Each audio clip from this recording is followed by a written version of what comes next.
play any Smite rank tonight, but I am still gonna stream, and of course, probably gonna talk about my favorite game, Smite. So I'm gonna fucking watch back the first Smite World Championship and see what happens. This was actually before my time. I think this is the one Smite World Championships that I didn't actually watch when it came out. Oh, that's a strong jungler. Wow. Titan just gave away either Socket or Thor. Oh. Whoa. And you said so if you guys don't know the people on the desk, Both.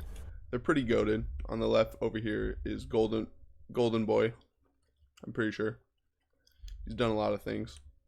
Here's Dry Bear, which was a designer, and he was big into the esports early on. One of my favorite creators when I was a kid. Now, I think this is one of the players, but I do know for sure on the right is Allied. He unfortunately passed away from cancer a while back.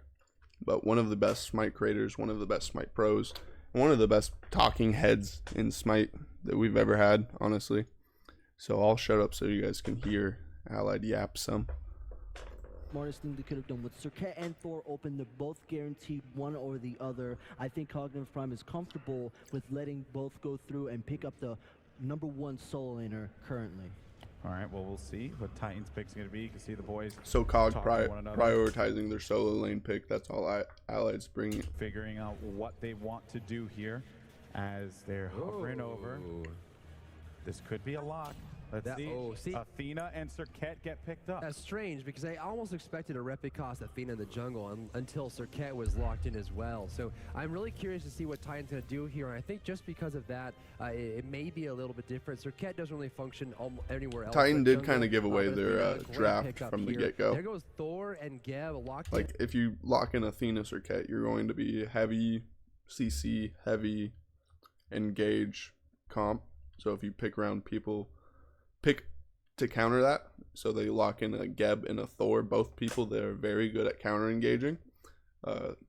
Geb can just shield their CC that comes out. Thor can dunk on them when they overextend to try to commit. And Osiris is super tanky. So, and I'm pretty sure Osiris is stupid broken at the moment in the game. Such a powerhouse 3 first picks. How does this look here, Zimp? Let's go to you. How does this look for Cognitive Prime on their side? Already, 3 great picks. I mean, they're already beefy. They're beefy. I mean, Osiris Geb. Like, how are you going to kill Osiris, man? He's going to be tanky. He's going to be in your face. You have a Geb shielding him every now and then when he needs to get out. Facts. I don't know. Already, right here, depending on what Titan picks up, I feel like Prime might have an edge during this draft.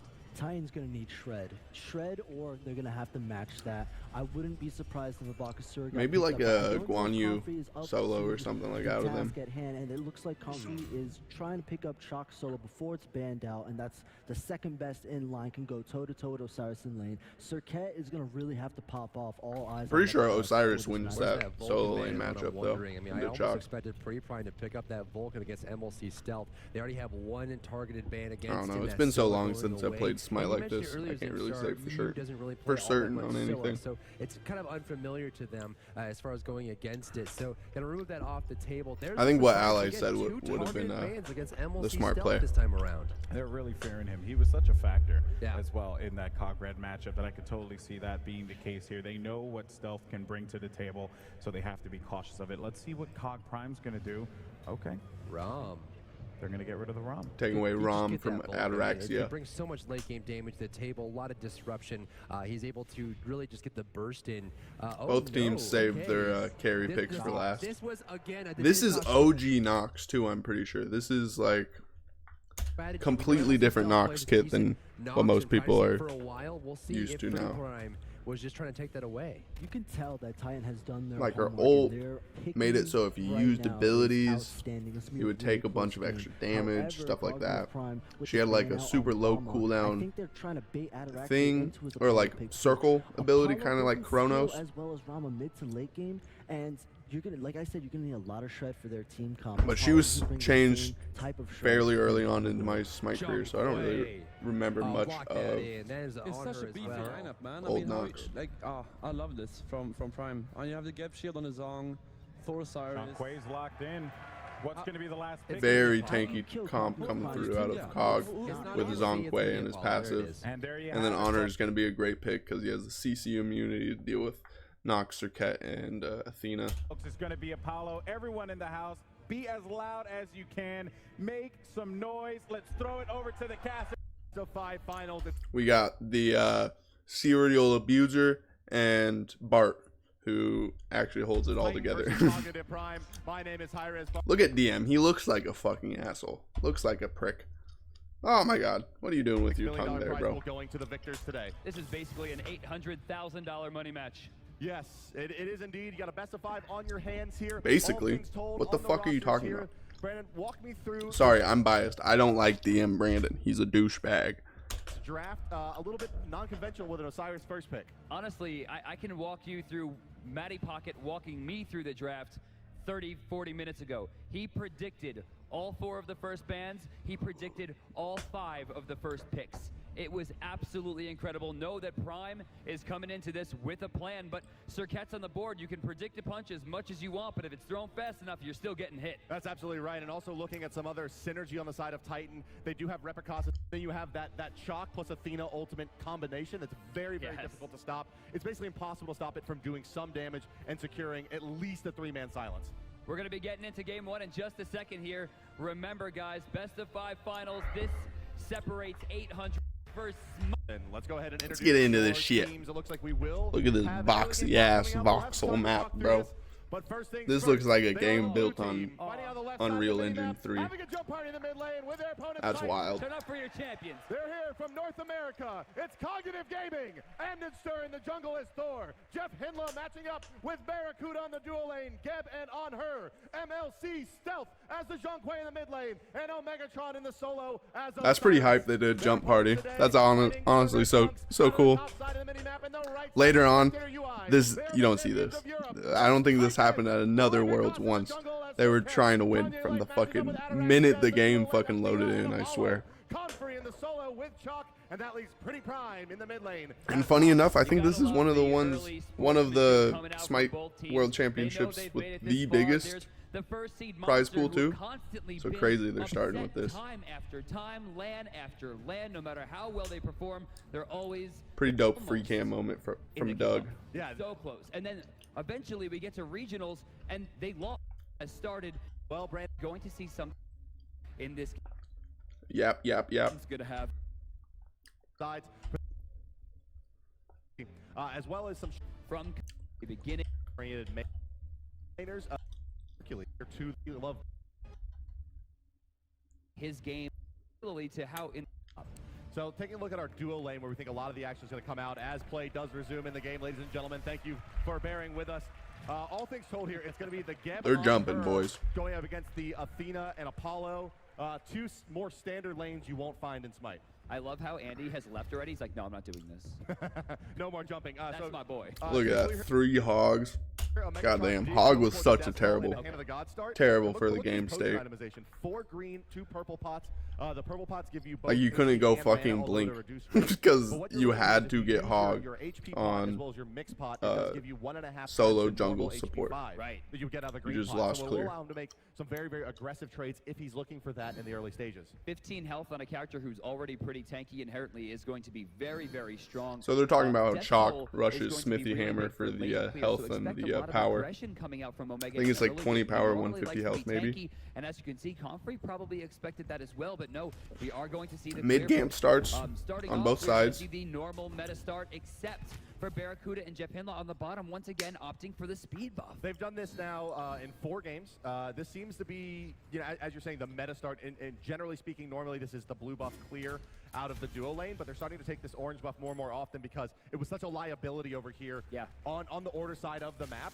It was always getting That's evaded, crazy. So they're just gonna go ahead and pick that up. So the start used to change depending on which side of the map you were on. That's wild. So duo would just get to lane faster, it looks like, because they start at mid camps and they don't do this extra buff.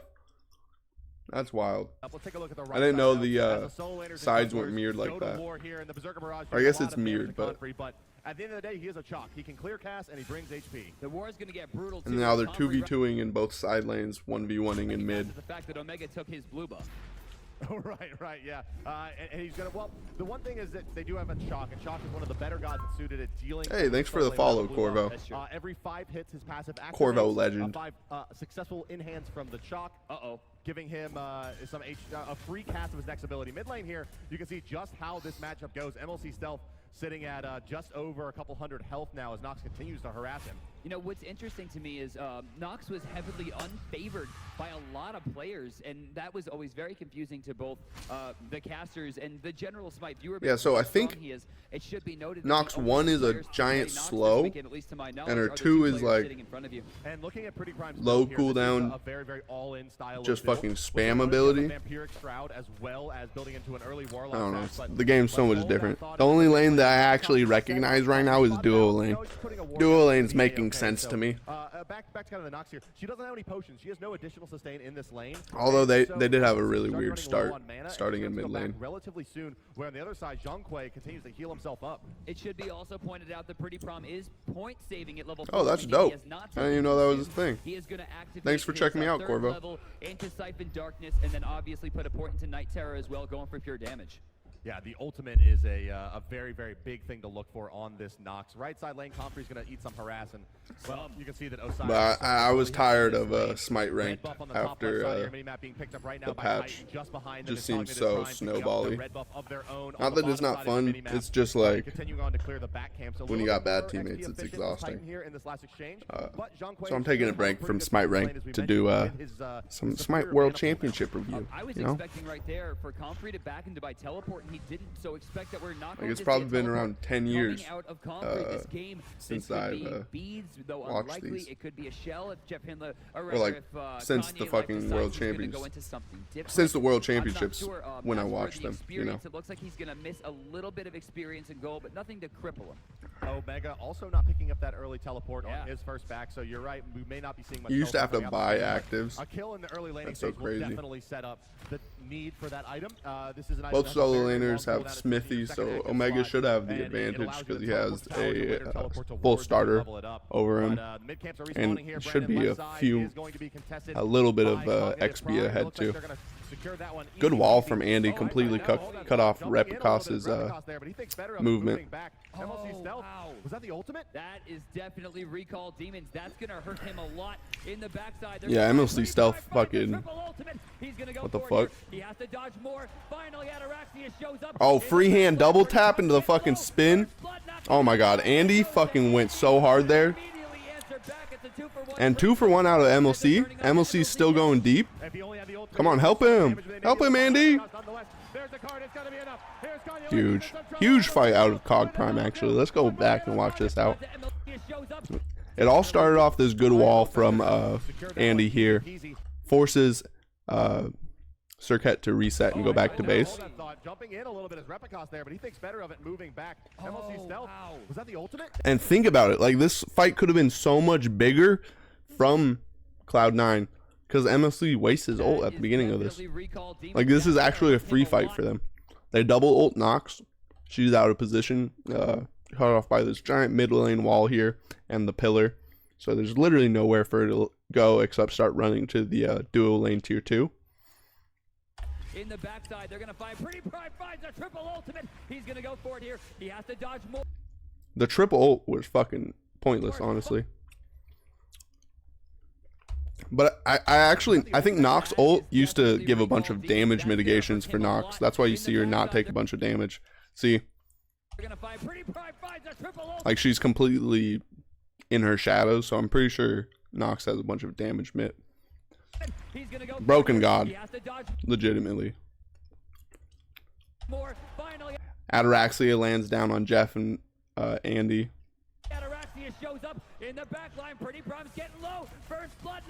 That's crazy. Barra just turns and has enough mana for his ult. Barra is so deep here. This fight actually goes so clean if they don't DR this stun here. This is actually all on Kane life. he fucked up this stun so hard, or this goes to Titan. Because Ataraxia lands on both the duo lane. This should be a kill for Ataraxia, but they got so DR'd, and if you don't know, it's diminishing returns, and that basically means if someone's already CC'd and they get hit with a CC again, that second CC will be for a significantly less time. And how it worked at the time was, it's different now. I'm pretty sure it's stacks. You get stacks of DR now. But how it worked at the time, if you were in a CC, so if you were stunned and then you got taunted, the taunt would last significantly less. But if you waited till the taunt was done, or the original CC was done, and then you CC'd that person again, then the full CC time should come out. I'm pretty sure. I could be wrong. But if Kanye Life didn't CC off the knockup and he CC'd after the knockup, Bear is dead, doesn't get that kill. And then it's a 3v1 on MLC Stealth here after getting Surcat ulted. So if you guys say support doesn't matter, the support threw this fight for their team. He completely could have won this with the taunt. But it didn't happen like that. Cog Prime did a great job of capitalizing off the mistakes of Titan, which it was really a very minute mistake, if I'm being honest. Like, you taunted a little too soon. Like, honestly, he taunted a half second too soon. They got DR'd, they didn't get CC'd for the full amount of time, and they were able to turn and burn and get a 3-for-1, right? Barra died, and they got... No, 4-for-1, my bad. Crazy. That's true. We're starting to see some respawns here. We're at the 4-minute mark. So, super beneficial trade. Getting 3-man, top side getting 2-man. Comfrey not going to see a part of that. Kanye, is he going to 3? Yes, they are. Yeah, that's crazy. Surcat died too.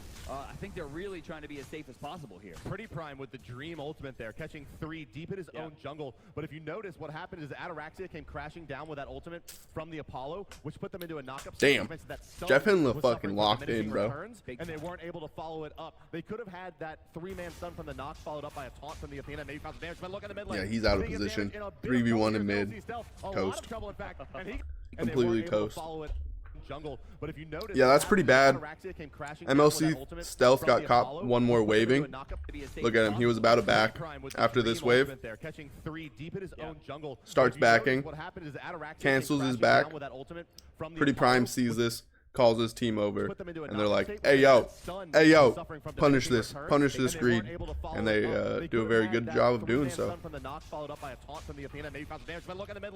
And that's why this composition Surcat and Athena is just so powerful, because if you're that one person out of position, you're dead. There is absolutely nothing you can do. And I might be wrong, but did you see the superhero explosion turn around, walk away? Nah, I thought he was walling to keep the minions out of the lane, or out of the tower maybe. But nah, he was just looking for the poke onto Repicos. Still at a pretty decent disadvantage, about 1,700 gold in the hole at only 5 minutes. But that's a number that can be easily remedied by grabbing a Gold Fury. And as we start getting towards that Gold Fury phase, it's more possible. But we are seeing an invade on the good wall by side. Andy. Kanye Life probably not in too much trouble, but he does say take some poke. Yeah, the harass being thrown out there by Anderson, just trying to maybe set up a later kill.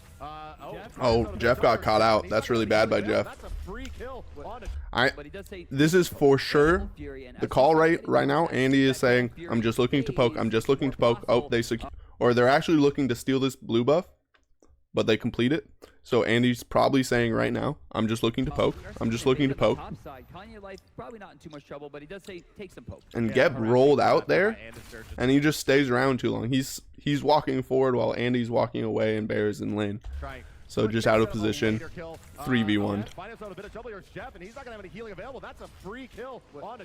Was he lost? I do gotta say, what Cog Prime is doing well, they're not they're not letting You know, these and small that's the losses ultimate snowball not only into secured the kill, bigger but things. it Like also stopped him from being able to that rotate first away fight, or having his team rotate Titan in, because if they went anywhere just near kept him, snowballing. when They that kept fighting, explodes, and then if you're they just affected kept by that dying, spread you when know? you die, And they just kept poison feeding the spreads to flame. nearby targets, and that's just ridiculous. Cogprime's doing a Truly. good job of And not put out a bit of harassment for overextending Prime. even It's after back taking in a the small mid-lane here loss, for like the top. MLC Left Stealth side mid-camp is up, and once again, dying they're in gonna go mid, to the or So I'm checking out Andy here. He is Jeff Henley opting getting into the picked right Super there. Barrage start. He's going into the jungle. Rebecca and they're still playing He's gonna run into aggressive. two. Oh, he was off time with his hand, Yes, and he the was. taunt comes through. They're going to be able to get that. He's going to go ahead and use the Berserker Barrage as well to put the Trying to damage on the pressure. Rebecca. Oh my God. Coming through on the backside. Andy And is only if running Berserker this had that game guy right now still as Thor. available there, they may have been able to make a play. He got the first kill on Pretty Prime with a free hand double tap spin combo. Over towards the right camps, and it doesn't look like Reppy could really defend this one. Yeah, that red buff. No, they're going to allow Pretty Prime to actually snake out and go pick up his red buff. I thought MLC Stealth might play forward there and prevent that rotation, but Pretty Prime will have the benefit of his Yeah, damage you right now, definitely moving back to don't the lane. overextend there. They have a Athena ult and Ataraxia ult, so they basically can get anywhere on the map at any time. So the name of the game for Cog Prime is take the wins where you can, but don't overextend.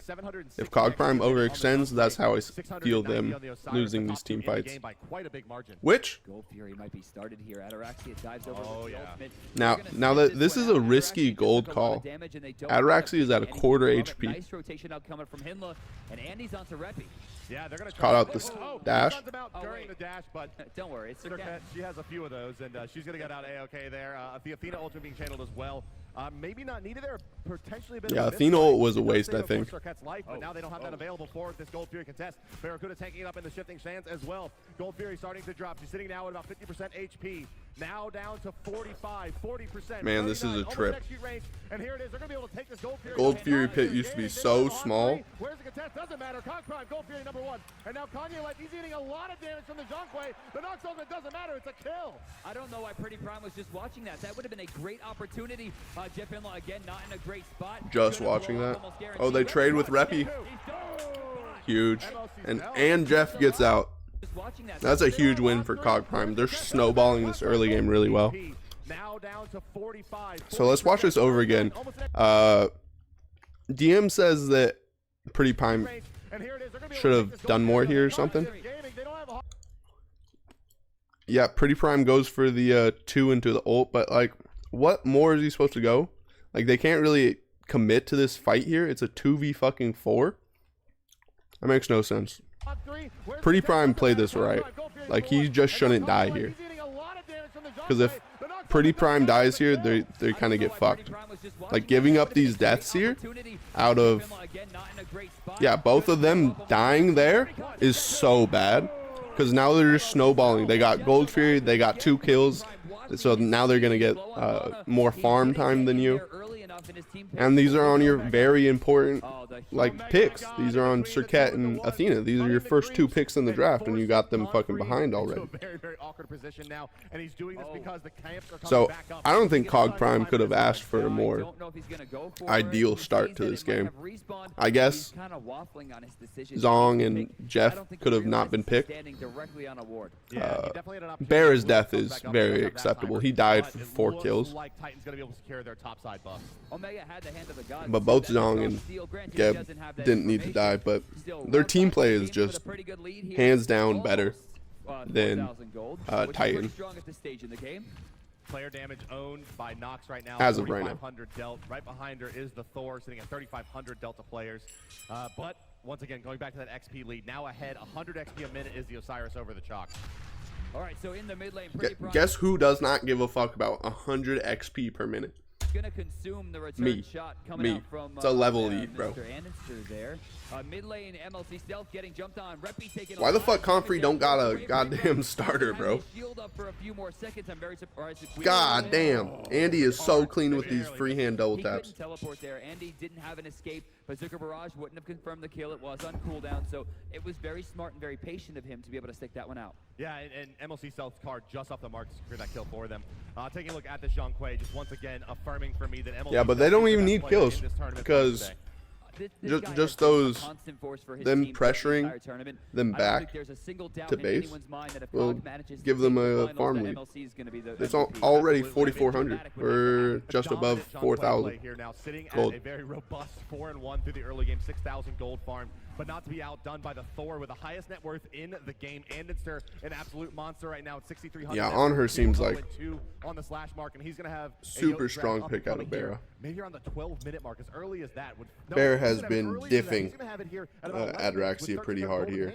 He's trying. Wait. Oh, there he goes. I see. Okay, so he's going to have a lot of damage going forward, but for me, I'm still Boots. looking at Reppy. He's I kind of miss Boots. Right now. I was kind of one of the people that were like, fuck Boots, but I never really appreciated what Boots brought to the game. Like, it was very nice to have like an even, like, early game across the board. Because right now it's like, if you're against an early game god, you kind of just have to sack early game pressure. Where it's like, with Boots, you could fight around Boots too and be pretty fucking fine. And especially if you kill the early game god, you're going to put him down. That's a super good turn by Bera. Oh my god. But yeah, just exactly like I said earlier, like, the game plan for Prime, or Cog Prime, is to get what's free.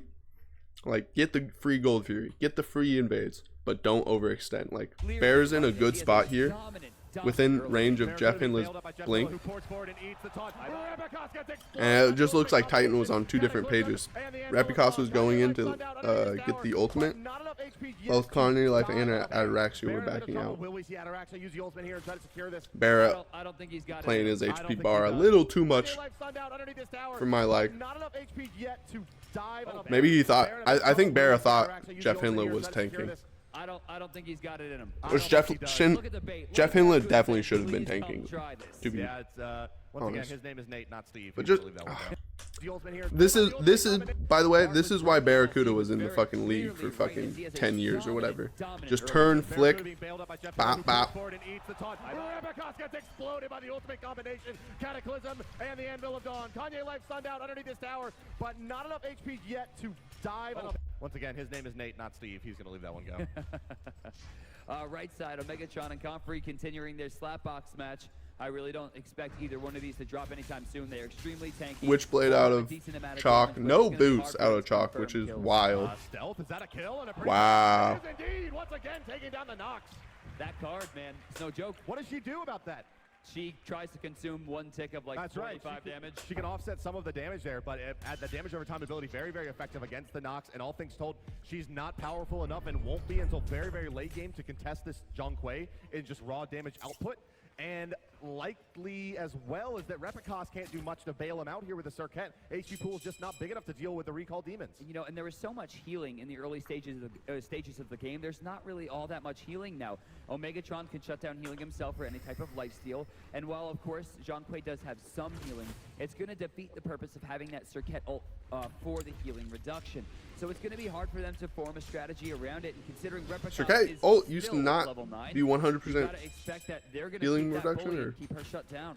Minion kills also belong on the side of Cognitive Gaming. Over 100 CS. It probably was. Top 3 farmers in the game, and all of them belong to Cog. Oh, wow. Yeah. Oh, man.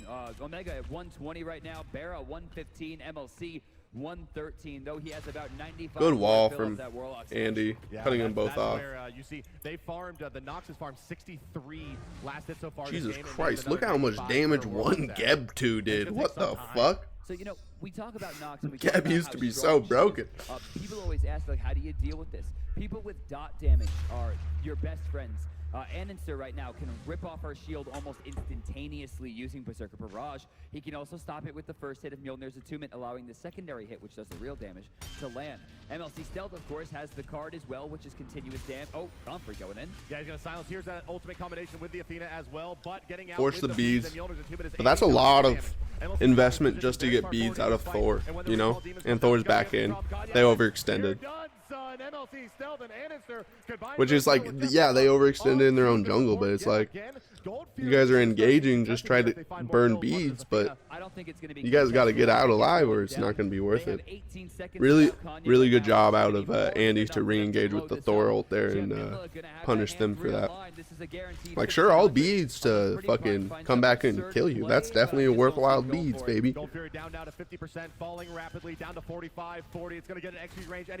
Xbox One camera. Gold Fury is gone. Cognitive Gaming will take a commanding lead of the early game. 10,000 experience and 6,700 gold in their favor. You know, a lot of the casters and a lot of the analysts agreed that SK Gaming was going to have this type of presence against Titan, and they didn't.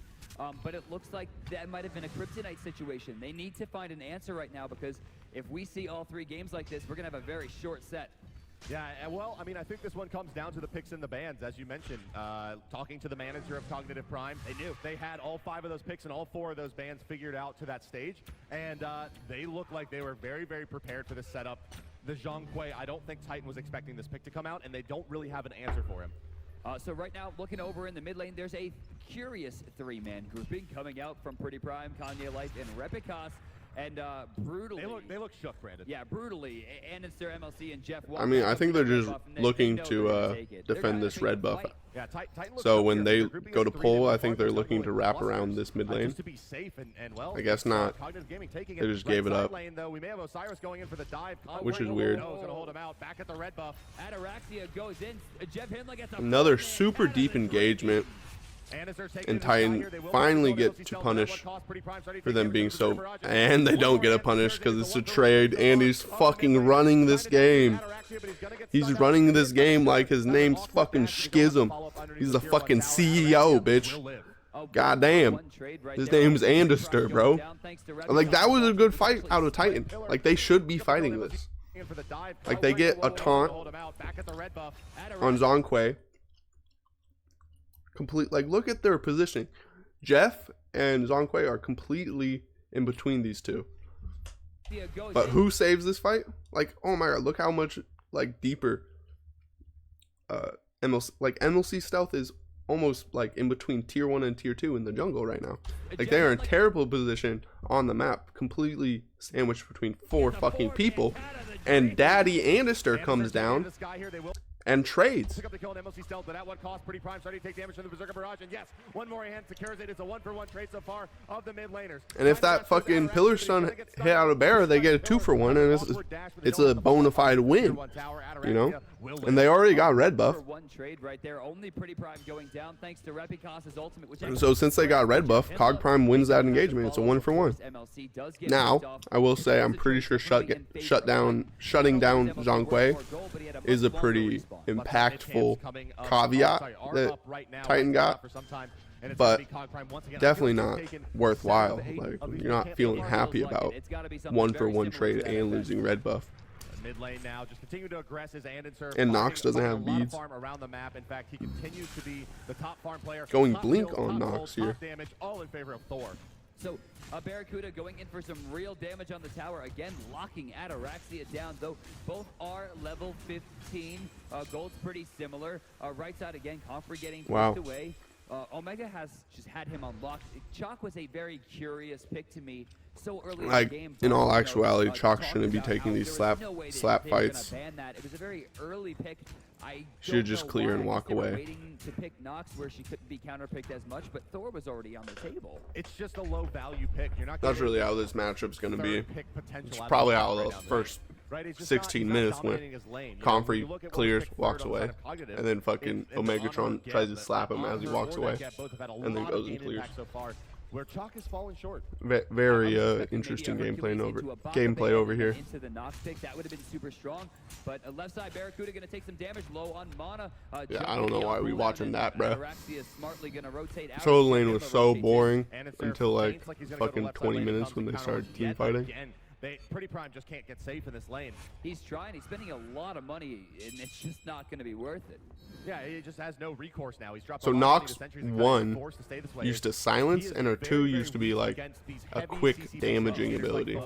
Then I think she used to have a shield that ignored damage, like the first instance of damage or whatever. But that's a lot used to secure a speed buff. That's the Nox ultimate, big part of their team fight control. And they're going to initiate on Omega. Don't you know? Don't fight the tank here. As MLC stealths in the backline, Jeff Hinla moving forward and push off the mark. Yeah, Connie Life's just out of position. They can't fight there. Away. The speed buff basically going to be used to get Reppy out of base faster because he's forced to heal once again. Yeah, although Titan does secure their buff, they lose their blue buff on the right side as well, and they're going to lose the right side mid camps. Still, advantage COG. Major advantage COG. 6 kills separate the two yeah, teams, shit. and yet there's 8,000 gold lead. 400 gold difference with no towers down. That's incredible farming. I'm rounding up, DM. Fuck you. Significantly higher. They get the first tower right there, but you're talking 8,000 gold lead. You're talking about pressure, and they got both blue buff invades. It's not always about the kills. It's about how much experience and gold you can gain over your opponent. With that tier 1 level 14 out of Pretty Prime versus a level 18. Pretty Prime is the same level as Jeff Hinla. Pretty Prime is feeling fucking terrible right now. That's for sure. Between the two towers, he's getting a lot of free damage on this tier 1 right. Andy almost has 3,000 gold by himself over Reppy. That is incredible. At this that is actually crazy. Game, at this stage of play, looks like 25,700 or 2,500 to 2,700 above. Which I'm pretty sure is like a whole ass item. Crazy. A little too late. I think Andy's going Shifter's Shield next. I think that was the fucking build. Look at that out of Pretty Prime. Fun interaction. Thor gets silenced so he can't throw his hammer. Comfrey rotating here, not sure what he's looking for. A little bit curious as he walked through the jungle. I expected him to go for the check on the blue. Had he thrown the axe, it would have been secured, but he didn't go for it. He goes all the way from bottom side jungle to top side small camps. Shouldn't miss anything too relevant here. With a ward coming down. Oh, he shouldn't miss anything too relevant here? Why the fuck are we talking about him? Left side of the mid lane near. Why the fuck are we talking about? Warded and counter-warded now. Fuck you, DM. 4 times. I'm taking every chance I can get. The hotspot. That's where the ward goes. That's like, this is the most gank potential. DM made fun of me for being like, you should play devil's advocate to more better understand the whole perspective, even if you don't agree with that perspective. And you're like, you're fucking dumb. Only assholes play devil's advocate. Shut up, DM. Eat a shit and die. Okay, he doesn't even die, but he can eat shit. Completely wasn't paying attention to the game there. Looked like a super free fucking Gold Fury out of COG Prime. And that's why Hog is such a terrible thing for the game. Gold Furies like that were literally uncontestable. Like, maybe Kanye Life can go in and steals Gold Fury with his Hog. It's not going to be worth. Now it's going to be a 4v5. They're going to roll and either start taking towers or start taking the Fire Giant.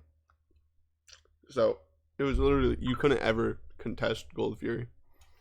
But now, since Secure isn't so fucking free, and you can steal with any ability, like I've stolen with a Bacchus auto attack before, like,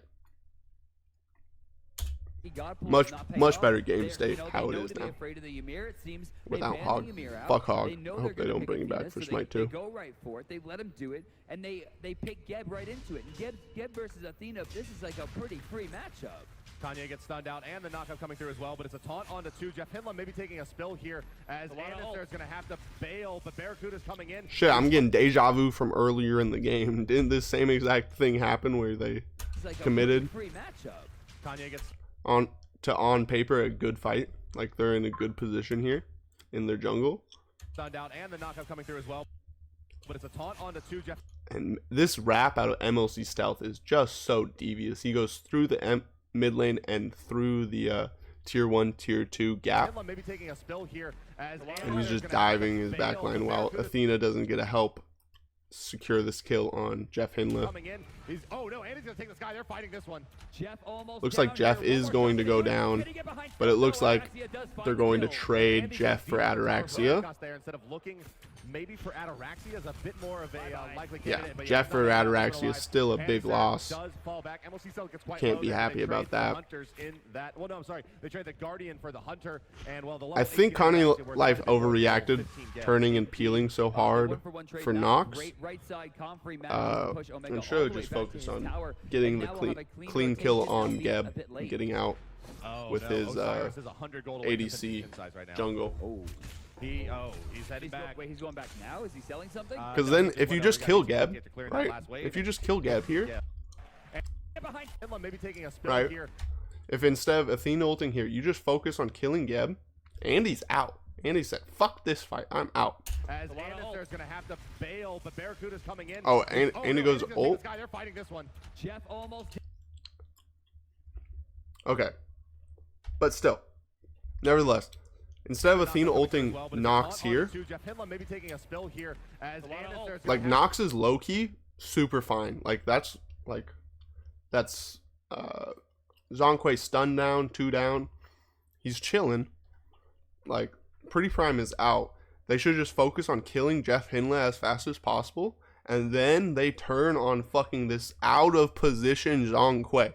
Like I get it, he's tanky, he's super fucking fed right now, but there would be 4 people at this point fucking gang fucking him. Like, and sure, maybe Thor comes back down and dunks, but if you kill Zhong and Geb, and even if like Ataraxia or Pretty Prime dies, that's probably a fucking worth trade at this point because Zhong is so fucking fed. Have to bail, but Barracuda's coming in. Oh no, Andy's gonna take this guy. They're fighting this one. Jeff almost down here. One more shot gonna do it. Can he get behind stealth? No, Ataraxia does find the kill. And Andy could have saved Jeff there too. Instead of looking maybe for Ataraxia is a bit more of a likely candidate. But he chose to go for Repicos. Like he's in the air here, right? Gonna have to bail, but Barracuda's coming in. And Ataraxia has no beats. Actually, if Andy lands on Ataraxia, Jeff doesn't die. And Andy goes deep under tower for Repicos there instead of looking maybe for Ataraxia is a bit more of a that's crazy. But yeah, he's not making out of this one alive. Anderson does fall back. MLC Cell gets quite low there. Yeah, I think this is actually like massive support jungle gap. Like support jungle gap so hard. Mainly jungle gap. Andy is fucking putting them through a loop and making both Repicos and Connie Life look bad. Jeff hasn't been playing super crazy. I'll be honest. He's going back now. Is he selling something? No, he just went over. He got 1850 after clearing that last wave, and here we go. Chinsai's online, 21 minutes, 20 seconds for Osiris. Oh, that's dangerous. Now he's going to be doing not only a ridiculous amount of damage, but that's AoE damage with part of his auto attack chain, of course. Single target, AoE, and a cone in front of him. How much were towers used to be? And a tier 1 Still 500. Amount of damage, but that's AoE damage with Yep. part of his auto 500 attack chain, gold. of course. Single target, AoE, and a cone in front of him. So they should definitely be afraid. I mean, he has such an insane amount of inherent tankiness that having this Chinsai's online is going to make him incredibly strong. For those of you just joining us, this is game number 1 in a best-of-5 finals between Cognitive Gaming and Titan. Cognitive represents North America. Titan represents Europe. It's 11-5 at 22 minutes, and Cognitive Gaming has held this game from the onset right in their palm and have been dominating Titan so far. And now with a Very true, Bart. on the Osiris. 20 minutes of Cog Prime domination. And even like they gave up pictures and stuff, but it didn't affect them whatsoever. They stuck to the game plan. Can they continue initiating in on this? Pretty good silence out of Nox. Completely stopped that aggression. If Nox was same level as MLC, that's probably a kill. They're going to look maybe for the tier 1 before they fall back, though, as a consolation prize. That's right. I mean, it's 4v2. There's no way they're going to get pushed out too hard. I think they still could go for it. I don't know if we're going to see them push back. Repicos is low here, but it seems that Omegatron is backing. Yeah, wow, they're going to back off. They're going to let that tier 1 go. I mean, it's a high-risk, low-reward play. Facts. Out long enough. It's definitely not worth. That's right. I mean, it's the Nemesis. I'm sorry, the Nox. Yeah, you got 2 people at 3/4 HP. You don't have the wave. Yeah, you have negative wave pressure here. There should be another minute till maybe it falls. Maybe for the tier 1 before they fall back, though, as a consolation prize. That's right. I mean, it's 4v2. There's no way they're going to get pushed out too hard. What do you mean 4v2? It is not 4v2. It is a 4. It looks like it's 4v2 right now, but Athena ults up and Ataraxia ults up. If they overextend at this tier 1, they throw their lead. Think they still could go This for is it. the They proper don't call know out if you're gonna of see them push Cog back. Prime, Repicos is low especially here, when but it playing seems into that double Omegatron is globals. backing. Yeah, he's, Wow, they're gonna back off. they're gonna let that tier You one need to go. have a I mean, 3-man it's a lead high-risk, to high-reward play. always They sold to out long like enough. never Yeah, it overextend shouldn't be into free. a Right, left fucking side lane, got a bit of a hunter going on, Brandon. double global. Uncharacteristic patience coming out from all lanes except for Barracuda. Desert Fury finds Captain Ataraxia and sends him back to the base for a clean 55. Like you need 5 people. If you see 2 people in lane and you have 5 people and they have 2 globals, that means they're probably going to have 4 people in lane really soon. Right? So nearly 700 XP per minute and farming at the top. wow. With the rest Let's of go the back. I tier. completely was yapping over that. Long enough. Yeah, it should have been free. You're right. Left side Just lane, got a bit of a fucking- hunter going on, Brandon. Uncharacteristic And then we get fucking gas pedal coming out. Oh my gosh. This is why Barra was Yeah, it should have been free. You're right. Left side lane, got a and bit of a hunter is going the on, Brandon. fucking GOAT ADC of original Smite, bro. I feel that play exemplifies it a lot. Season 1, it was a lot more just 1v1ing and fighting in duo lane, not just farming for late game. Like, one more time, just to float my They're gonna boat. let that tier 1 go. I mean, it's a high risk, low reward play. They had sold out long. So Ataraxia is still focused on securing the blue buff as Barra jumps in here. Very interesting. Like, Ataraxia is still auto-attacking the blue buff here. What the fuck was that, bro?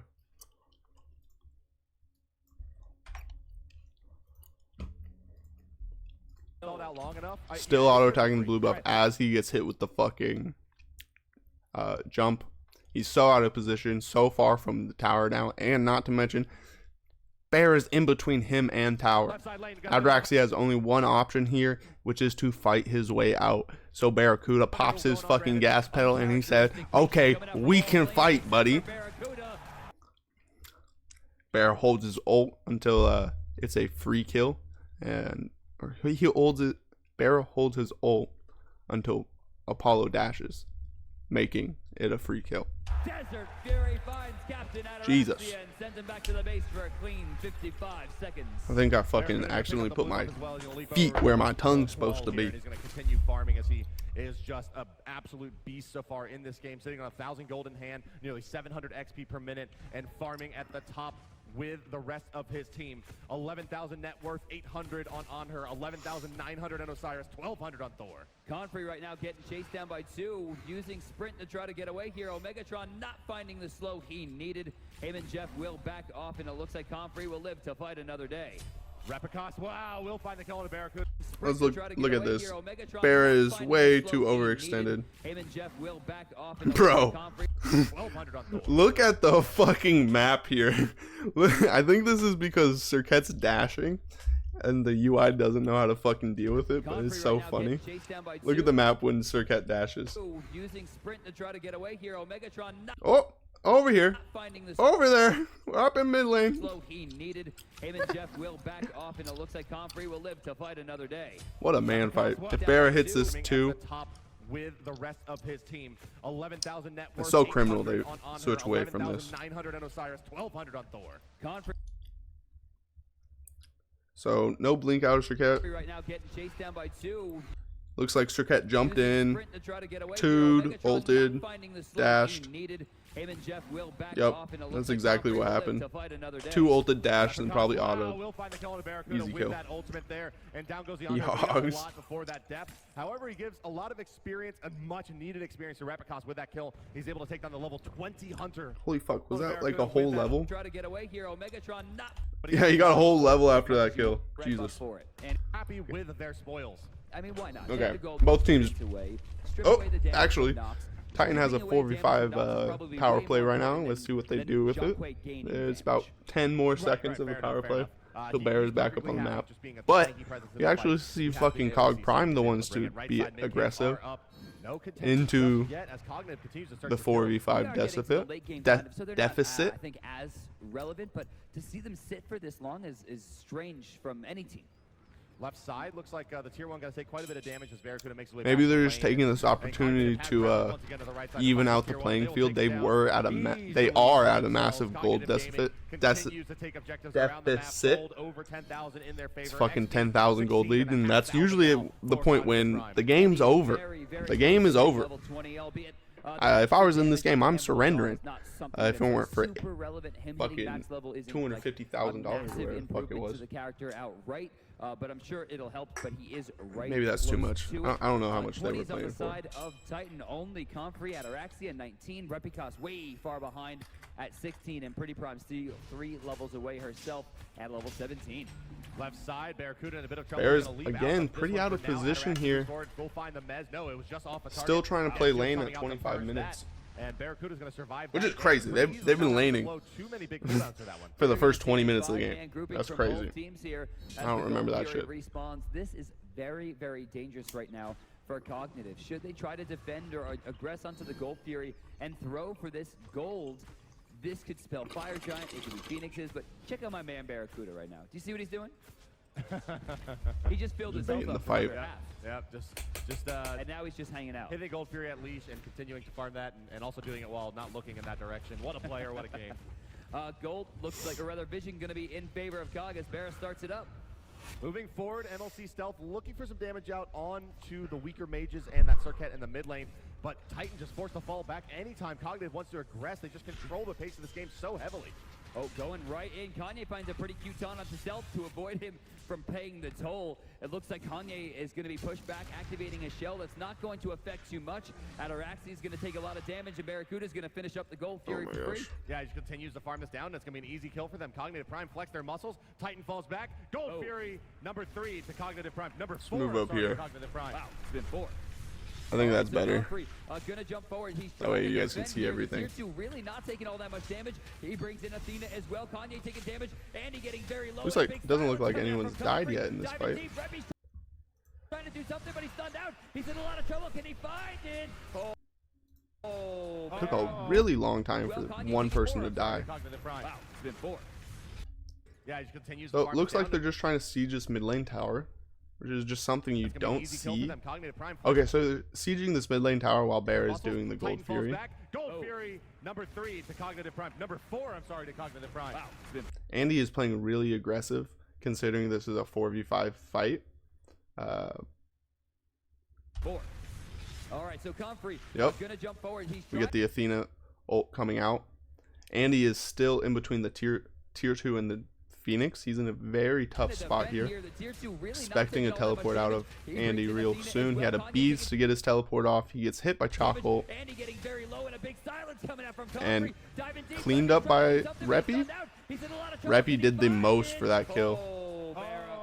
Reppy really did the most for that kill, which is a worthwhile trade out of Reppy.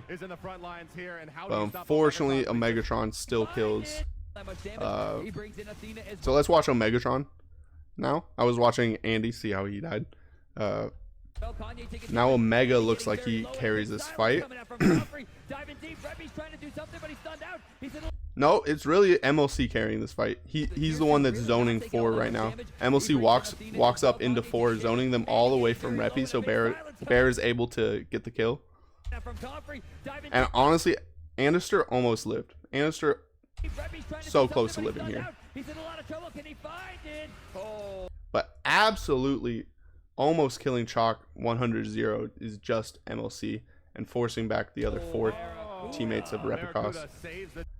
And then Omegatron tags in and commits to get the kill on to Pretty Prime. Omega really played that like an assassin.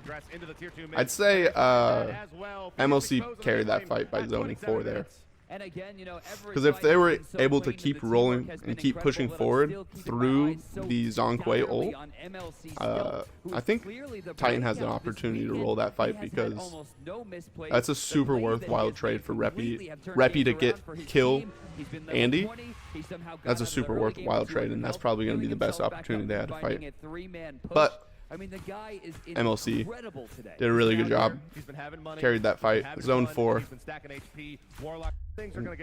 Kept them impossible for Titan. in the lead. I really like the fact that he's going into penetration here. I mean, that's going to give him so much pressure in the mid game. It's going to give him, or rather the end.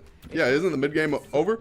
Wasn't that the mid game? What that's going to do is, of course, they're looking for kills, but you don't need kills to win games. The Fire Giant fight with that giant AoE, recall demons, auto-targeting people, there's no way to actually battle him. They must bait the ultimate out on the Titan side, and if they do, and the Fire Giant isn't down by that point, they might have a reinitiation opportunity, but Rebikos just can't afford to sit and recall demons. It's just not possible. Yeah, the Circuit becomes a non-issue at this point. With all the damage coming Oh, wow, look at that. He's just going to go down.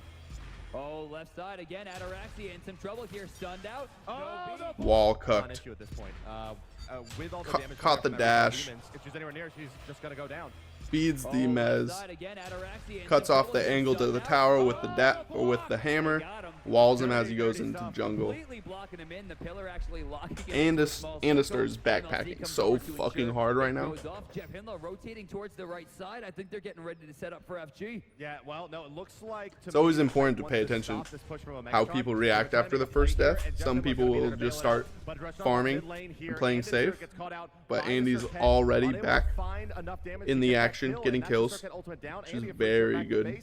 And he can rally no problem with that Anvil of Dawn. But with that, you know, it does give them a little bit more room to work. Ataraxia, not up for 25, sure, but does have a global ultimate to get him to lane, or rather the fight, very, very quickly. So it's not like they have too big of a disadvantage in that regard, but their disadvantage is extremely prevalent as we're seeing a 14,000 gold lead and a 22,000 experience lead. Ult into mid lane. Got pre-prime his beads. Jeff Hinlow looking to re-engage onto pre-prime, looks like. Oh, Comfrey got picked. Nice pillar stun out of Barra. Looked like Barra also used his gas pedal to chase through Chalk Slow. Very smart. Looks like they're going to siege his Phoenix, no Fire Giant. 4v3, oh, super good. Oh my gosh, yeah. Connie Life is just getting diffed so hard too much. I don't think they even need FG at this by point. everyone in the game. Another one. Look at Omegatron going all the way up to their fountain. First Phoenix of the game, 30 minutes gonna fall. This looks like it's gonna be pretty toast. They're gonna gonna pull out, and just have knowledge of all of get all the jungle, reset, and probably go look for Fire Giant. That's what I'm gonna say. Next minute isn't gonna be a lot of action. Jeff's already there, warding Fire Giant. They're all running out, grouping up around Fire Giant. We might see a team fight here. Titans kind of back against the rope. They gotta do something or they're just going to lose the game. It's a 16k gold lead, though. It's very unlikely they're able to do anything here.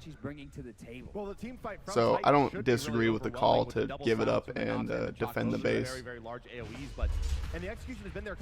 Got the Magi's off of Andy. Soft win so far. All right, we're gonna see going up there. And Kane is out of position. Still in the air, but that's a kill for my main man, Barracuda. Does find Kanye. Yeah, they just all started running after, oh my god, 3-man Osiris ult. That's game. I don't think there's a chance that they don't win this now. 3 members remaining. They got to hold out 5, tier 2 falling, and Cognitive has fully zoned them away. I mean, they took that Fire Giant. But if Kane got out, that would have been a good play to get Magi's off of Thor, but he doesn't. He gets picked from a good pillar. Bear's pillars have been so on point this game. Andy zoning 2 people on the left. Double fucking impale. Jesus. Bear is playing nutty, man. Nutty. Fire keeps streaming in, and Cognitive Prime has put themselves in a great position to win this one. I'm very surprised to see them back and not just push in. Still 10 seconds before Ataraxia comes up, and it looks like Barracuda's going to head back to the base here as MLC Stealth goes to fight in. They just lost their hunter here. Yeah, MLC's positioning is bad. This is a terrible fight for them to take. They should reset and push up left lane. Just wasting time on Fire there. Surprised to see them back. Like, this is MLC's ego kind of popping off right now. Like, run to your team and get the fuck out. That's the play. They just lost their hunter here. Yeah, and Well, Titan recognized But that. They're pushing MLC got trying to bailed force out the fight, by both of his they just tanks can't. I mean, taking too much for of his the, HP already as Confrey. Single hits from Osiris are starting to really hurt. small Bear misplay goes of into the staying jungle. around He's doing small camps at 33 and minutes getting at level Athena 20. dash So taunted. I'm a little perturbed. But the speed buff, that's something I want That's to a see. lazy Now, back this is there. where the Doesn't look hunters like they'll be generally able to grab punish. Just Yeah, I think that the team Osiris for is recall, way maybe too to tanky, itemize up, so he's gonna go especially ahead with and Geb accelerate near. his farm the best he can.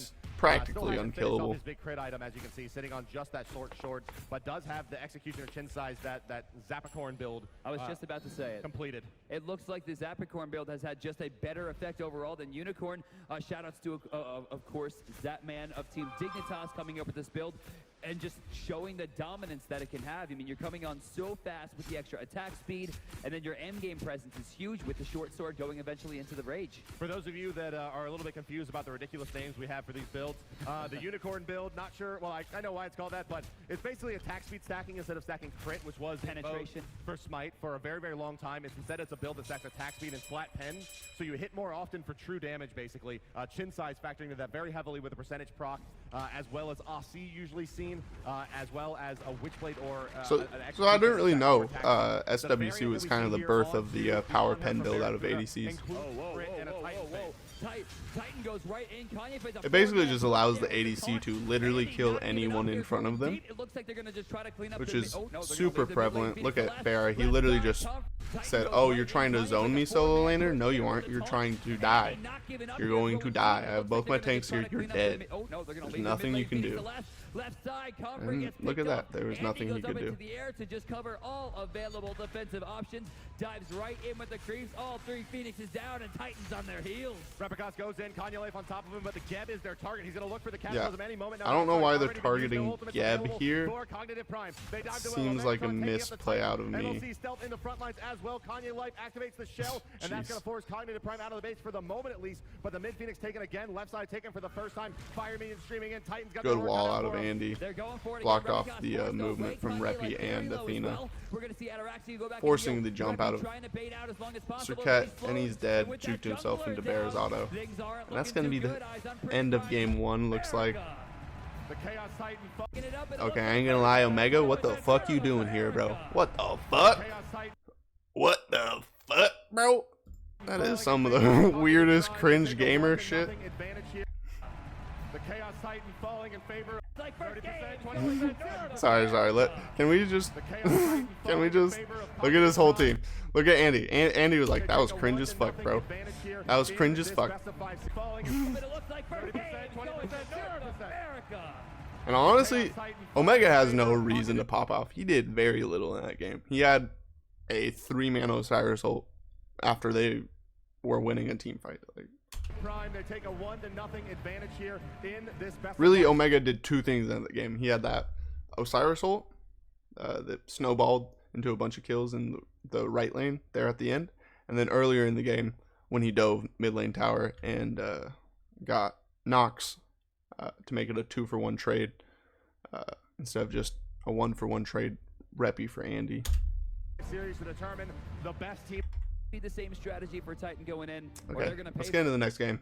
It's already an hour. The reason why I feel like Titan is calm, cool, and collected now. Now, I gotta listen to what considering Allied says, we saw of Titan course. I'm not actually gonna walk skip by. I Allied. can see them better than you guys. It's can. just I saw straight Titan walk stupid. by. Oh, that's one. They were fine. Stupid. And it 2, took a little longer, disrespectful, right? man. Conrad came up to the He's a stage, fucking they were goat. good. Respect what the They fuck took their Allied time. That has to means that say. They were really breaking Had down. to say. That tells me one thing. Rip. That it was a serious conversation going on about what they do in picks and bans. Because as we've said, and I'm going to echo the same sentiment, it's pretty much decided by picks and bans at this point.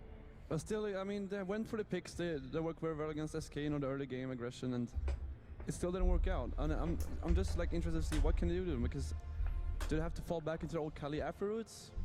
That won't work against Prime. They tried once and got completely dominated, and now they get a beat in their own game, which is the early game. Titan, if they can't get through the early game, Titan has no chance. They need the early game picks.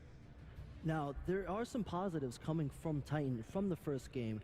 in their draft, they were able to get Serket. However, they weren't able to execute it properly during the early game. So I'm looking to see if they can support Serket or whatever they I think they should honestly ban Thor if they want to keep picking Serket. So really show off if you want to do a I think Serket, by the way, highlight of the Titan comp last game.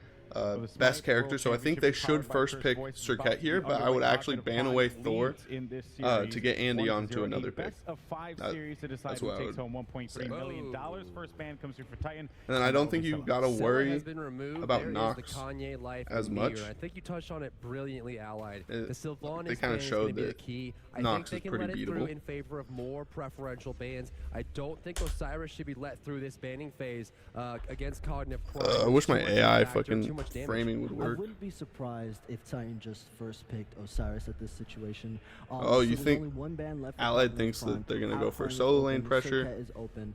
Okay, so they're going with the same picks and bans. However, remember, the I really roles are thought a switched Thor here. ban would have They came can out. First pick Osiris. They have a lot of first pick options. And there it is. Allied knows the game better than me. Gets Look at picked up that. there by Titan. Let's see what Cog Prime's going to do here, and the Ao Kuang ban comes through as well. Let's not forget about that. I love the It's gonna be big bans Thor, last right? time, Is it right? gonna be Thor again? It's gonna be Thor, maybe. Oh my god, man! This Thor, these something. Thors here, this tournament has just been. Oh my Ban god, Thor. man. Ban Thor. Oh, there's Athena. It's gonna be Thor. You know, I liked the last progression that Titan had. I think they played it properly as far as, you know, Yeah, trying to wait I on really the think Apollo so banning they could Thor is the counterpick play. Andy Apollo was banned just out. way too strong and Ultimately, dominant You saw Barracuda not go for the AMC the entire his game. favorite He gave counter him to one Apollo kill and because still they had waited till like they last had to pick trade it. to get Their the kill. ban phase was very intelligent here, and you can They see traded they're 2 for taking 1 as to much get the time kill. as possible So. to pick these characters. I think Barracuda was going for just more of like all-in support damage. On her just brings that to the table really well. You Wait, look at Serket's available? Serket is available, and Titan's gonna grab Serket. It looks like. And Yep. actually- So Wow. they're Wow. okay with But the what's good here is Serket and they the have Thor matchup. powerhouse That's lanes what I to thought help the fucking support problem Serket last game through was. the early to mid game because Thor. The And they're early going to take game the Nox. Has a tough. I mean, has an easy time Okay, shutting so her down. I So stand they're gonna swap very this time. corrected. Last game, I was Prime completely able to wrong in snag what they would up. do. Nox wasn't as much of a factor. I was as we had thinking hoped this time Prime around. should But ignore the Cog Nox, Prime, we're gonna see what Stealth can do in comparison. because it wasn't a He problem shredded out of Titan, Cognitive Red with but they Nox. prioritized Nox yeah. early Bear in mind with that before the matchup, second so- ban phase. Not the King's best. instart, it was obnoxious. Yeah, Obnoxious. Yeah. Ares ban, Yeah, very yeah, smart. yeah, I think yeah. Ares bans or counters Bad. 2 of those gods. You got to remember Yeah, Nox doesn't have a I can't dash. analyze that. At this point in the game, she has a shield Like, that I mean, if you think blocks about it, damage, what right? does Cognitive have to play now? Because Let's look this up. Athena is gone, right? Emir, Ares is gone. Yeah. I'm not really sure he's gonna play. Is he gonna make be this maybe bigger- a gap or bigger something? for I actually don't know. y'all. And I feel like they need that early game Guardian or Warrior to be able to get the units rolling. I would love to see maybe a Hercules Ooh, here, Barracuda is but I don't on think it's gonna her. be an. I think right here, Titans dual lane got outpicked. Well, on her was a problem for them in that last game, so It's been a problem for everyone. yeah, it's been a problem. Yep, a lot, this is- so it makes this is sense current to Nox. Get rid of that. That Ares ban though, I'm really. I mean, loss about like I could see why. I mean, Connie Life does play Smite Ares, but wiki. you would never expect Ares to be enough Oh, it's the threat. B. And it? losing It's the B. Cobb. There's the knock-in. Cobb gets picked up here by Cognitive Prime, and of course, crowd gets a good reaction out of that one. Now here's the thing: they're saving Soul Lane pick for last, and this is different from Cognitive Prime. This is key. What are they saving for Omega to go against the? Man, how do I Omega even might fucking have find this a information? pocket strategy, something just for the situation. baby? Because they usually, it's most likely going to be Big Baby, but the Rama and Hercules lock-in for Titan. I like this. I like the Hercules. I mean, that's the only support really that was left that you could be aggressive with, other than some Wukong. So who does Cog Prime pick up here? Nah, Vimana. It's the baby. It's got to be the big It's baby. so What's obvious. this? All I right. mean, if if it late isn't- game hyper carry, you got the control. Hercules is going to be very aggressive in the support role. They've got Rom for late game. Titan, they've got a very bursty lineup with a pretty decent front line. Not the best. I mean, you got a lot of single Yeah, target I don't think damage this there. is it. Hercules and Osiris will have to be super effective this game. If they shut down Confrey, their front line will suffer heavily. Maybe here? Right now, I'm greatly in favor of Titan's team comp, just that massive tanky front line, but Baka's Dora still gets solo. locked in, Thank folks. God. All right, well, we're going to go ahead and take it over don't know what the to fuck's Buck happening, and man. Brandon for game number 2. Boys, take it away. Thank you very much, Alex. Ladies and gentlemen, Trying to welcome back figure it the out. Commentary desk for the second time here in this best of 5. It's a 1-game advantage in favor of Cognitive Prime, and here they've drafted the B, Brandon. That's right. For the second time this Probably season, should put Barracuda abilities, has maybe? opted into Amuz and Cobb, something we expected earlier on. I didn't think we were going to see it again. I thought this was going to be a one-time thing, but he's going for it. What's a little bit awkward to me here is the Muzenkov versus Rom matchup. Usually Muzen excels versus the gods in his lane that do not have native attack speed steroids, allowing his hives to really shine that 50% attack speed that they give at max rank. But here, Rom has a very, very potent attack speed stim, so how is that going to fare for him, you think? Honestly, it's going to come down more to the dynamic of the supports trying to get him through the early game. And with Kanye Life going on a character who can shut that B down very, very easily with just one pull, it's going to be up to Barracuda to stay very safe and very passive for the first couple levels. Same thing most likely for Confrey. I mean, the true damage is going to shred right through. Bakasura is a great counter pick into Warriors. Yeah, into that Osiris, the physical damage reduction, not going to be removing a lot of his early game power, of course. And the kind of Muzenkov versus Hercules. Nox's passive is called Flame of the Night. Every ability that is used near Nox ignites a flame in her candle. Once her candles are at full intensity, Nox's next ability costs no mana. Okay, so it was kind of chalk passive. Her first ability is called Shadow Barrier.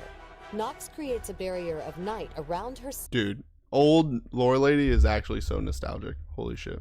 That mitigates damage from the next hostile ability. Okay. Nox cleanses roots and slows while this ability is active. Okay, so it's a shield ability that cleanses roots and slows. Raven. Nox launches a raven that spreads I remember that ability. That ability was actually super fun. Every enemy it touches is shrouded in darkness. Just a range silence like that that does a bunch of damage. And are silenced. Yeah. OP. Nox's third ability is called Siphon Darkness. Nox targets the ground and attempts to consume all darkness in the area. Enemies who are standing in the target area take damage. If the target is shrouded in darkness, then they take double amount of damage. Oh. So her 2 would make them dark, ultimate shroud them in darkness. Night Terror. Nox attempts to link her shadow with the enemy player. While linked with Nox, enemies take damage every time they use an ability. Nox's other abilities are also reduced for a short duration. Okay. So basically, like, it's a link that makes it so you take damage. Okay. Simple enough. Matching up with Barracuda in the duo lane as Athena and Muzenkov. I think if they just committed and made Nox a guardian from the get-go instead of a mage, she'd be a much better spot within the community over time.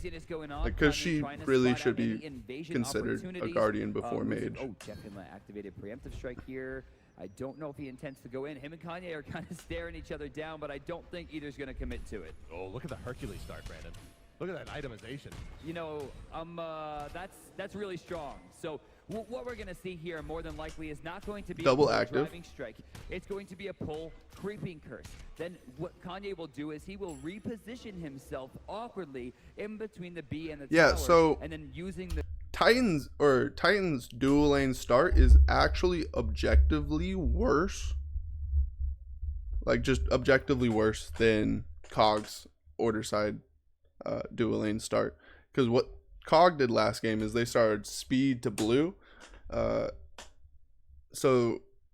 now Titan has lane pressure, I guess. So that's the trade-off. You can either get the same amount of farm as Chaos side, or you can prioritize blue and lane pressure. But technically, Titan's dual lane is at a XP and gold deficit by around 1 camp. Somehow gained distance from Ataraxia. I think it's a little bit less because mid harpies aren't equal to a buff, I'm pretty sure. Took a little bit, and they're going to lose a small amount of golds here, given the fact that it was already pushed down. See, very smart. So now Titan isn't just playing the lane and looking to have lane pressure. They're converting this lane pressure into a red buff invade early game, which should be free as both jungles are in right. It's going to be a free red buff invade on the side of Titan, and they're taking it from the top side of the map. That's not going to be available to Nox, but taking a look at MLC's build, he elects for something a little bit different than what we see out of most Noxes, where the rest of Warlock's actually goes for that early MP5 out of the Lost Artifact. Wow, that's a really early creeping curse, and he's going to take way too deep out of Kanye. I don't know what the fuck Kanye Life's doing. He's completely alone. Out of the Lost Artifact. Wow, that's a really early creeping. And gets completely outplayed by MLC. Doesn't matter if you hit the fucking pole, because you're silenced and you can't dash out a tower. Get shit on, dude. Maybe, you know, we haven't seen a lot of Hercules support, and we haven't seen Kanye Life playing in some time. Like, not even gonna lie, Kanye Life is costing them game. These two early games so far. Like, they had such good pressure after this red buff invade, but now they've completely lost all pressure early game, and they've literally lost all the gold lead too. Cog Prime is up that first blood bounty. Completely stuffed underneath his tower, and the early game where the B is generally going to be weak against someone like Hercules, it's just going to. And now they're gonna answer back with that invade onto the speed buff. Titan really needs to secure this forward there, jungler, but they're being zoned out completely. Cognitive, they draw the. And we got the AMC out of Vera. Easy peasy. Very interesting. Well, who did it go on to? Jeff Hindla? I'm not sure. I see one. Oh, Andy Andy just picked one back up. That's going to give him about 85 to 90% uptime overall on a speed buff, given the fact that he also started with his. With that, Omega wants to make plays, but Confrey's going to walk out of that circle. Oh, we got Baka solo. I didn't notice that. This matchup is an interesting one. Bakasura and Bakasura's Hercules solo. Very far forward. Barracuda's going to be able to put the honey down. I'm not sure they have enough, though, to burst down Kanye Life, but they do gain some lane advantage out of this. That Hercules is definitely struggling so far, but it's a god that can make a pretty decent recovery. He can transition into a kind of 4-position farming role if he needs to as well. I really like the shot from Barracuda there as well, using the swarm to not only hit his opponents, but some of the creep wave as well as he was being pushed back. The big fadeaway is going to give them an opportunity to ensure they're not going to lose any creeps to the tower. And with that, we're approaching the 3-minute mark, so we're going to watch those supports. Lose any creeps and push yep, that's what happened here, DM. Yep, DM, that's what happened. It had nothing to do with Jeff Honlet fucking canceling the dash out of Hercules. Had nothing to do with that. Had to do with Barra hitting the wave on his 2. Fucking dumb. Like the shot from Barracuda there as well. Where is it? Where is it? I thought it's right here. An interesting one. Yeah. Yo, what saved Barra's life? Is it because Barra 2'd the wave? Left side lane, Hercules, he's playing very far. Okay, he didn't say. He basically said Barra.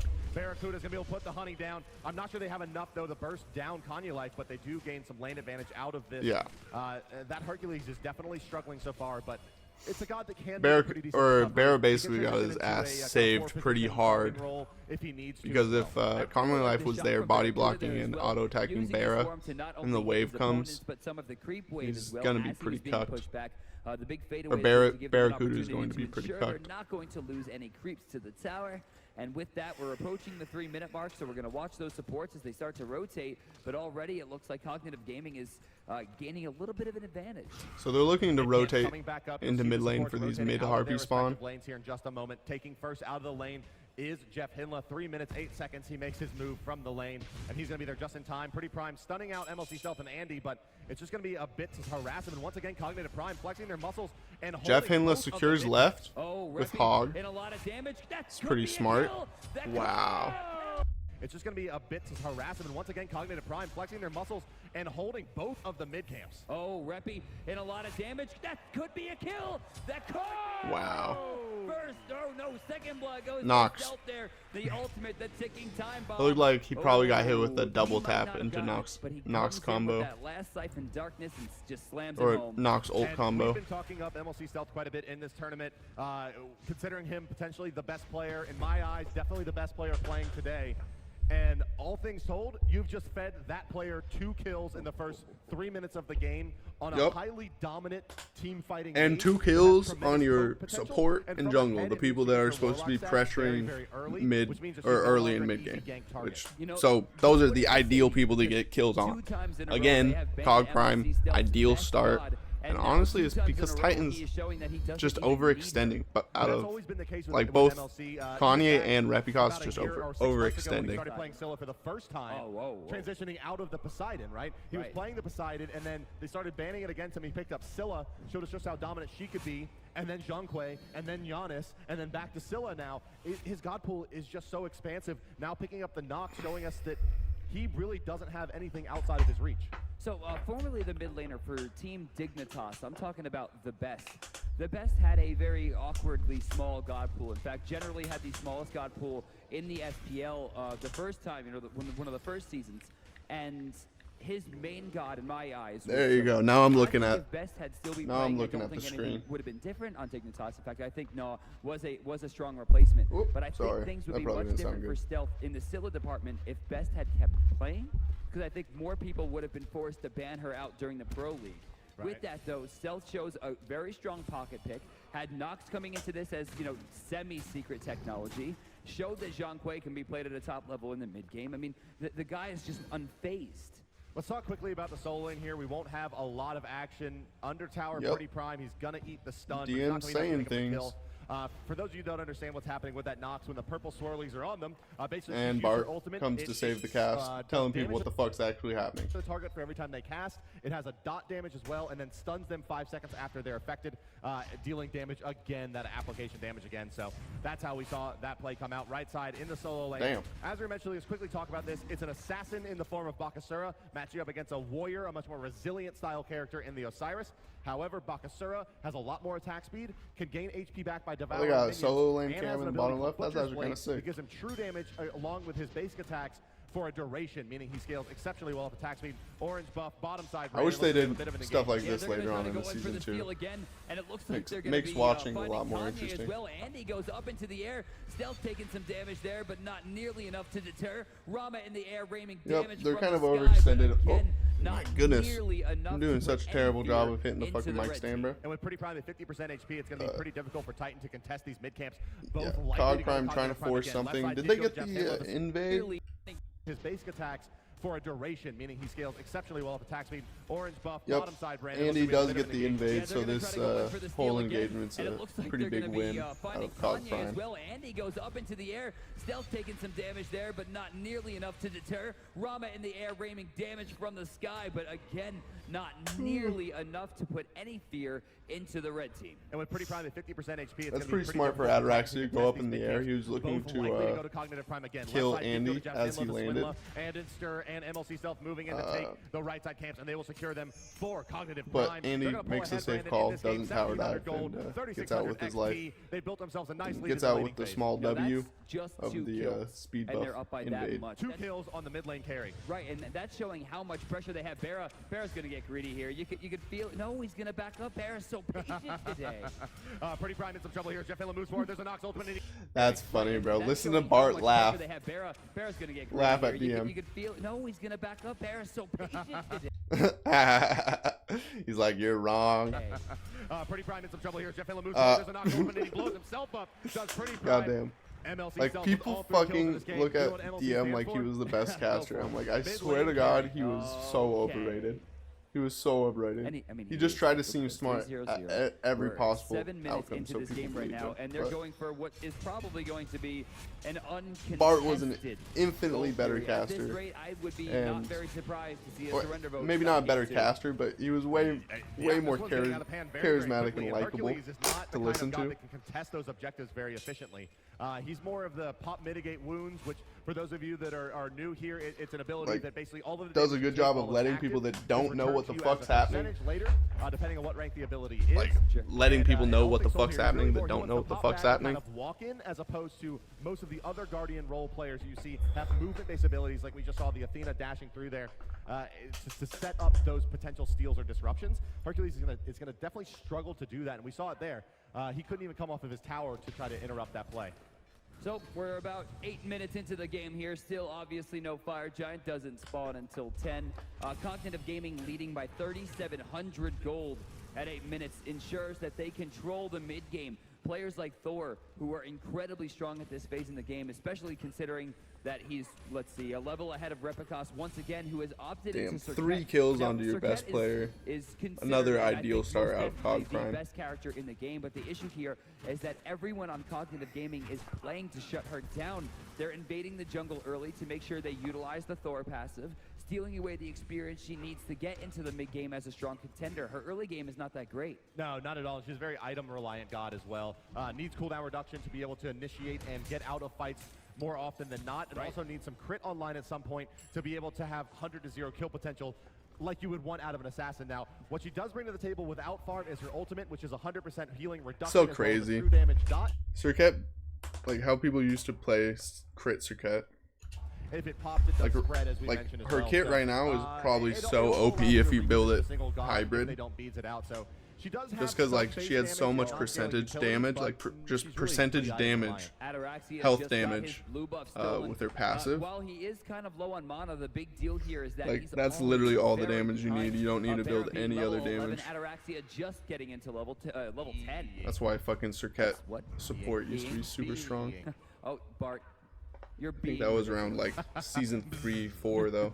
Left side mid camps are going to go to Barracuda here, and he's going to get the credit for them. That's going to put him even further ahead of poor Ataraxia on the ROM over in the dual lane. Right side camps. This is now the 3rd respawn that has gone only to Cognitive Gaming. And that's translating into a lot of the gold differential and XP you see here, less the Gold Fury 1500.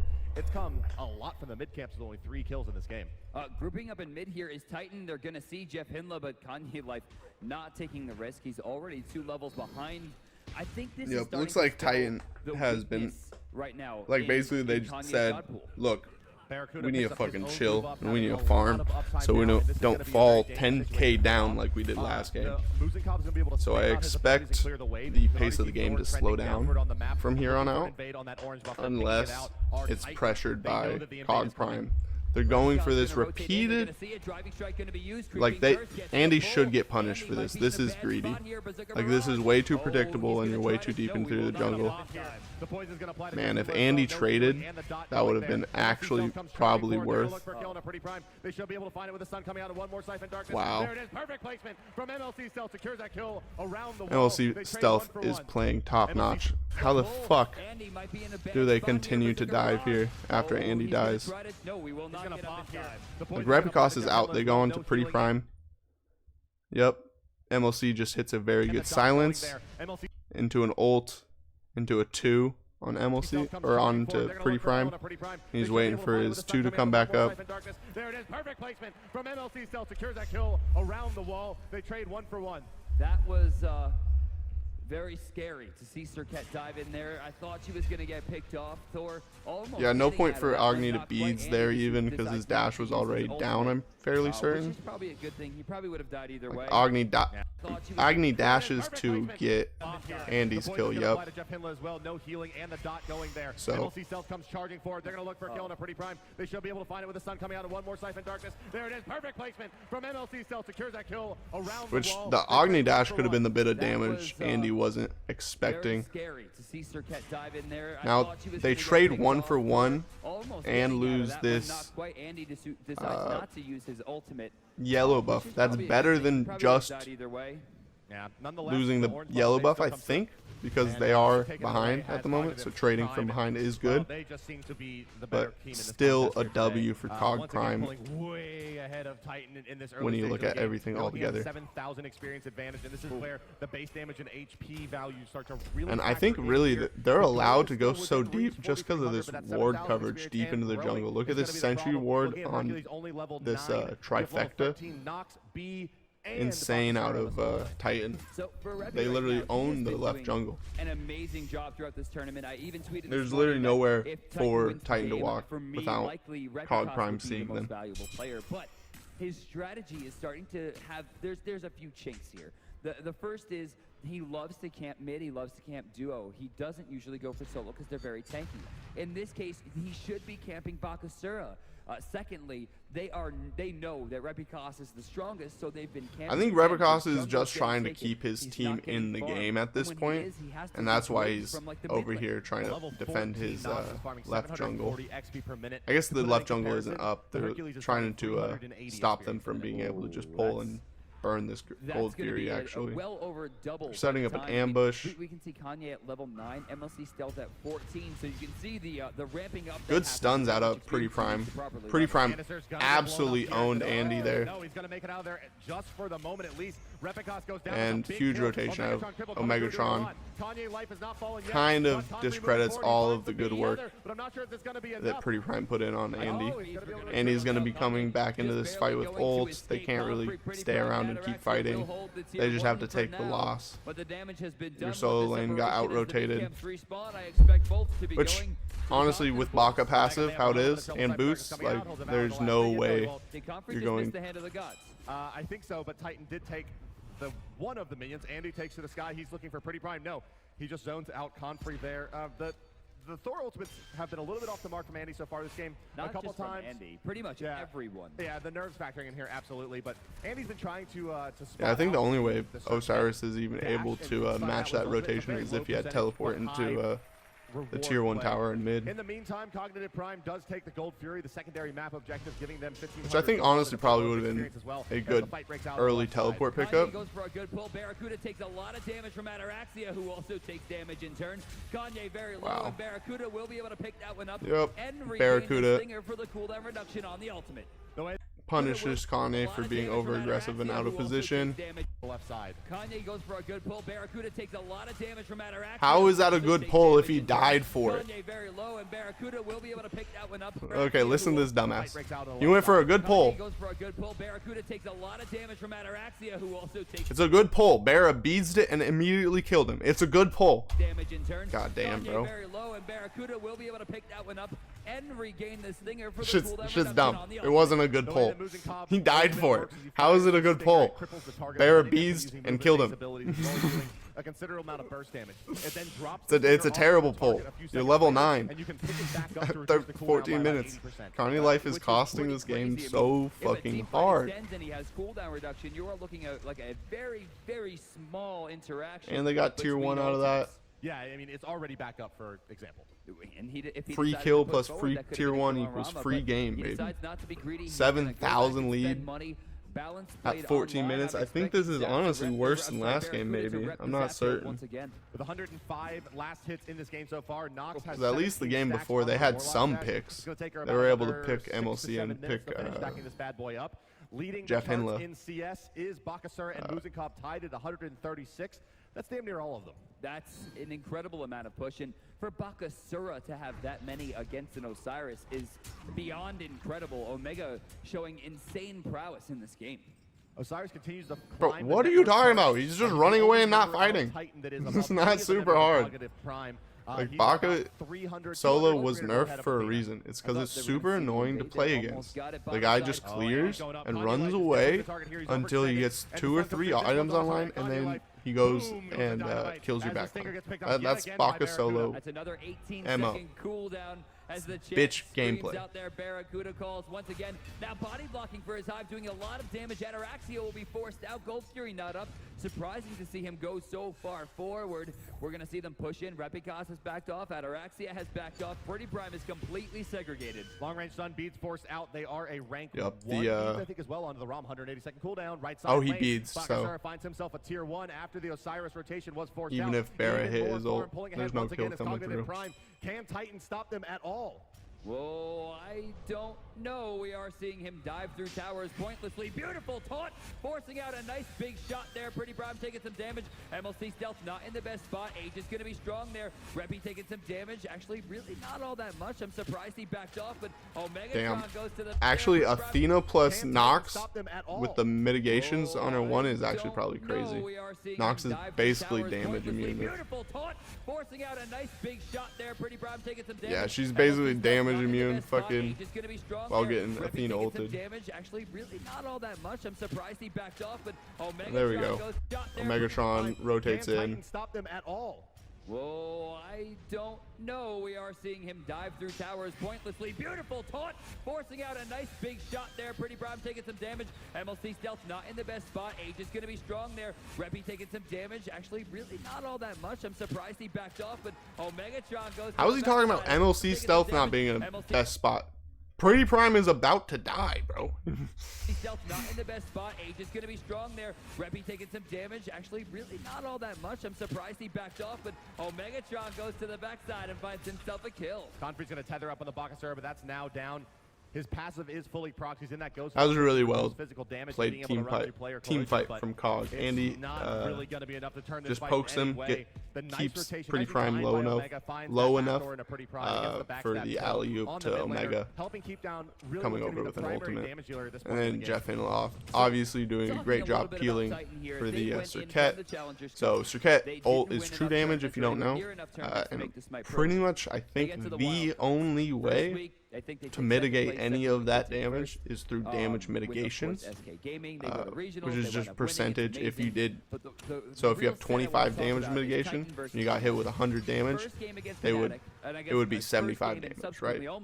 So because of Nox 1 and Athena ult's very similar to what we're seeing Nox now. In fact, and Circuit ult basically doesn't do a whole lot. Now, So I wouldn't be too scared if I was Barra here. You're level 17 into a 12 and a 14. He doesn't give two fucks. He just shows up and kills. That's a hard kill if he hits. Looks like he missed, though. And Ataraxia is out. But they still get one free kill on Reppy. This is just a terrible gank out of Reppy, honestly. He shouldn't be here. He's level 12, 3 levels down, ganking someone who's also 3 levels ahead of your duo lane. Terrible decision to gank. I know every caster is supposed to build it up, but I must impress upon you the importance of not underestimating this team. What they don't have, however, is that late game hard carry in Kali. Left side, Anderson's trying to find Repicos for this kill, as well as the team chasing Good out peel from Kanye. looking for the peel. Repicos gets blown up by for this Let me kill. watch the map, try to see what happened to Suket. She dashes out. Thor stuns. As well as the team chasing down Ataraxia. Kanye looking for the peel. Repicos spins gets on her. blown up by the backswing on the hammer.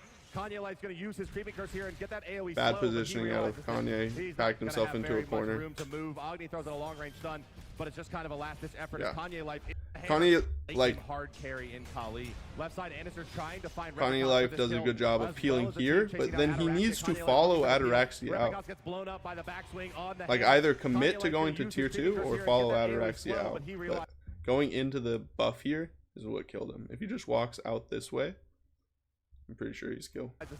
He's not going to have very much room to move. Yeah, especially with Pretty Prime right there.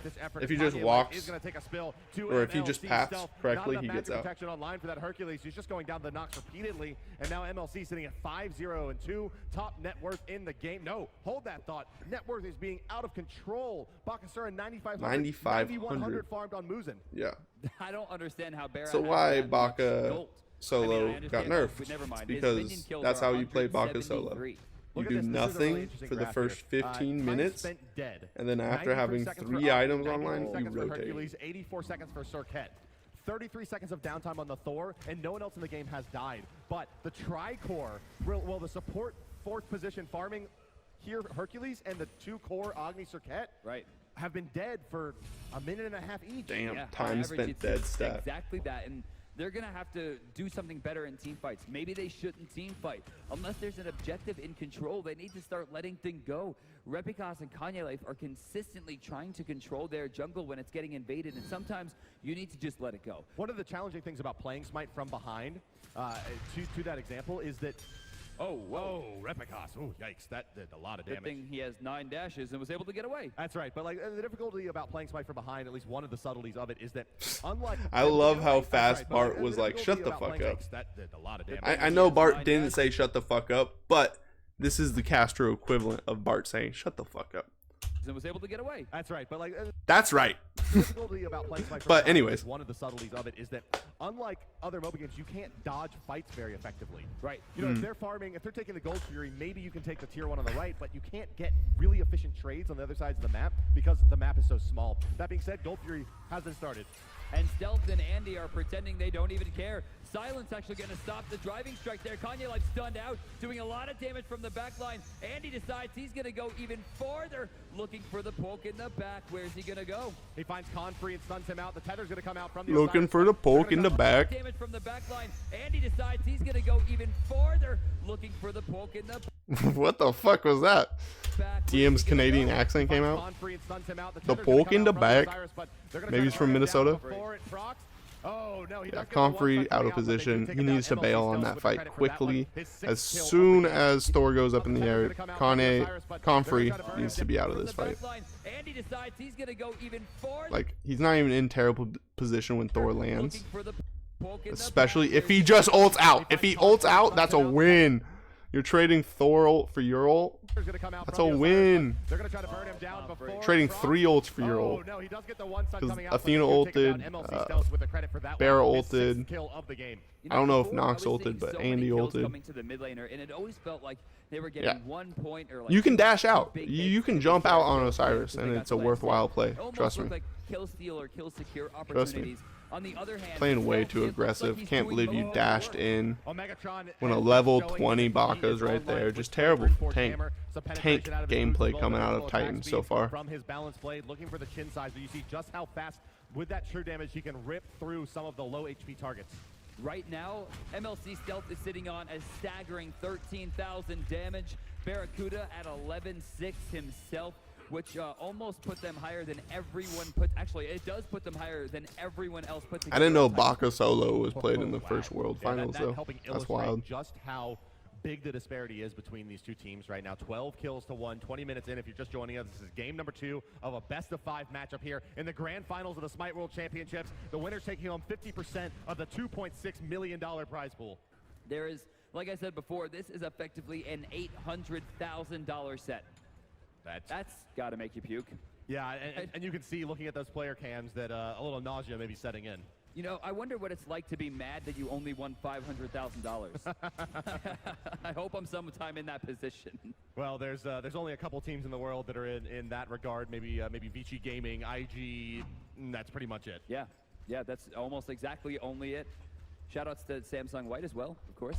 Shut up. Oh, they DM. did won. They did win, but their big one not as big as our big one. No, just a little bit. Turn up. We like to stroke a little bit. It's fine.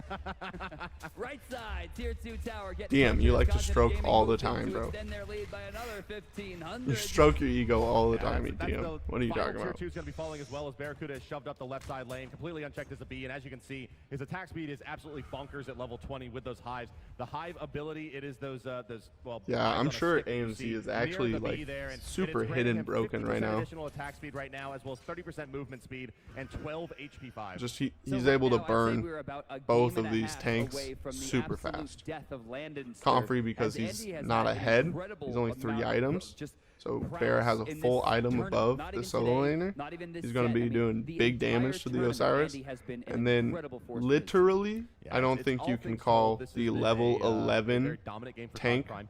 or And I think the that was level big question 11 about this Hercules team. They've support. always been I one of don't the think more you can dominant, call if not the him most a dominant, tank the most anymore. winningest of all of the SMITE online teams. He doesn't even But have they 2 always items. fall a little bit He doesn't short even of have 2 Andin, items. And everyone always And pointed at Andinster. You don't Arguably even was the best include jungler in the Boots as world an item. just for his poor lane performance. But here, I think that they've silenced the haters, if you will, as they start the Fire Giant. It's starting to fall relatively They low are here. There's no getting contest dog going on. walked I don't again. think Titan has any idea Almost what's going on. fucking I barely have an 18k idea game. what's going on. Am I That's a seeing very that right? ballsy call. That's 60k to Kanye might 42k. take a lot of damage there, but they're gonna notice Sheesh. there's a Yeah. Fire Giant Dog up Prime attacks to is Anderson. walking. Andy's going to continue charging forward. Andy's That team ultimate, it comes crashing super down. out of Kanye Life just position gets there, exploded honestly. as the burst damage comes Like through. if they were at Forward with that team any ultimate, it bit comes crashing somewhat down. even, Fire Giant buff attacks to that's Anderson. Andy trading Andy's for gonna continue Kanye charging Life. forward with that Athena ultimate, it comes crashing down. Kanye Life just gets exploded as the burst damage comes through. Omegatron surging Yeah. forward with MLC Stealth. They're looking for Confrey next. The silence comes out. It doesn't If look there like were it's gonna be any much more aggressive, any but the semblance of Phoenix is an going to even be the game target there, for Kanye Life Game. trades They for don't have Andy. that Bakasura That was ultimate a little to bit help too take it aggressive out forward. of Kanye. They're He clear to lost wave his out and beat, wait their or time. that was a little That's right, bit and they're too gonna push aggressive it out out. of Looks like Omega Andister. going right for it. huge amount of attack speed. The Phoenix falls very quick. I honestly think it's not a bad engagement out of Kanye Life. I've been kind of harsh on Kanye for this game, but that was a pretty good invade. If you trade there, you're getting a fire or someone with Fire Giant. You're killing someone with Fire Giant. Right side looks like Red and Buff's that's going to be a taken. win. MLC Stealth will grab that and extend his power up to 619. That is an absurd amount of damage at this stage in the game. Yeah, this is where Nox, before she had some changes and some buffs to her, used to shine when she had absurd damage. And yeah, that might be a death. Oh, going for it. Look at this. MLC Stealth taking some damage here. Good aggression. I like the aggression right there coming out from Pretty Pro. Used to shine. Nox ult there? No. That If Nox had is ult, she an gets absurd this amount of kill damage onto at this stage in the game. Suket Yeah, for this sure. is where Nox, before she had some changes and some buffs to her, used to shine when she had Holy absurd damage. fuck. And, yeah, that might be a death. That was one ability out of Nox. Look at this. MLC Stealth taking some damage Jeez. here. Good aggression. I like the aggression right there. Yeah, this coming out from game's Pretty Prime. over. This stacks, that's on the Nox. Just the like, Obsidian Shard, Ratatouille, it's and a Pen Boots. He's gonna 20,000 be gold hitting, game. magical protection. Siphon Darkness Am I seeing right that now, number of right? course, It's a talking about Noxus $20,000. 3, is hitting, if it were unmitigated, for over 500 damage. Luckily for Rebikos, he accidentally dodges the two. That silence would have probably spelt his death, given the fact that if he had that damage applied to him, plus the I think bonus that does damage kill. from the passive, it would have been a kill. The disparity now between the teams has exceeded 20,000 gold and 27,000 experience as Gold Fury goes down for the 4th time in favor of Cognitive Prime. I think this Biggest 24 minutes, like, had, they took a lot of that experience is kind of quote unquote a lot of kills. Well, they still got fire. Real experience, right? I haven't looked to siege once with fire. Coming out to really stop Just the kind of damage. chilling. Most They've been chilling, He has built getting Witchblade, their which is physical. 4th items He has built online, Rune 5th Forge, item out which of is physical. Barracuda, His which is passive crazy. is physical, which means he's not going to have the mitigation necessary to stop MLC Stealth. Yeah, he needs about 4 to 5 seconds of uptime in the fight to get that Left that Phoenix chain to dead actually already. proc and stun someone out. Kanye Life could be in some trouble here as the Thor ultimate comes through off the mark yet again. And Kanye Life gets baited trying to defend a dead Phoenix. Heavenly Agility Thor popped up, ulted. trying to do something, almost no damage We got a being hard done. dive in the back line. That's going to be game 2, boys. Pretty easy game out of fucking Cog Prime 2. North America will Does Omega do something cringe when he stands up again? North America Nope. will true work. Things are done. They gotta figure out something else they can bring to the table. Okay, into the fucking 3rd game. Titan, as you can hear the crowd getting absolutely crazy here for both That's teams. crazy. But, you know, I know a lot of people in here are cheering for They've Cog had Prime. 100% of all speed buffs, 90% of all mid camps, 100% Fire Giants and Gold Fury, obviously because they've been such snowballs.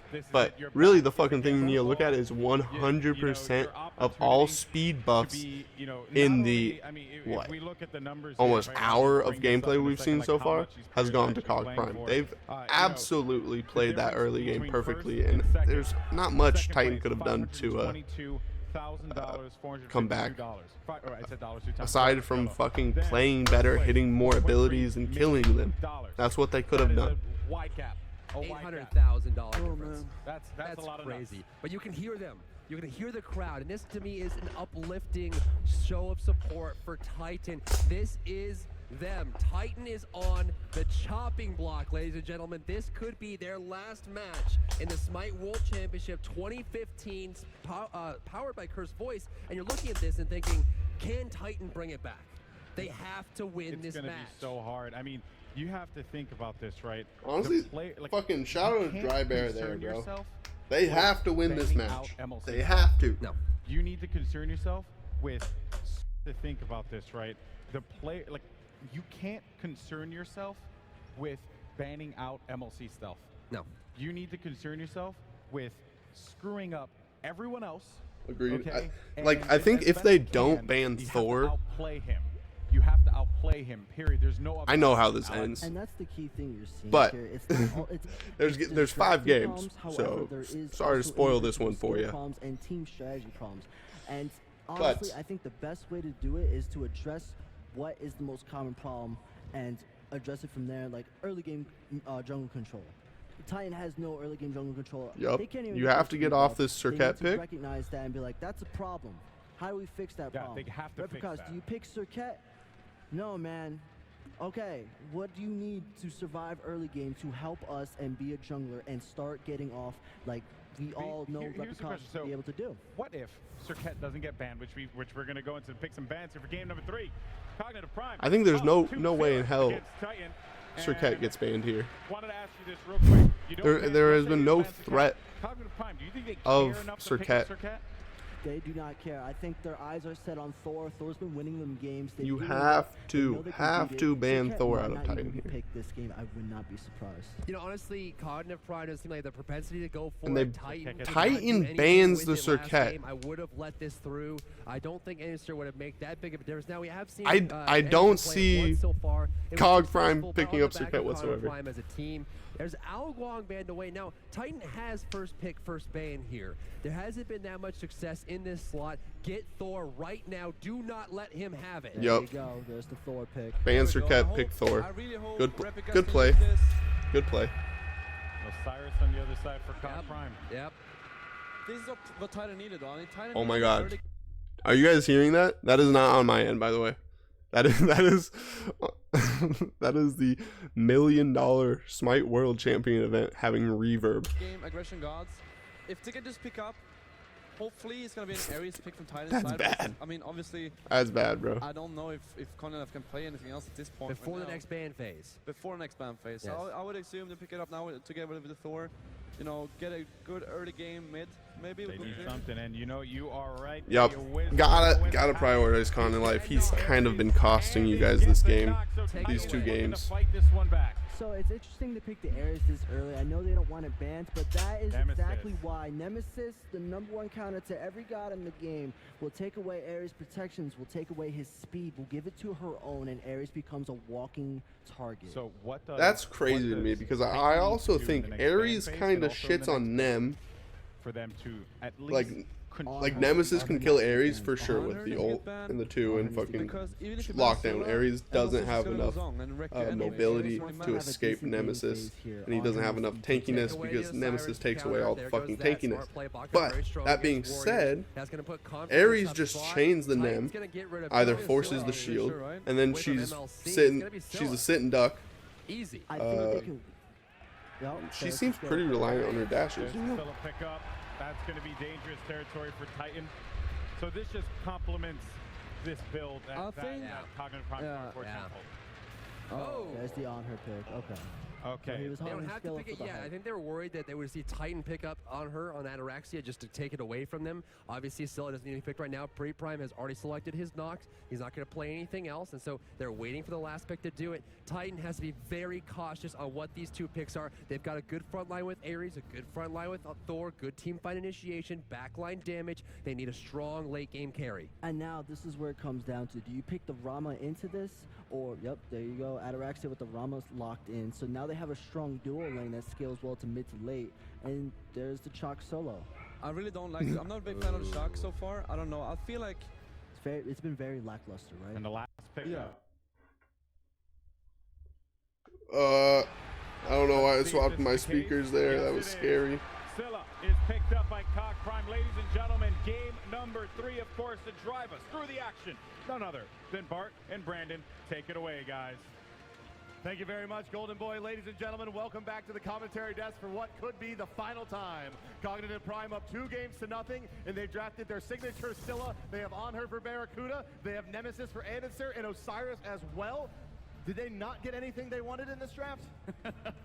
I think that things are looking very, very grim for Titan. Let's go, DM's wrong. Let's go, DM's wrong. Pivot-based picks. I mean, I'm just saying, as a viewer, have you guys heard DM say anything that isn't objectively wrong or literally just saying what's happening in the game? Like, there's a $2,000 gold lead. Like, that doesn't take fucking skill. Like, there's no analyst ability. Like, but every time he's analyzed something, fucking, it's wrong. That we could be underestimating Titan. This is the one team you cannot clock out against early. They have defeated people under the most incredible of odds with all 3 Phoenixes down, with their Titan at 10%. Then he says some shit like this, like, what? You just said. You just said. And on the verge Prime was probably going to win. But because they had a better fucking comp. Hyper late game carry in Kali. Here, they do not have anything that can fill that role outside of their Hunter Ataraxia. Makes no sense. But we'll see what they could put on the table. Ladies and gentlemen, it is game number 3 of a best-of-5 series. Titan representing the #1 seed from Europe. They are down 2-0 versus Cognitive Prime. Their roster is Kanye Life pairing up with Ataraxia in the duo lane as Ares and Rom. In the jungle, it's Repicos on Thor. I think the Ares Rom lane is actually super lethal for Jeff Hinla and Barra. They both have cripples to shut down their escapes, so that basically gets rid of what? 1/4 of all of Jeff and Barra's abilities.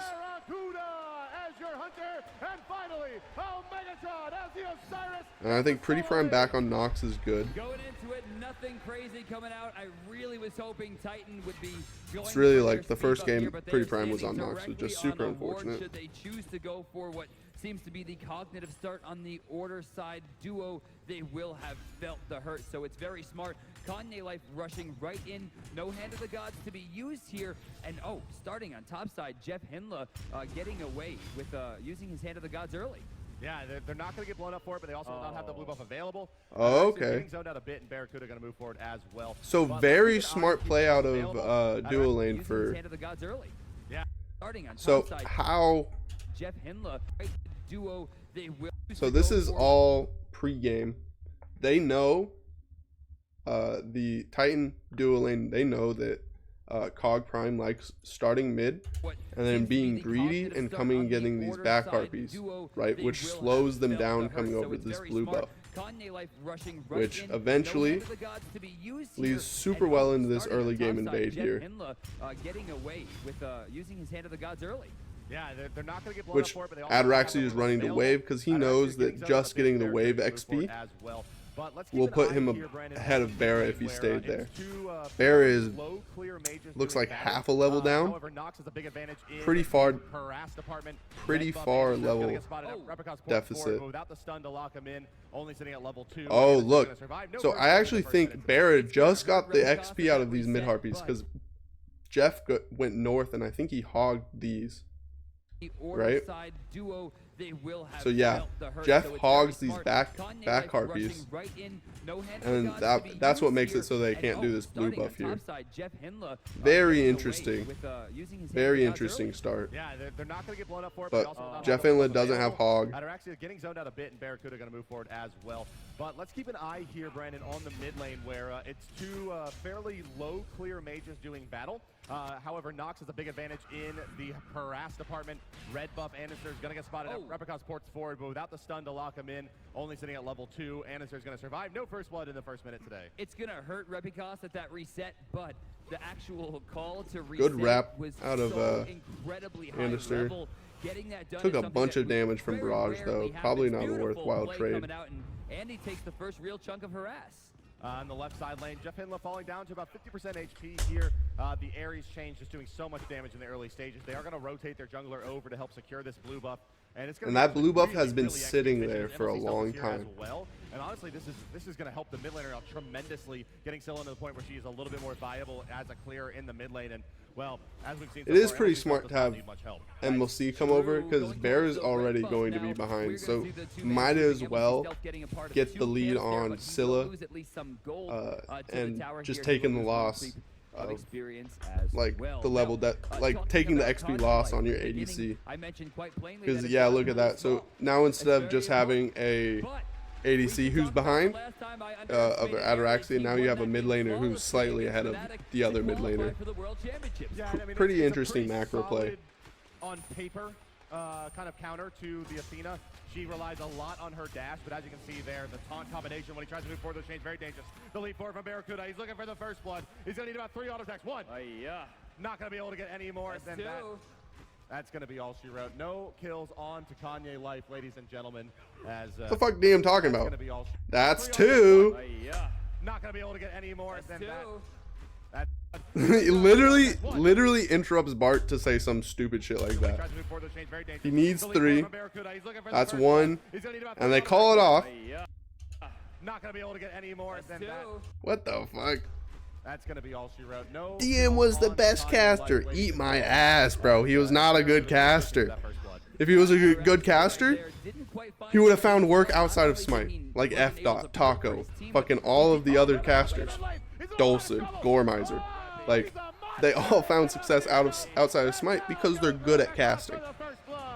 Like, DM isn't good. He got lucky. Actually activated the level of the move and then did it before taking the damage, but of course the true damage had been done. First blood once. The fuck is he talking about? He's a monster! Goddamn, Bart absolutely carries DM. You can't change my mind. Bart.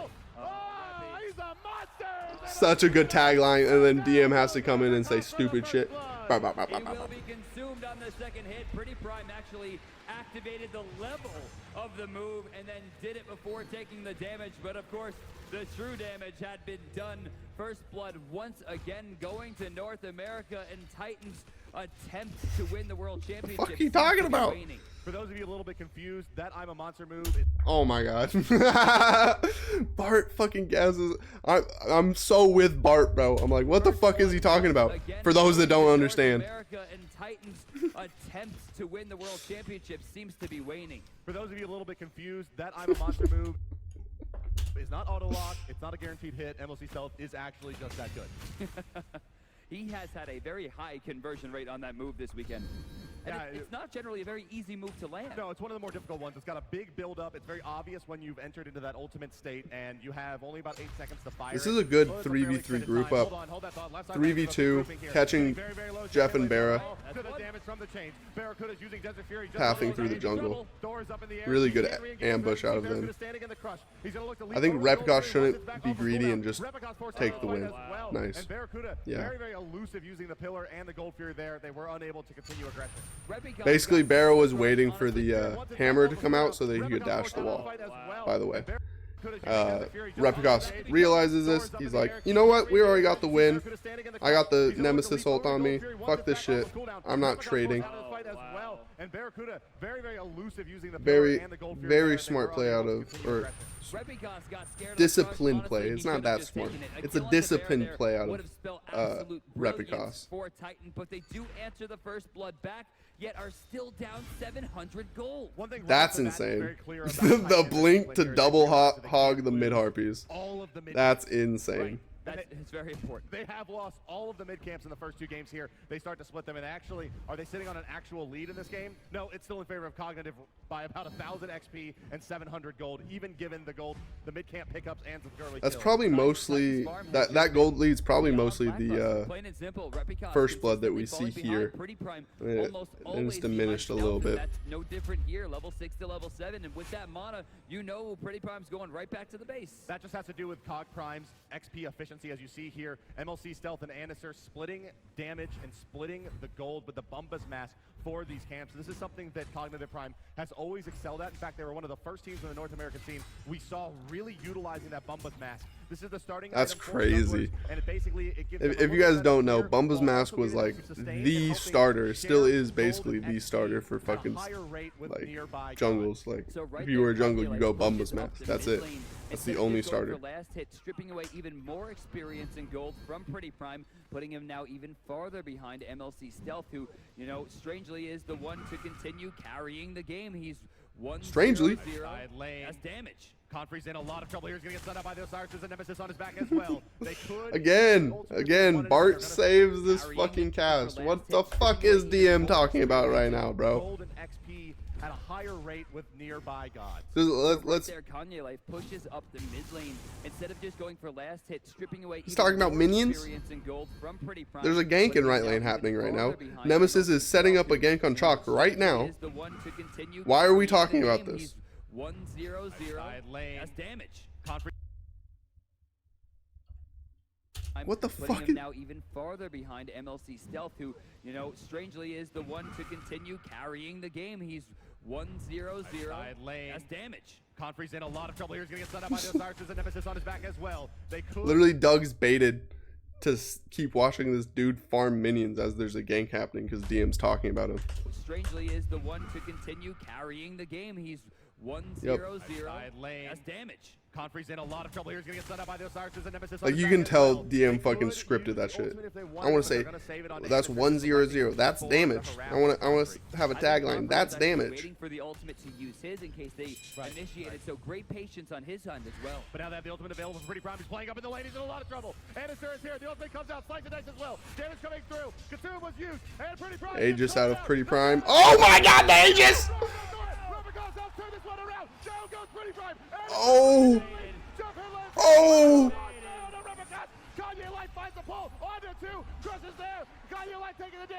Oh, that's so unfortunate. That was almost such a perfect Aegis out of Pretty Prime.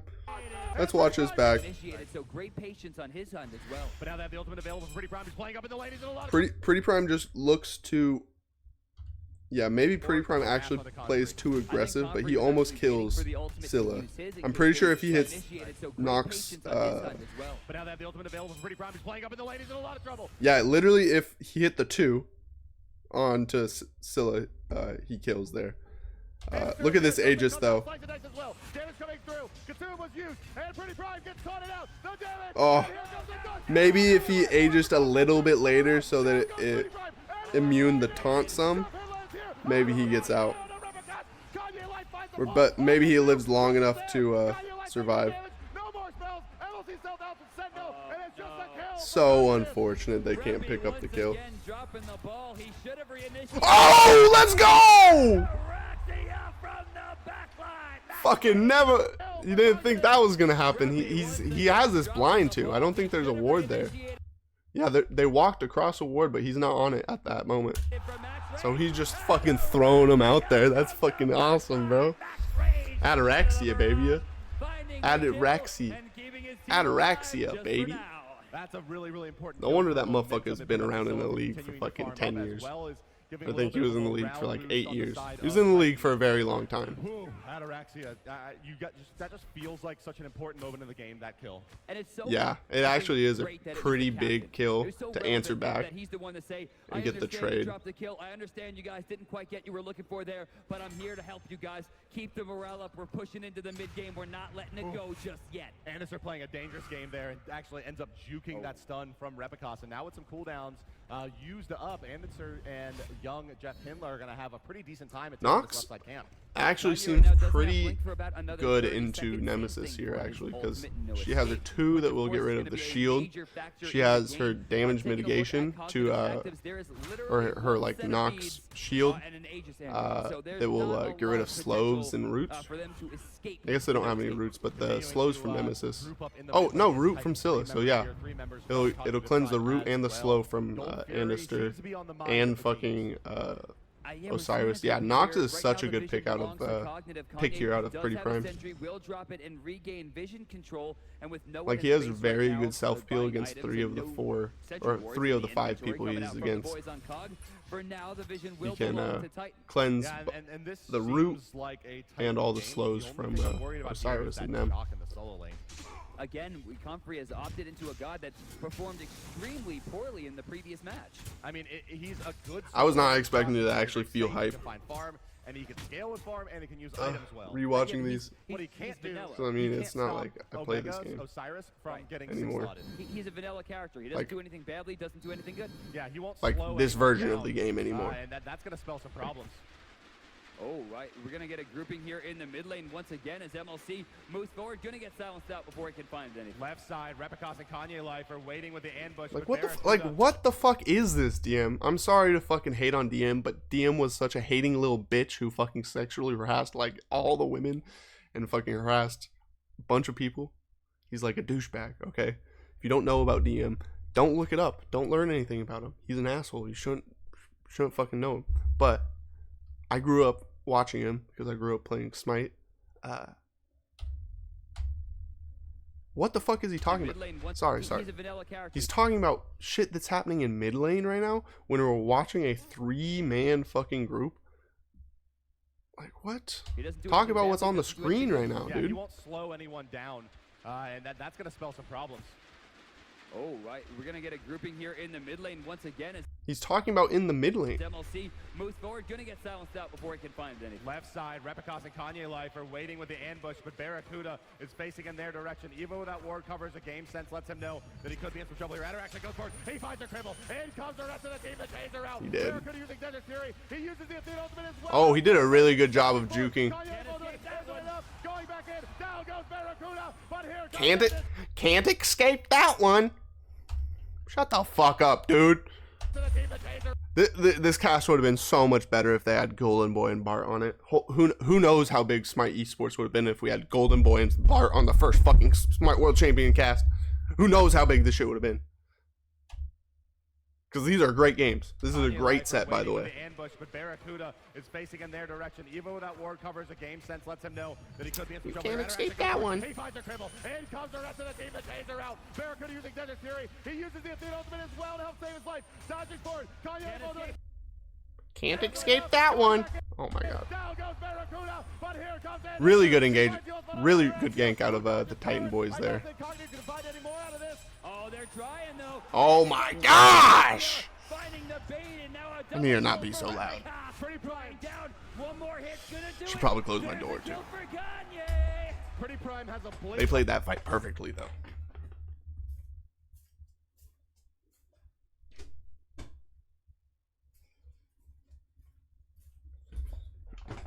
They played that fight perfectly. Let's watch it from the top. I'm sorry. I know I'm mocking DM hard, but like I can't help it. I can't escape that one. Like, dude, it's so cringe. Left side, Repicos and Kanye Life are waiting with the ambush, but Barracuda is facing in their direction. Evo without ward covers a game sense, lets him know that he could be in. So Ramo rolls in to engage, stopping the dash coming out of on her. Stunned, Beast, Athena ult come out. The extra mitigations was the only thing that made on her live that long. But Kanye does a good job of going deep and getting the pull onto Barra. Huge. And this right here. So they hog to get rid of the minions so that Andy can't body block. And Jeff goes up to try to get the kill instead of focusing on peeling for his assassin. But I don't think Jeff has much here. It's not like Jeff could do much. Andy goes down, Ataraxia finding the bait, and now a double kill for Repicos. Pretty Prime down. One more hit's gonna do it. There's a kill for Kanye. Wow. Perfect bait out of Ataraxia. That whole time was a perfect bait. In the previous set against SK Gaming, he goes aggressive, but there's a 4-man grouping here. We don't have the Hunter. There's no way Omega's making it over, but the issue here is that MLC Stealth could still Comfrey just needs to harass MLC right here. Yep, not close. Questionable play there. He honestly shouldn't have gone for that. He should have just ran to his tier 2 and not take the death. Omega's making it over, but the issue here is that MLC Stealth could still. But you know, he wouldn't be MLC Stealth if he wasn't trying to make a play. Mr. Make a Play MLC Stealth. That should be his name. You guys will get that reference if you stick around and watch the final set to this. You'll get that reference. Mr. Motherfucking Make a Play. Much sooner when they were still stacked up. Of course, he didn't have that information, but he winds up paying for it. And for the first time, MLC Stealth with a big misplay puts his team behind. Ataraxia going for this box as he has that level lead. I do want to highlight and give major shout-outs to my man Omega, who recognizes the fact that he's just not getting over there. He is behind on stacks by 1, 2. As well. Brilliant use of his time. Yeah, Omega playing some of the best Smite of his life here. He's one of the longer tenured players around in the scene. We've seen him fall in and out of favor in terms of. How long has Smite had a pro league? I'm so confused. But here we've seen him. Isn't this the first World Championship? We haven't seen really from anyone else. It's the very Omega style of play, very lane dominant, a lot of taunting, a lot of emote spamming, and a lot of head games. Oh, Kanye in a great spot here. Stealth going to aegis it, and Jeff Hindler going to channel it out. We're going to see a lot of damage onto Jeff here. Can Comfrey move forward? Oh, I'm very surprised to see him not go a little bit deeper there, cripple or not. Yeah, the Nemesis ultimate came out onto Comfrey, which made him fall back. Omega finds a tether, but actually leashes it himself. Nox damage is going to help slow down Cog's surge forward, and Osiris has realized he can't find any kills. 7 ults now. Kanye Light's going to get slowed up, taking a lot of damage. Omega trying to find any. Good pick out of Omega. Down goes Kanye Light. Eyes on Ataraxia in the air. It's going to need a big shot here. Can he find it? Oh, wow. he cannot. Good jukes out of Omega. He played that well.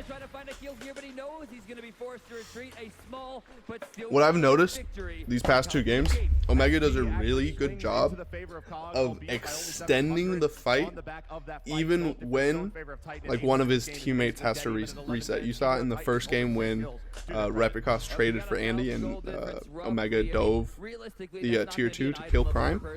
There, he keeps the fight going. Even after Jeff Hindler gets super poked out by Ares. Ares Nox looks like. In a great spot here, Stealth gonna aegis it, and Jeff Hindler gonna channel it out. We're gonna see a lot of damage onto Jeff here. Can Comfrey move forward? Oh, I'm very surprised to see him. I don't like that Nemesis ult onto Comfrey there. Came out onto Comfrey, which made him fall back. Omega finds a tether, but actually leashes it himself. Nox damage is gonna help slow down Cog's surge forward, and Osiris has realized he can't find any kills, but there's the crush second combination. Kanye Light's gonna get slowed up, taking a lot of damage. Omega trying to find any with the Psycho Crusher. Down goes. Really good job. Eyes on Ataraxia in the air. It's gonna need a big now if Ataraxia hit those snipes, completely different, and it's actually a win for Titan because then you're trading your support for solo lane. Yep, I'd say that's the first clear victory Cog has gotten this game, apart from a few standalone or a few picks from early lane ganks. Realistically, that's not going to be an item level per person, or rather even for one person. It's going to come down to if they can use it. Looks like there's a level lead on Omega. There's a level lead on Ataraxia. Situation. This is a I must continue outplaying Barracuda situation, and in the last fight, that's true, DM.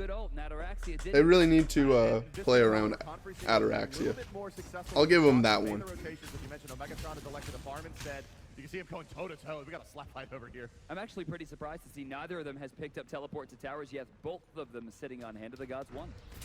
Yeah, I guess there just hasn't been a lot of pressure in this lane. We've only seen the jungler over here a couple times, and neither of them are really likely to fall with the tier 1 still up. So all things told, yeah, if they had teleport right now, honestly, the solo laners would be like a good level, 2 levels above everyone in the game.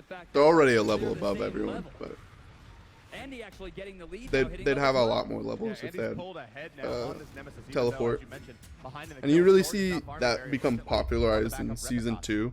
Pretty sure it's because of Divios was the first one to really run teleport all the time, and just so you can continue farming the map so efficiently early. Pick on Kanye Life. If they're able to trade with anyone, it could be a worthwhile engagement. Good pick out of Ataraxia. So now that's a win out of Titan.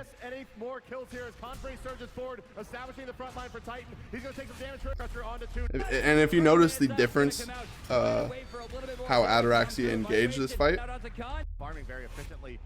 Ataraxia stays in the jungle instead of rotating all the way into the lane, so that they have no time to really prepare for the Rama snipes. On the back of Replicos. So let's watch how this engage. Kanye blinks onto Scylla. Looks like he's just trying to get actives out of the mid lane, but he ended up getting three ults. So that's like Kanye Life got a lot for dying. He died to 3 ults there. Omega moving forward. There's a big Psycho Crusher onto 2. No healing coming out. Huge damage onto Bear there. That was a one chalk axe and into it. Rama snipes. Comfrey might be staying around a little too long. Yep. Get the win. So because they're getting this mid harpy here, they're going to actually have a win. Titan looking like they want to keep their tournament hopes alive. And of course, they traded support for ADC, another super super clear win for Titan here out of that fight. They really need to take a Gold Fury, a couple towers, get some footing before you can call this one in their favor. So topside speed buff about. And by win, or like by winning or losing a fight, I just mean like the team that won benefited from that fight, and the team that lost that fight, they benefit less from that fight, or they lose something from that fight. Generally the basics of how MOBA games work. As you watch the teams rotate for that top side orange buff. All right, so Stealth going back into the mid lane, not missing any farm there. A little bit of gold to the tower, but nothing super relevant. Mid-camp's on right, about to come up, and again, Andy walking past the speed buff to ensure that he's going to get a camp that could be contested. Right side, let's see, we got about 15 seconds left. The chains are coming out, but they do miss. Kanye Life takes some damage. 4v4. It's a 4v4 now as the rest of the backline rotates in. Repicos there, as is the Osiris, but backing off now is Titan. They're going to give this one up to Cognitive Prime. Strange to me, considering that they did have a pretty good line to that. Pretty Prime was completely blocked by the front line, and the rotations coming over. Comfrey didn't really. Looks like Titan's content with their lead so far. They aren't really looking to pressure. I think they're okay with taking this to late game and team fighting, especially with such a strong lead on your carry over the other carry. Full 2 levels over Barracuda for Ataraxia, and another kill on the bear out of the snipes. Perfect snipes out of Ataraxia again. He doesn't have any CC immunity here. Wow, what a beautiful freehand tap. And Repicos has to freehand tap this because he has to stun Andy or he doesn't live long enough to get the kill, which is a 2-for-1. Repicos did the math and realized that it's worth for him to kill and die. When Cog is in this advantage, it's like 4,000 to 5,000 gold. When Titan's in this advantage, we're only seeing about 1,200. Because in all reality, or in all actuality, Repicos probably could have lived if he teleported out. Oh, nice chains coming out. Stealth taking a lot of damage. They actually forced his beads as well. They're going to be down for 3 minutes, but he still has the Greater Aegis active. So he's not going to be in too much trouble as he does retreat, and no Gold Fury attempt. I thought they were going to try it. Yeah, it is a little bit questionable to pick the Scylla into the Ares knowing it was there. I really miss this Aegis. I kind of like the CC immune rooted Aegis over the no CC immune moving Aegis that we have now.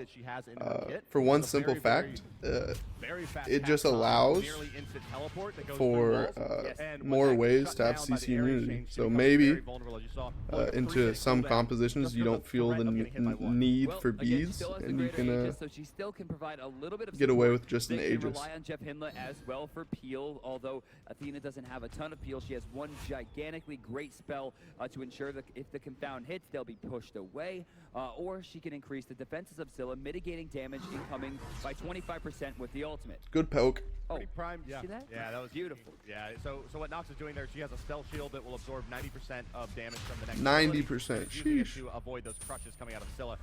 We have Barracuda in a little bit of trouble here. Next ability. Beautiful. Yeah. By 25% away, or she can increase the defenses of Scylla, mitigating damage incoming by 25% with the ultimate. Oh, Prime, yeah. See that? Yeah, that was beautiful. Yeah, so what Nox is doing there, she has a spell shield that will absorb 90% of damage from the next ability, and is using it to avoid those crushes coming out of Scylla. We have Barracuda in a little bit of trouble here. Kanye Life, though, gets taunted out by Jeff Hindla, and the Gold Fury attempt is going to be stalled there. Barracuda taking a little bit more harass than he would have liked. Oh, Andy moving in again. A lot of pressure into this Gold Fury still, as we see a rotation coming over from Comfrey, but he just walked over a sentry and he will be spotted. Cog Prime is looking like a completely different team without the early game pressure they had last game. Pulls Andy back in to an instant kill. And now here comes surging Titan. Barracuda comes into the back line, but he gets started out by Repicos and exploded. Triple kill for Ataraxia. Ataraxia fucking carrying, man.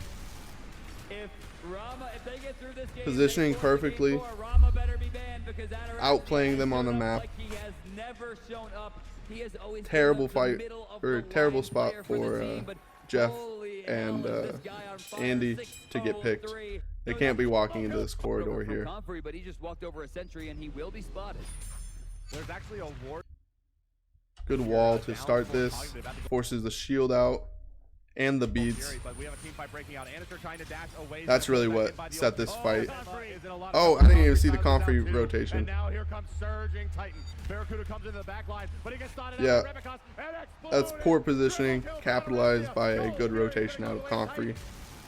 If Rama, if they get through this game, they force a game 4. Rama better be banned because Ataraxia has shown up like he has never shown up. He has always been the He has middle shown up of like he line has player never for the shown team, up. but holy hell, is this guy on fire? 6-0. Holy hell, is And this guy on responsible fire. for every major objective push so far. Devs love and Chinsides with the pen boots online here. It's a Holy really hell, good this set. guy's on Level fire. 18, What the level fuck are you 18, talking about? 17 minutes into this game with a 3,000 gold luxury item under his belt.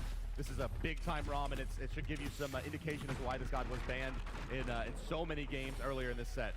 You know, there was a pretty meager lead, but it's turned quite relevant as 3,900 gold separates both the European and North American champions, 12-5 currently. Yeah, that's a for real lead, as we would say. Down Yeah, this is the first time that we've seen Titan command the map. Yeah, that's right. So now the onus on Cognitive Prime to find their footing in this game. They haven't played from behind against this team yet in the tournament, nor in any international competition prior to this. As a relatively new squad from Titan coming out of the amateur scene to find their way all the See, way this to the win #1 seed in Europe out of and Titan into the is- finals so far of is a the lot SMITE World more, Championship, playing for their share of $2.6 million. Impressive out of my book, because it isn't just like you're getting walked over. You know, like Prime is putting up a fight, and Titan consistently has been outplaying them as a team. And that's core of what makes SMITE with great. his rather unique god pool seems to be allowing him to play well. Yeah, he's been involved in 10 of the 12 kills on the side of Titan, which That's was very, impressive. very well Yeah. for support. That's incredibly This Ares impressive. is crazy. Only picking up Great one blink, and just barely engage no onto escape, both. applied to two. The mid jungle Immediately, Jeff Hindler catches goes for Andy one, without hit beads. Taking a lot there as Rebekos jumps in. Jeff Does Hindler could be Andy able to even double have here. Yeah, he's gonna get beats? started by that Nox ultimate, but no, they don't Kanye. secure it. Very nice Pretty Prime cleanup first out down. of Here Pretty comes Prime. MLC Seldo, the crush going to be ages down by Pretty Prime. Omegatron moving forward, but he realizes very quickly that he's not going to find anything out of this. Going up into the sky is the Thor, looking for a crash down, but will not. Doesn't take it back overextend, away, very and they may try smart to transition this to into a just fight. stay around. Some trouble here. A lot of damage Stealth through steps Aegis is way really too getting far away. up. No, Pretty Prime finding Aegis another is cleanup nothing. kill As Comfrey and Ataraxia tend to proxy 3 members. No Well, the use Aegis of is something, sand but there. it ended up Attempting not to mattering spend a lot of whatsoever. his resources into a rather tanky chunk. Tier 1 mid lane does fall in favor of Titan. Second tower of the game going in their direction. And that gold lead has grown 5,000 now, 6,000 in the XP charts. No Looks gold like period the here in 2, but duo the lane speed splitting bump up spawning to on both sides of the push map. duo, They and should look to flex their Comfrey's muscles a little bit and, going take back a page to out of solo Cognitive lane, book and strip some continue XP away. pressuring. So we reached the 20-minute mark, Bart, and things are a much different story than they were in the previous games for the European champions, Titan, as they have made an incredible push into this mid-game. 6:05 now for Captain Ataraxia. Pretty Prime finally showing up this game with a 3-1-6 score himself. Comfrey 0-0-6. Everybody being positive except for the support, who's only 1 kill behind, but with 11 assists. So looking at the backside here, Thor has his speed buff. Nemesis on the top side has picked up hers as well. Both junglers have the extra run speed and attack speed available to them. Cognitive Gaming still looking for a foothold in this game. Titan has really done a nice job of controlling the laning phase, utilizing that Nox very, very well to secure some long-range kills, as well as using those silences very effectively. And it was really a big rotation from Comfrey to set up this lead, getting a 3-man silence on the back of an Ares ultimate. You know, but with that, Comfrey's actually only 200 gold ahead of Omega, who's currently sitting on 200 creep kills compared to Kanye and Ataraxia, both sitting in the 170s. Yeah, but this lane not being won by Osiris, even though he's keeping parity, it's Wow, okay. forces We Andy's won't see him beads carry out. this So game most basically, likely. That's Cog gonna be Prime, really the they realm don't of get the to be Nemesis aggressive combining with here either the Scylla for the and next Encore, 1 the minute and Encore, I'm 30 sorry, to seconds, find those kills. as Yeah, Comfrey if can they still get do, blown up. She shreds their a lot jungle of is protections, basically but going to remember, be a guys, free if kill for Comfrey this activates Ares, Stormcall, his ultimate, who from has the time that blink he's ult. channeling the spell in the air before he comes down, he takes 50% reduced damage. Can you believe that used to be 100%? Yes, I can. I used him a lot. It was fun. MLC Stealth caught no knock position yet again. The Confound comes out to help try to bail a lot. Storm Call, his ultimate, from the time that he's channeling the spell in the air, before he comes down, he takes 50% reduced damage. Can you believe that used to be 100%? Yes, I can. I used him a lot. It was fun. MLC Stealth caught no knock position yet again. The Confound comes out to help try to bail him out. He does have the Nox ultimate active on him and will eat the stun now, but that ult is down and they do not secure a kill. Cog likely looking to take a fight here. Yes, Athena's going to pour forward his answer. No, thinks better of it. Yeah, Jeff Hindla getting the ultimate kind of wasted there. And a rather So now both spot as well. junglers don't have beads, so they aren't free to just go super deep and dive. Yeah, As if they get CC'd, they will most likely Life does find get the killed. chain, so onto Jeff Hindla, and now trying to move forward. Takes a lot of damage. Barracuda Very is smart. doing damage through the thing, but Ataraxia will find it. Ataraxia sniping him down, no problem. They trade their jungler for the mid laner. Smart engagement out of Repicos there again. Him trading for Pretty Prime is going to be worth, as Pretty Prime is the only person that really has an even shot in this game. Yeah, this is a great opportunity for them. Out of position are both the Honor and the Osiris. I guess Osiris kind of has a shot. He's pretty even as well. They're going to take their red buff and give this one up. He hasn't been Third too goal period of the game, much the of an ball for impact. Titan. You know, that's one of the hardest calls in any game. You know, any MOBA, you see an objective being taken, Trade for and pressure. You know you can't pressure it, and you have to go, the words Worthwhile. have to come out of your mouth. You have to say, we have to let that go. Yeah, And we they can were sacrifice that, almost but as I able mentioned a little to earlier in the broadcast, get a turnaround SMITE pick map onto is fairly Anister small, so finding with objectives on the other side of Ares the ult map that can be came very, out. very challenging unless your positioning is perfect. And as you see here, Omega attempting to do that, but he's a little bit late as Ares rotates in with the chains. Omegatron is going to try to secure this blue buff, and he will, but here comes the team. Yeah, he's in a lot of trouble. Yep, No just ultimate. greedy. I hope the blue is worth it, buddy. That's Greedy gonna and be a pretty long playing with an 1 minute. ego right Ares there. rotates in past. The SMITE map is fairly small, so finding objectives on the other side of the map can be very, I don't know challenging why unless your he's positioning is going for perfect. this As you invade. His whole team is on the duo side and walking out of base.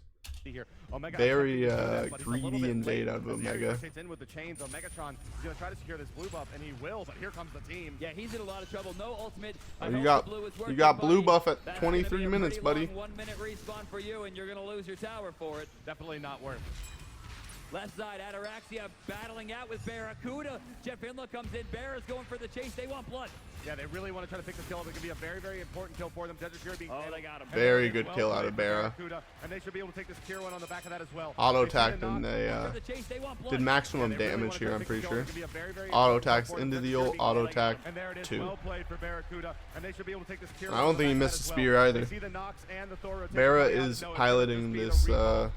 Thor not gonna be able on to her close the very distance to well. stop this. Very, They'll get a very decent well. amount of damage onto the tower as well from the minions before Thor can come and clean that out. So right there, I heard a huge chant of Barracuda. I was really expecting a huge chant of Jeff Hindla. What are you talking about? That was the play he Barra saved literally there. didn't miss a single tick of damage. Clean that out. They see the Oh my They god, got bro. for the chase. They want blood. Yeah, they really Look. Who you should be impressed at is the guy who teleported over and hit a giant cone ability, not the guy that maximized his damage output by auto attacking before his ult, not missing a single tick of his ult, maximizing his damage output again by auto attacking in between his ult and his 2, which eventually kills Ataraxia. Literally, Barra couldn't have done more damage. He missed, or he hit every single fucking instance of damage. We see Winged Blade coming out of Repicos here, and I think that's really showing his more team-oriented playstyle of Thor. Which is directly contrary of how we saw Anister play it, who was very much more kill threat pressure, rather than trading and taking the good team fight, you know? Like, Repicos has been trading these, or trading, getting a kill and dying for it, but his team has been able to transition that into Gold Furies and other the goal difference keeps map pressure. raising farther and farther in favor of Titan. 6,100 gold. That's more than an item level per player on the team, and in some cases could be close to an entire item itself. But it's a very, very different style of lead that Titan has here from what we saw out of Cognitive Gaming. When Cognitive won won those first 2 games, all 5 of their members were ahead in net worth at this point. Oh, yeah. Right now, Osiris is sitting in the 4th most farm position, on her sitting above Ares as well. So they're not out of this one yet is Cognitive Prime. They have the farm on their cores. It's just a matter of can they transition that into winning a team fight to help them take some objectives off the map. They need to win a team fight, take a Gold Fury, and then this is basically a dead even game. For me, this has all been Ataraxia so far. I mean, if COG wants to shut it down, they're going to have to stop these fights. Trying to go onto Nox, stop trying I don't to think you Reppy. can really say that one person on Titan has been winning this game. I think you can say it hasn't really been Comfrey, but compared to everyone else, They need like to stop fighting until they can see Pretty Ataraxia Prime soloing MLC in the stealth jungle, and mid, walking through, fucking a getting minion camp. constant They might pressure. have an extra The minion duo here. lane They of need to Titan see fucking Ataraxia invaded at on the 1 map. minute, carried that pressure throughout the whole game. Now they're grouping up and they're playing around the team, catching the tanky solo. Very much physical damage here. He's going to try to make his way out. One more Cypher Dekus. No, that Nox ultimate is going to be enough to clean him up when it procs. Down goes on Megatron. Jeff Hillen's going to fall to Berserker's Garage. Dashing forward. Doesn't matter. Replica finds the kill. That's 2 down. Cognitive Gaming going to have their work cut out for them now. Nez, there right there, and he's going to be forced to escape. Gaming going to have their work cut out for them now. Nez, there right there. Nez, there is there. Kill. That's 2 down. Cognitive Gaming going to have their work cut out for them now. Nez, there right there, and he's DM is such a good going to be caster. forced to escape. DM Brandon is such a good caster. Cognitive Gaming going to have their work cut out for them now. Nez, there right there, and he's going to be forced to escape left side. Ataraxia feeling the hurt here from Barracuda. Fuck you, DM. Who just landed a few more shots, but the insane amount of Should healing never fucking coming smit. out from Ataraxia is keeping him alive. But Barra not dropping it just yet. Going to keep the pressure on. Yeah, Barracuda does have significantly less lifesteal than is on the back of Ataraxia. That Aussie, this item is a non-damaging attack. I think Bear has to stay here. That gives You can't really look. Not Fire Giant. Additional life. Because if Barry does get this kill onto Ataraxia here, he does get to trade these tier 2s. I guess they expected that the Nemesis was going to be a little bit better positioned. Oh! Prime with the perfect answer to this Ataraxia stood his ground knowing that if he got out that he's probably going to lose his tier 2. Yeah. Wow. Just a second too. Just a fucking second. Yeah, if Ataraxia gets his ult off, he lives. It's crazy. That isn't a misplay out of Ataraxia. Literally, if he presses his ult 0.5 seconds earlier, he's up in the air when Repicos lands and kills Barra for fucking free.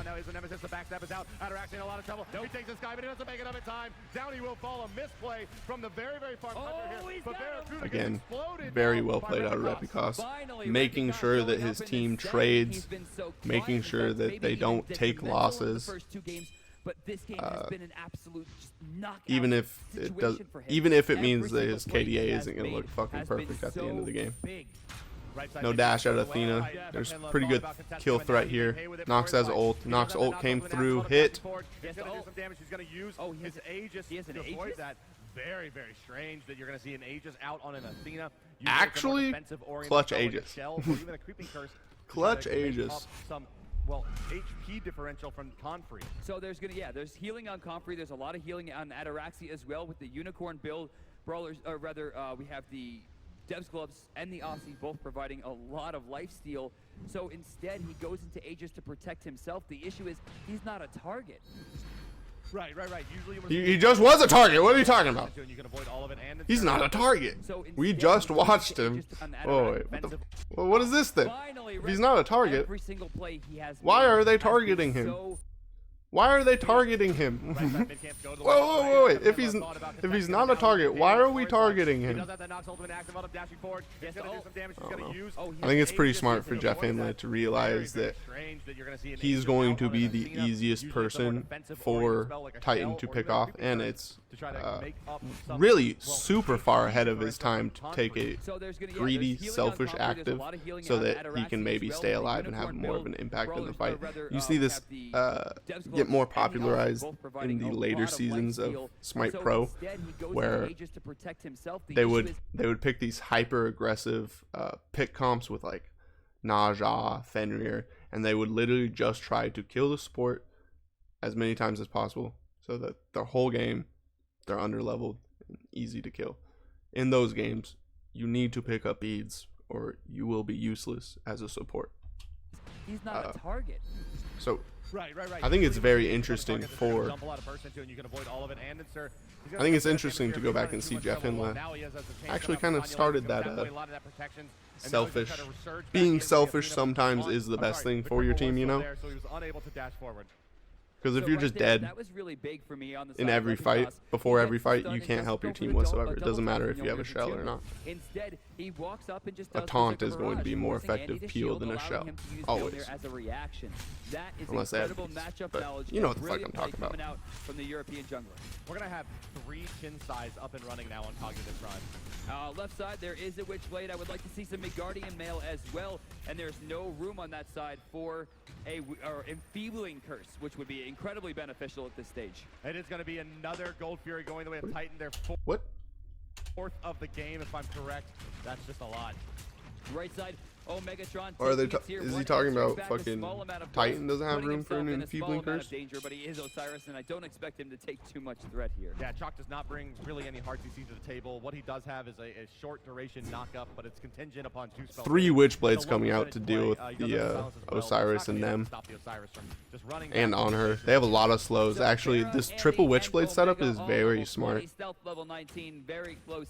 So there are And I'm pretty sure one Witchblade level doesn't have behind any for the pots core on it damage at this dealers, point. It's and then just a Jeff very Hinley's good one level statted behind item. Kanye. The experience Like, for the difference, first while it 5 runs years 90 with to Smite, I'm 100, pretty is sure basically Witchblade was irrelevant. legit Gold the difference, most stat however, efficient 81, item but you still could buy, quite relevant hands indeed. down. So they're going to have to be careful on their fights. Plus, they had especially like a with Jeff super Hinley still impactful having that passive where Aegis. it To put it into some makes you perspective faster for if you get about a slowed. 5,000 gold differential you can feel. It's about half of an item on the enemy team. Right. 8,000, they're about an item or the better part of a luxury item ahead of you at this stage. So Cognitive Gaming has to make this up through positioning, avoiding some spells, and finding some pickoffs before they take a true 5v5 fight. What it comes down to me, I want to see Andy ult, and then Scylla's got to be on the target immediately. Stealth and Andenster must be on the same target at the same time, and they must provide enough threat to scare people away from fighting Barracuda. Once this Witchblade is done on the Nemesis, I want to see her spend that extra 600 gold and go ahead and pick up that Fist of the Gods out of the hand of the Gods, setting up that stun for MLC Stealth. I'm surprised we haven't seen it. It's usually a much earlier pick for Nemesis, given the fact that she can get in so quickly. Especially So when that's paired with crazy. burst mages The that we see on Oh, Stella where as is well. Reppy going? the Reppy, he's just going to try to Oh, bail wow. out here. Fire Giant, I can't believe Yeah, I thought they that just was a burnt bait. that They shit so actually got fast, that. actually. Nemesis, I want to see her spend that extra 600 gold and go ahead and pick up that Fist of the Gods out of the hand of the Gods, setting up that stun for MLC. Brawler's I'm beat surprised stick we coming haven't out seen it. of. It's usually a much earlier pick for Nemesis, given the fact that she can get in so quickly. Especially when paired with burst mages. Anorexia. Like we see on Oh, Stella where is as well. Reppy going? Reppy, he's just gonna try to Defending bail the out. fucking Fire Giant they just got DM. That's where. They actually got that. And they took it down much I faster can't than believe I they expected. actually got that. I can. There was a free zone and you had a fucking Thor in the air. What the fuck are they supposed to do? How are they supposed to contest? They're like Chalk and Ares shut down the right flank, and Thor is holding Scylla and Nemesis there at him. He ults, and he basically says, okay, if you guys come in, I'm going to kill you. Oh, where is Reppy going? And he lands on They got Jack. Fire Giant. I can't believe. I thought that was a bait. They actually got that. And they took it down much faster than I expected as well. Jeff Hinla is going to be in a lot of trouble, and he's going to take a spill here. That as he Aegis finds is gonna himself help, in the middle of buddy. 5. Rama's And now objective surging DPS is forward probably Titan, one of the and they are best not in gonna go game, down honestly, without a with fight his. here versus Cognitive Well, Prime. best in Down game 2 at this games to point, nothing. They surge back with a brilliant draft. 'cause he just They has pick up his Ares. This is a sick, great game for him, and now we're pushing to break what's the it base called? 5v4. Now, this is what I'm always talking about. When you're in the Attack lead, speed protect buff. the lead. They must be careful. So many games have been thrown at Phoenix's. MLC Stealth already under half, though. That's going to give them a way in. Barra beads. Jumping in It's right basically away. a sitting Kanye duck. taking it up pretty Really pretty smart for decent. Titan And just to this is slow play this. Andy's not gonna be able to follow They that just one need up. to stand here and force pressure, force them to deal with them on Phoenix here, and then let Connie Life get and engage with his ult onto Barra. There's nothing Barra can do Go here. ahead and drop that silence down. Barracuda may fall Yep. as well. No, dashing back is Confrey. That was a pretty cute teleport. I like that. That was, yeah. I like that. Clever stuff. So they're going to bail out here, probably just clean up the jungle, go for the tier 2.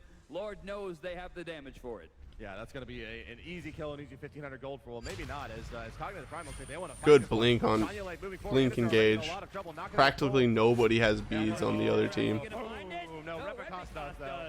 Thor comes crashing down, tier 2 to fall Wow, here. Connie Life Cognitive Prime slips yet making this again, game dropping their super easy jungler. for his team. So tier 2 gonna fall, another Burning beads 1,500 left and will right, separate the two engaging. teams.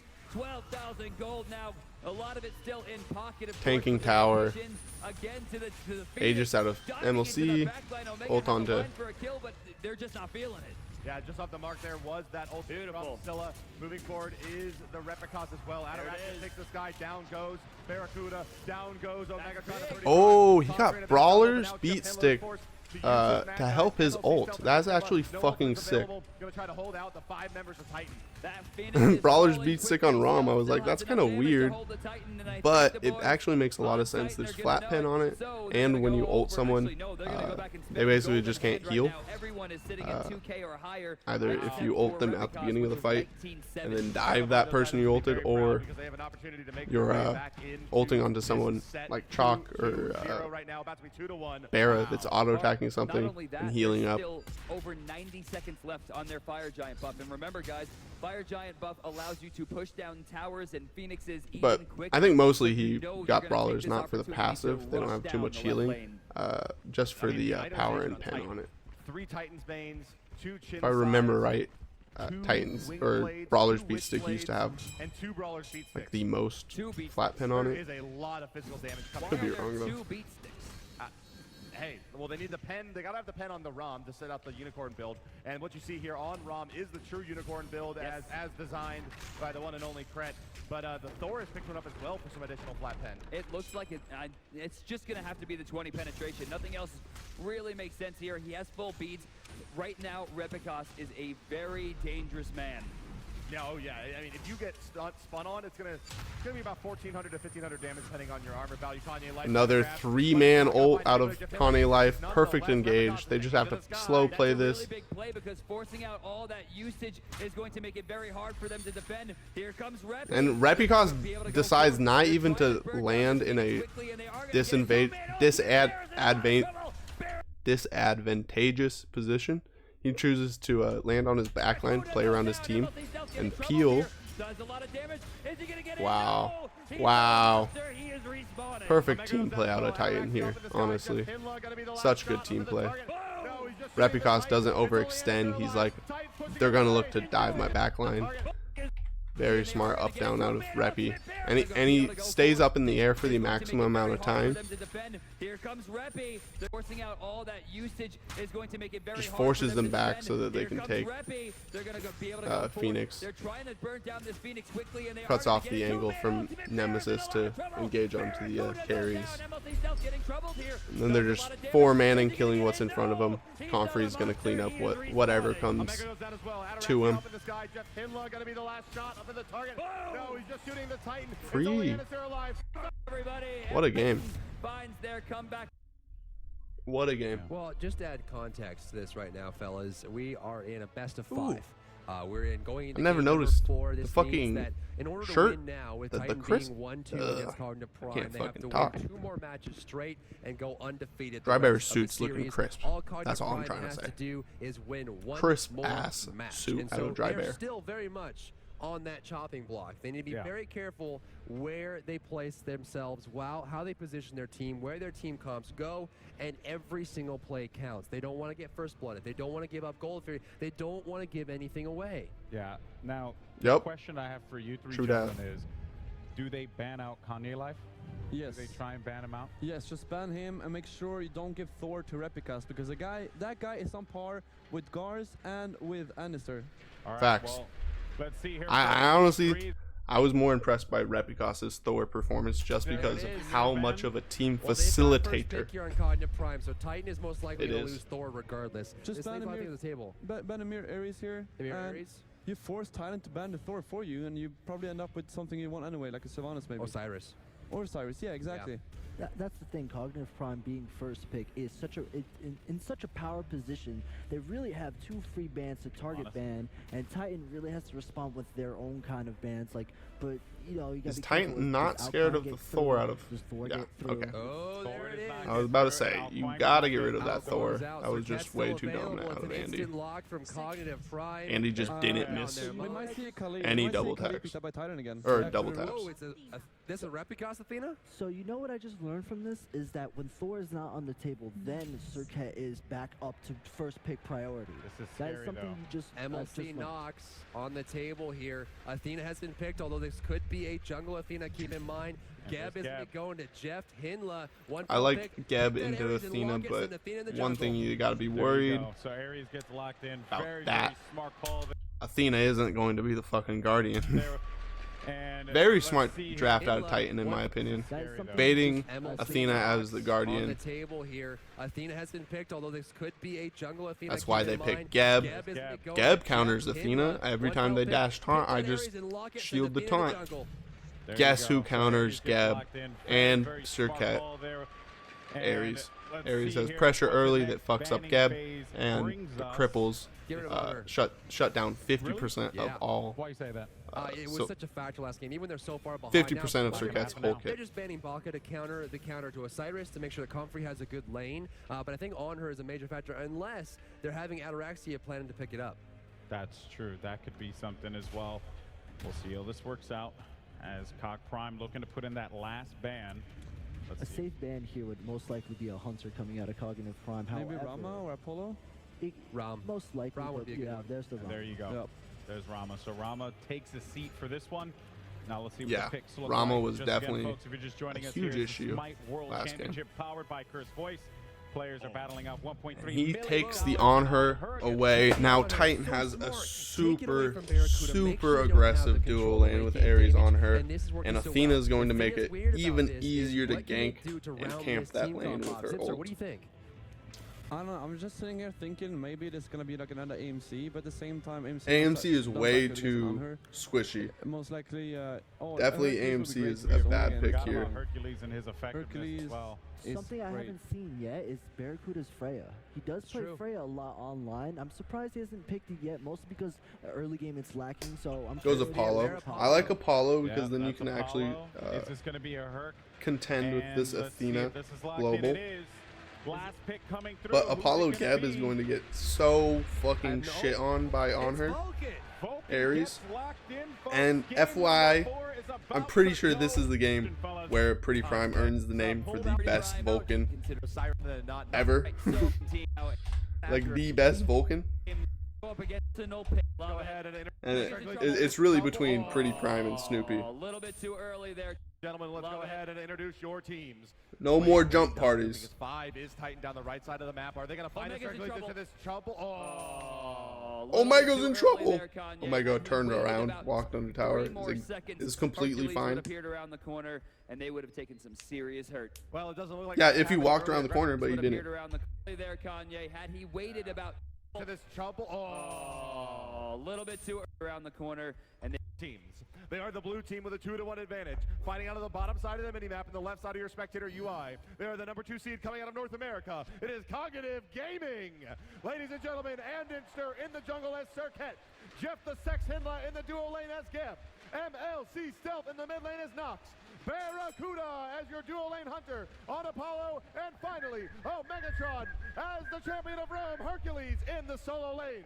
Their opponents finding their first win in game number 3, battling for their tournament life. The number 1 seed out of Europe. They're wearing So the red Titan's trunks. actually On the top doing side the of Cog map, Prime on the right side start, of your spectator starting UI. on. It is Titan. Oh no, I'm Ataraxia fucking is your dyslexic. hunter as on her. Cog Prime is doing the Cog Prime start. Ares is looking to invade. Actually, such a smart play out of Ares here to invade. Literally, Ares doesn't have to kill. He doesn't have to even get the buff, but just stalling them here makes them lose out on XP per minute. He misses. Oh my god. And he gets the steal. Oh, they didn't get the steal. That was a Barra auto that secured. Yeah, it was a Barra auto that secured. So lucky they get this. Literally, Cog Prime would be so far behind if they lost out on that buff. Now they run straight to wave. Anyway, only has a so beautiful no dash forward to try to set this up. He'll just get a lot of damage on Ataraxia with the passive. And he just, oh, what a nasty play. The sidestep god, Barracuda. With the passive. Anyway, only has a This is a Barra backstep. What you mean sidestep? Just get a lot of damage on Ataraxia with the passive. And he just, oh, Wow. This could be really Yeah, trouble Ataraxia if they go really back more and missed watch this that, I'd replay. say. If they lose this, Kanye Life is going to live down level that 2 gank in the mid forever. lane. MLC Self in some trouble. No, Pretty Prime harassed just Dude. too much. This could be Bart real big carries trouble if this they go back set and so watch hard. this replay. If they This up, he'll just get locked Listen to into DM Ataraxia talk with about a literally nasty- nothing after this. Nasty play, the sidestep god, Barracuda. Bart is This so could good. be real big trouble if they go back and watch this replay. This could be really big trouble. If they lose this, If they lose this. Kanye Life is going to live down Leprechaun's level that 2 gank in the forever. mid lane. MLC Self He's like, bro, there's actually shit happening in the game. You might want to be talking about the game. in some trouble. No, Pretty Prime harassed just too much. They can't make anything out of that. That and Repicos does not have Confound yet, which means he couldn't confirm the second hit of Shield Wall. And it looks like he has not leveled an ability for his third level yet. So I think he's going to wait until he gets into the jungle before he goes. Right side lane, Confrey is going to get plucked and driving strikes for Ket CC already used. I don't think Goddamn. there's Like, here. what the ability fuck for is his DM third talking level yet. about? So I think he's going to wait until he gets into the jungle before he goes. Right side lane, Confrey is going to get plucked and driving strikes for Ket CC already used. I don't think there's kill potential here as the minions are just too big and Omega takes quite a bit. That's how you know the Bart's matchup talking is about shit walking that's happening back in the game. to do some extra damage, even with Andy hanging around Confrey undeterred. He might put his, he might save to put his level, or might save, or wait to put his level in his 2 till he's in the jungle. They're going to miss their CC chain, and Endinster sitting at under half HP now. Jeff, it looks Yeah. like he's not going to go for the invade. Match He'll go point his for both, own blue buff. or, Topside jungle now like, completely stripped away. Titan Any needs this buffs, win. Just the small camps remain, which are getting cleared very quickly. They both need And this maybe a bit win, of miscommunication there as or Pretty Prime their rotated tournament's up, but over. Repicos So just burned it down. you're gonna see a lot less early game Cognitive Prime did not aggress so deeply into the enemy pressure, jungle in this game. just because it's a They lot got caught out a couple times riskier with the to blue go buff on the for. left side in that duo lane, and I think it ended up So being a big contributor. to both why they teams are lost gonna game take number less 3. risks. So going into lane now, Ataraxia gets into level 4. Barracuda getting into level 4 as well with a slight experience advantage, and I mean slight, to Barracuda. Barracuda very smartly puts the blue buff on the ground and goes back to wait for it as the speed buff is going to fall off in just a sec. Oh, is it not? What's happening here? I'm not sure. He wanted to maybe leech a little more XP, at least show his face there, and now still standing over the blue buff and will pick it up now, so he's had 100% upside so far. Oh, in trouble here. Omega about to hit He's not level in 5. trouble. Can he hit it fast enough to find the kill onto Confrey? He's going to try to dash forward and go for the kill. Wait, I'm so Comfrey confused. does He's have not the in trouble opportunity here. to He just turn around ults. here. Driving strike boulder. Yeah, what? Not enough. He dives in. What? This could be a turnaround. Omega What? goes down. How is Comfrey ever in trouble there? He's on Osiris into, like, they have Athena ult. Now, still standing over the blue buff and will pick it up now, so he's Like, had what? 100% upside so far. What? Oh, in trouble He's here. not in Omega trouble. There's Athena ult, and he has ult. Even if he doesn't get Athena about to hit ulted, level 5. literally Can he all hit he it has to fast do enough is find the kill fucking onto jump Confrey? away. He's going to try to dash forward and go for the kill. Confrey does have the opportunity to turn around here. Driving strike boulder. Not enough. He dives in. This could be a turnaround. Wow. Omega goes down. I'm pretty sure the mitigation from Athena ult ended up being the difference between Confrey dying and Omega dying. Not enough. To hit level 5, can he hit it Let's fast enough watch to this find the over. kill onto Confrey? He's going to try to dash forward and go for the kill. Confrey does have the opportunity to turn around here. Oh, was that fast forward now? Driving strike boulder. Not enough. Wow. Comfrey is so low.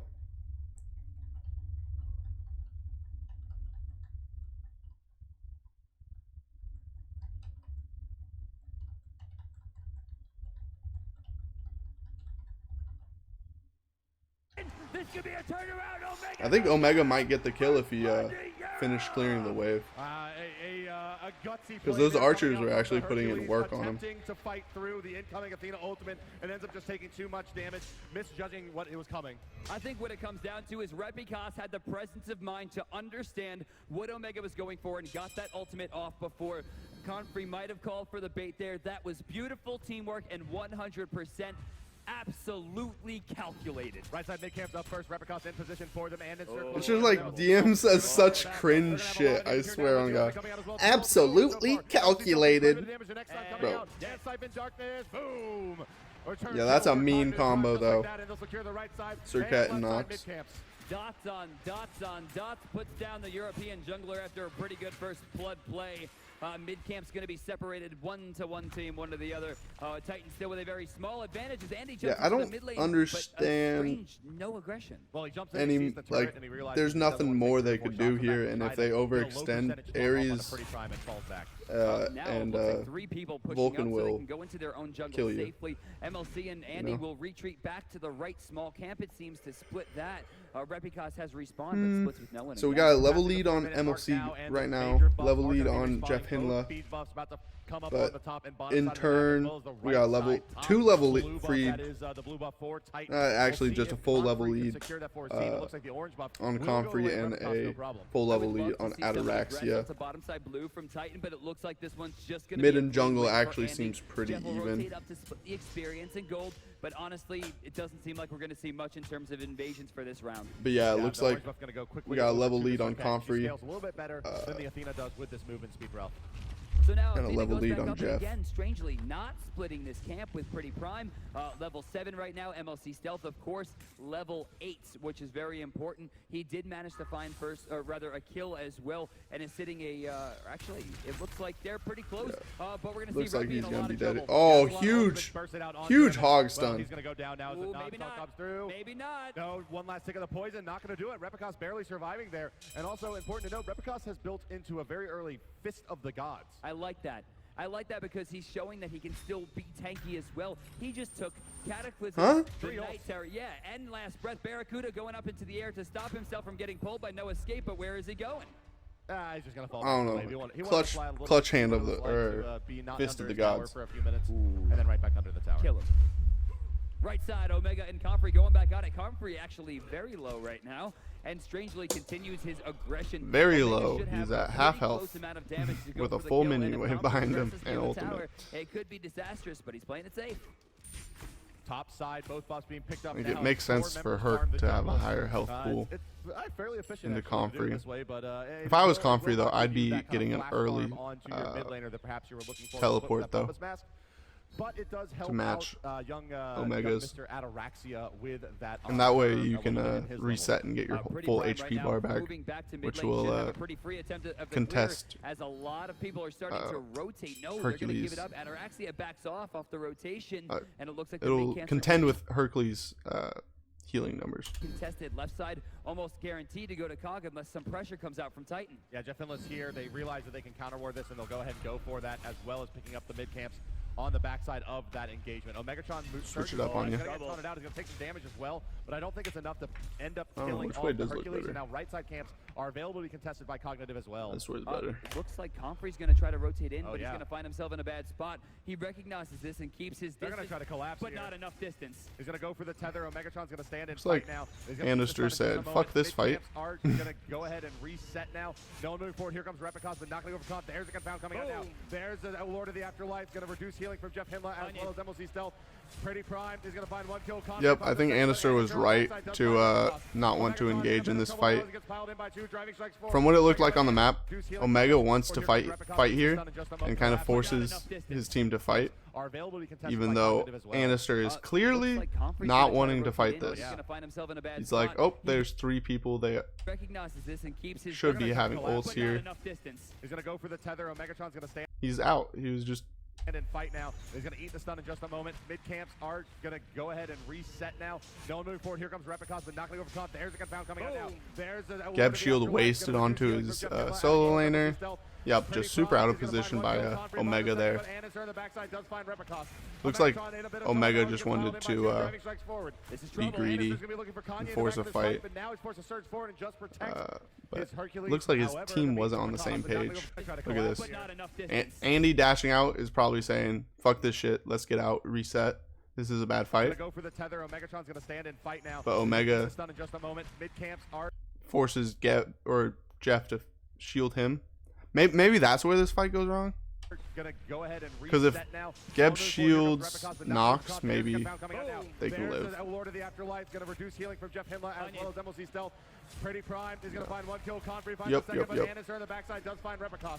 Omegatron in a bit of trouble now as he gets piled in by huge Pretty Prime ult though. Anister's going to be looking for Kanye in the back of this fight, but now he's forced to surge forward and just protect his Hercules. However, in the meantime, look how the left side tier 1. That's right. All the while, Barracuda trying to do some damage here. They did get a wave stripped away. Ataraxia will lose some experience for that one. As you do see, Barracuda has procced into level 9. And his ultimate is back up as well, so this is a fairly safe split push, especially with only the on her incoming and Circuit hot on his trail. Does he see this? I think he's going to hear it.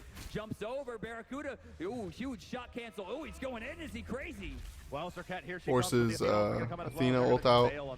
Oh, they're going to try. Barracuda's not in a good spot. Taunt coming out, not going to be enough. Desert Fury. Ooh! Able to use it there. Ataraxia doesn't manage to find the kill. Barracuda once again will escape. Yeah, just with the skin of his teeth there, does he make it out of that one? One more on her. A few more stacks on Ataraxia's dev gloves, and Bear is dead there. And it remains 2-3 in a very does he make it out of find the kill. Maybe Ataraxia could have auto attack canceled too. Oh, they're going to try. Barracuda's not in a good spot. Taunt coming out, not going to be enough. Desert Fury, no, not going to be able to use it there. Ataraxia doesn't manage to find Looks the like kill. he auto attack canceled, but I could be wrong. One more on her was Titan, and it remains 2-3 in a very ponderously paced game. Yeah, 600 gold separate the two teams. Still no Gold Fury attempt at the 8-minute mark.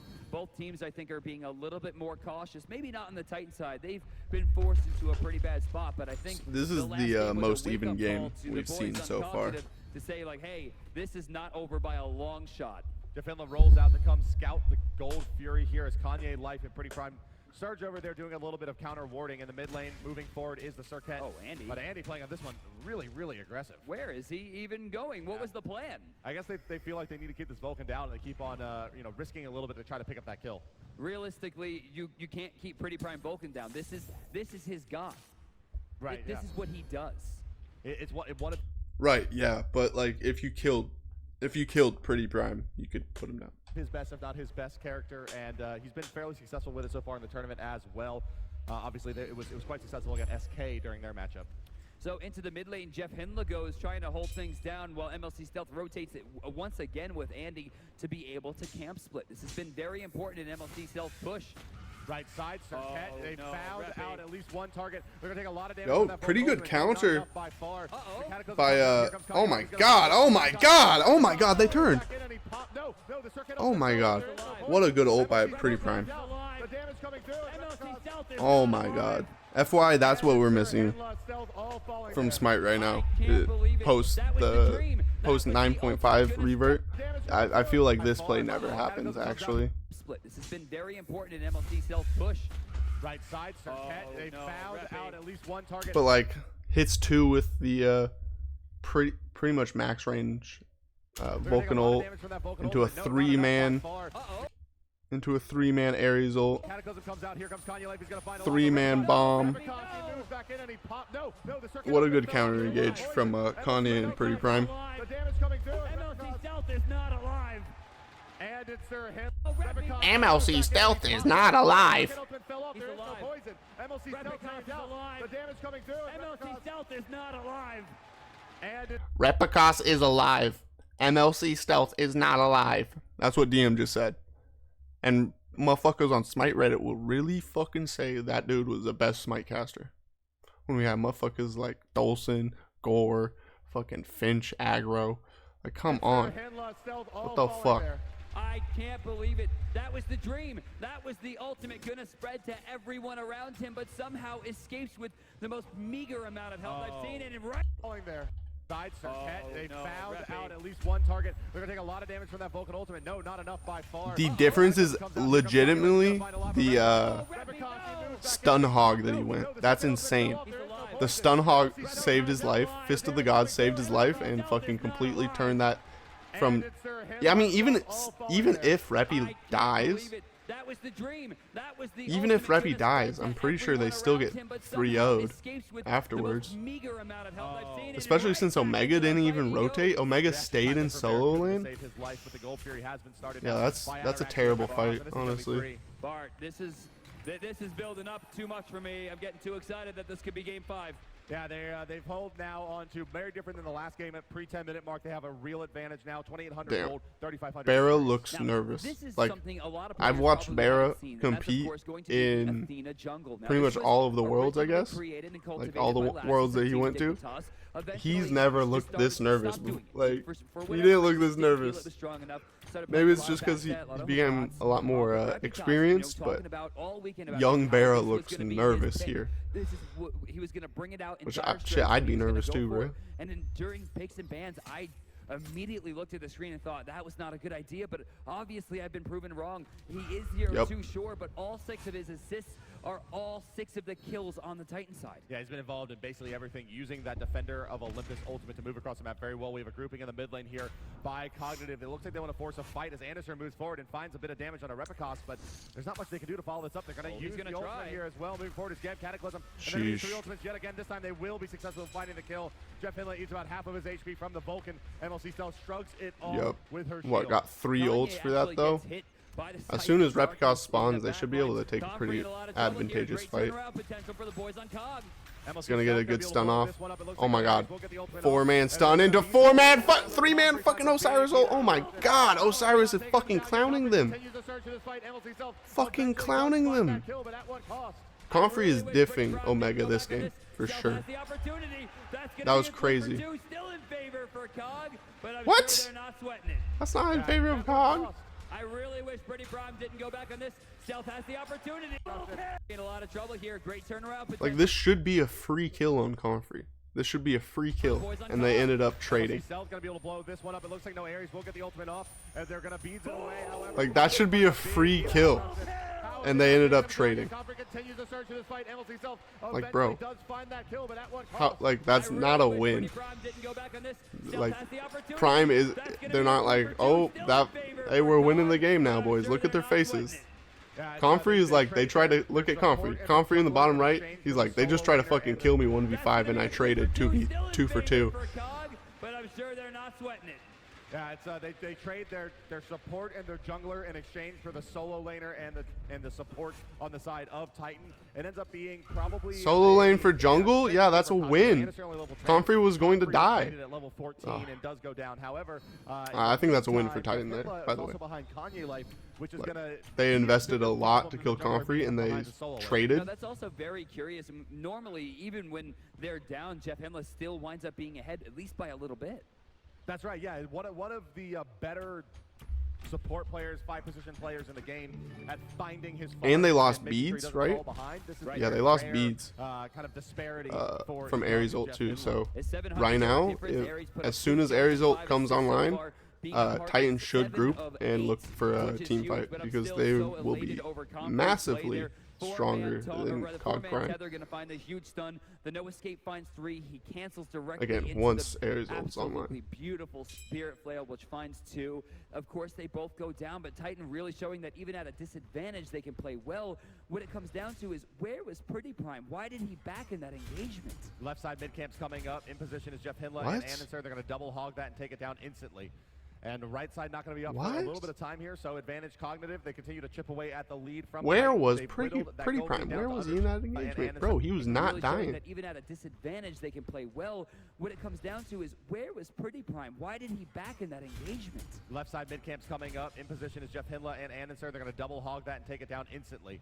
And the right side not going to be up for a little bit of time here, so advantage Cognitive. They continue to chip away at literally what DM's saying. This whole set makes no fucking sense. All right, so jumping away here, Andy uses his ambush. Are we going to see a blink in? Yes, 2 are going to be. And like I said, as soon as Ares ult comes online, it's going to be an advantageous fight. You keep going deep here. They did a really good job of disengaging though, but they should be able to use this map pressure to roll some form of objective. Unfortunately, they didn't get too they didn't get too much off that, but they're gonna get the right mid Harpy, which again is a small win. Oh, wow, perfect peel from Reppy. Yeah, and he has nothing left as he uses his leap to initiate as well. The knockup's going to continue pushing him forward. And dash should kill. Oh, Anderson has the dash, and he's going to have his next leap. Oh! It was online too. Ataraxia, Desert Fury going to find it. And there was I love how Ataraxia ults here. Like Titan is actually playing so well as a team right now.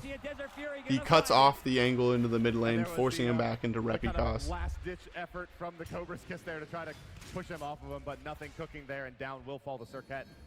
I love reach kills. And what you guys might not know out there is that anytime that Athena uses an ability, her next auto attack will just be a thrown spear. I love reach kills. For those guys who don't know out there, when Athena throws something or uses an ability, she throws an auto what you attack. guys might not know out there is that anytime that Athena uses an ability, What her the fuck next we auto talking attack about right will now? just be a thrown spear that has like transcendent properties. Will go directly through. So she throws it through the wall. Had he not ambushed at that basically exact frame, he would have died, and it would have been one of the best kills in SMITE history. But he still. But that didn't happen. Ataraxia came around, cut off the angle, forces him back into the fucking his teammate, cutting off literally all of the options of Andister. Terrible analysis out of DM. Well, they could have had a really good kill. They did have a really good kill. What are you talking about? They did have a really good kill. That was a really good team kill.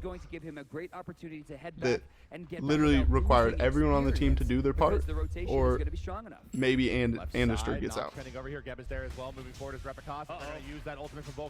Bro, actually that taunt into Fist is so OP. Holy fuck. Repicos can fucking CC chain them by himself. He literally taunted and then stunned Geb so fucking harsh. Like what is Geb supposed to do here besides not be there?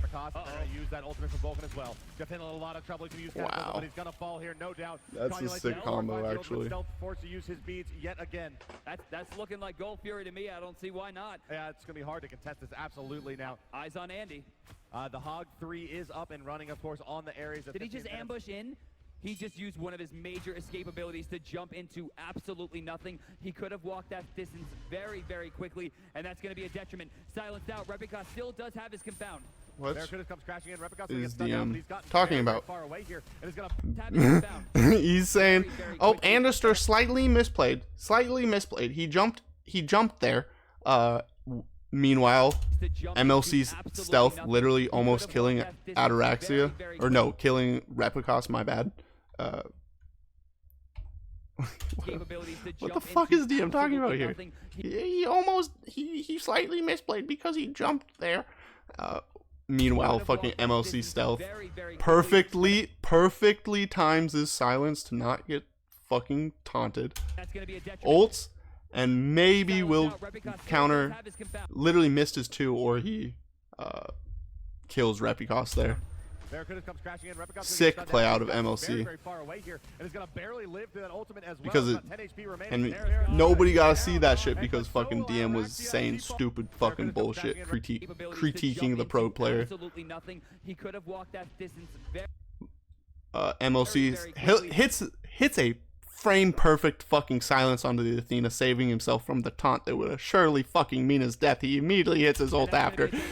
Just misses his 2, which would have secured the kill onto Repicos. Barracuda comes dashing down onto 2, forcing them off the Gold Fury. Chains on 2, dash stun, beads out of Barra, full ult onto Barra. Barra is dead. Fucking counter ult onto fucking Ataraxia. Ataraxia trades with Barra. Ends up being a fucking full wash. Just kidding. Fucking Titan is coming back in with Athena. They're looking to re-engage. Nox half health, very low, getting flanked by Comfrey. Peeled off by Hercules. Wow. Kanye baiting his life to Kanye still baiting his life. Why would Omega even try for that? He's gonna die. Oh, so lucky that meatball didn't hit. If that meatball hit, it's a 3 for fucking 2. And they get a free Gold Fury for sure. Now that they're relegated to just taking the blue buff. He goes in there because he had faith in his Geb to shield him. And he goes in there to try to maybe steal the buff and mitigate some of the losses from this against or whatnot, tier 1. they still end up outlasting Cognitive in these extended team fights. So Ares does respawn. He's going to try to work his way back after the tier 1 goes down. Now this time, Kanye Life has opted into chains, into searing flesh, into no escape, not leveling the bolster defenses past level 1. There have been times in the past where he's leveled it completely and have forced rotations just to defend against it. It's a very smart strategy, but this time he's not. What the fuck is Dean talking about? Nox Forced is rotations to doing true defend damage, it? and Nox is bringing a lot of magical damage as well to the board. The additional physical defense not quite as important in this game. You'd rather have the damage and try to burst down that Circuit as early as possible. So 7-12 right Facts. now. Very good analysis out of Bart. Still Bart. modest at this point. Titan does have a pretty decent advantage. Most notably, we're going to see Comfrey about 11 to 1,200 gold right now ahead of Omega. Wow, yeah, that's quite a bit. I mean, the levels as well really making a big difference. 18 to the level 16 Hercules, a 2-level disparity there as the XP graphs continue to kind of stay. Comfrey has been playing very lights out from that minute that from the first blood onto Omega that he baited perfectly for to that last fight where he cuts off the escape route of what's it called? He cut off the escape route of MLC Stealth to force the force MLC to trade for Kanye. Ataraxia and Replicas have sentry wards on this side of the map in their inventory, and then Comfrey could rotate as well. Forcing the leap out of on her now is Cog, and they're going to go ahead and counter ward, but Kanye Life ult onto 2 with his ultimate. It's not going to forces Jeff Hindler's going to throw out the Gabble, to prevent that as forces beads. That ability will be on cooldown now for another 85 seconds as it was. Titan's doing such a good job of slow playing. Now they also counter the sentry ward. Vision given back. Top side, Comfrey still able to hold off that solo lane tower. Doing a really good job of picking good engagements instead of just fucking running through the jungle and trying to walk all over him, which is kind of the game plan we saw out of Cog Prime in the first 2 games. It's just kind of snowball and keep snowballing until you win. Whereas Titan is taking a more systematic approach, more nuanced, playing the objective game, refined, with just taking neutral trades, not overextending. Pretty Prime got exploded by Nox. He's dead. Down will go Pretty Prime, the first to fall in this fight. 50-second respawn for him. Comfrey continues to try to hold the front line. So it's your mid lane for Gold Fury. Cognitive a little bit as long as they don't lose like a tower or something, they should be pretty good. There, but it's going to go down. But that's going to be it for them. It looks like a gold positive. Yep, still a gold positive change. Looks like it's an XP neutral engagement, so meaning no team got any XP advantage or anything. Looking like a pretty good gank here onto Atarax. He just walks into the tower. He doesn't get the auto off. I don't think that kills. He's trying to heal up, but when affected by last breath, will not gain even. What are you talking about? He is not trying to heal up. He is trying to get the fucking XP and gold from the minion wave. He's trying to heal up, but last breath can't heal, so he isn't trying to heal up. I'm acting like this pro player doesn't know how to fucking play the game. Replicas could be in some trouble as I talk about man. See, right in the right spot. Omegatron has a great opportunity on the Kanye Life here to find themselves a kill, and they will secure it. And Cognitive continues to a great opportunity. MLC does get taunted in, and now the ultimate coming out from the Hercules as well. Aegis forced out from the Nox. Replicas could be in some trouble as I talk about man. Looks like they got over aggressive trying to burn actives. Omegatron has a great opportunity on the Kanye Life here to find themselves a good job on Replicas for not dying as well. He was also in a precarious situation there. I honestly consider that an extended engagement from the Gold Fury. No one ever really left and right side. Oh my god, that's a lot of archers. Yeah, wow, that's a big stack of archers there, and they're going to continue hitting away at this tower. Will it be enough, though? Tower falling down to about 10% now. Oh, they all switch. The archers switch over to the big minion, and, well, the tower will take care of the rest of the duties here, but another wave coming in very soon. It feels like Comfrey will have this tier 1 tower to his credit. So the first 2 games were all about Barracuda, but last game got absolutely dominated by Ataraxia. This game 0-1-2, not showing up at all. And really, the global presence has not had a major benefit so far. This game, though, Ataraxia 1-1-2, not faring all that much better. Actually, 100 gold behind, even with the fact that they have a tower advantage and the Gold Fury. Mid lane here, they may be looking for the dive onto Kev. He uses his stone shield already. He kind of wasted his shield there. Surges forward with all that physical damage mitigation, and it's not like anything's really happening right now. I think they actually might lose that influx right away as minions burn their way down the right side of the map. This tier 1 tower will fall in response. And MLC Stealth has the item advantage on pretty firm right now. The game continues to stall out a bit. Cog Yes. needs to close this gap. Brandon, Looks like at the a late good game here, who are you half favoring? or tier 2 above. I'm looking more Super towards big Titans fucking just ult because here. This Ares has Just been kill so Gab. effective, and That's the realistically, call. Jeff is just not showing up this game, though he did a lot of damage there. I just don't And see Gab him getting being out able to is do a enough huge for thing. Stealth with how well Pretty Huge Prime has been deal. playing. If he can find one big ult, the fight is over. Yeah, between the Nox and the Circuit, there's only one of those can get the Stone Shield, and that's kind of been the name of the game so far in these team fights. Yeah, I think that's actually pretty brilliant analysis. I mean, who does Jeff choose? I mean, does he choose the Nox that can sustain? What are you talking about?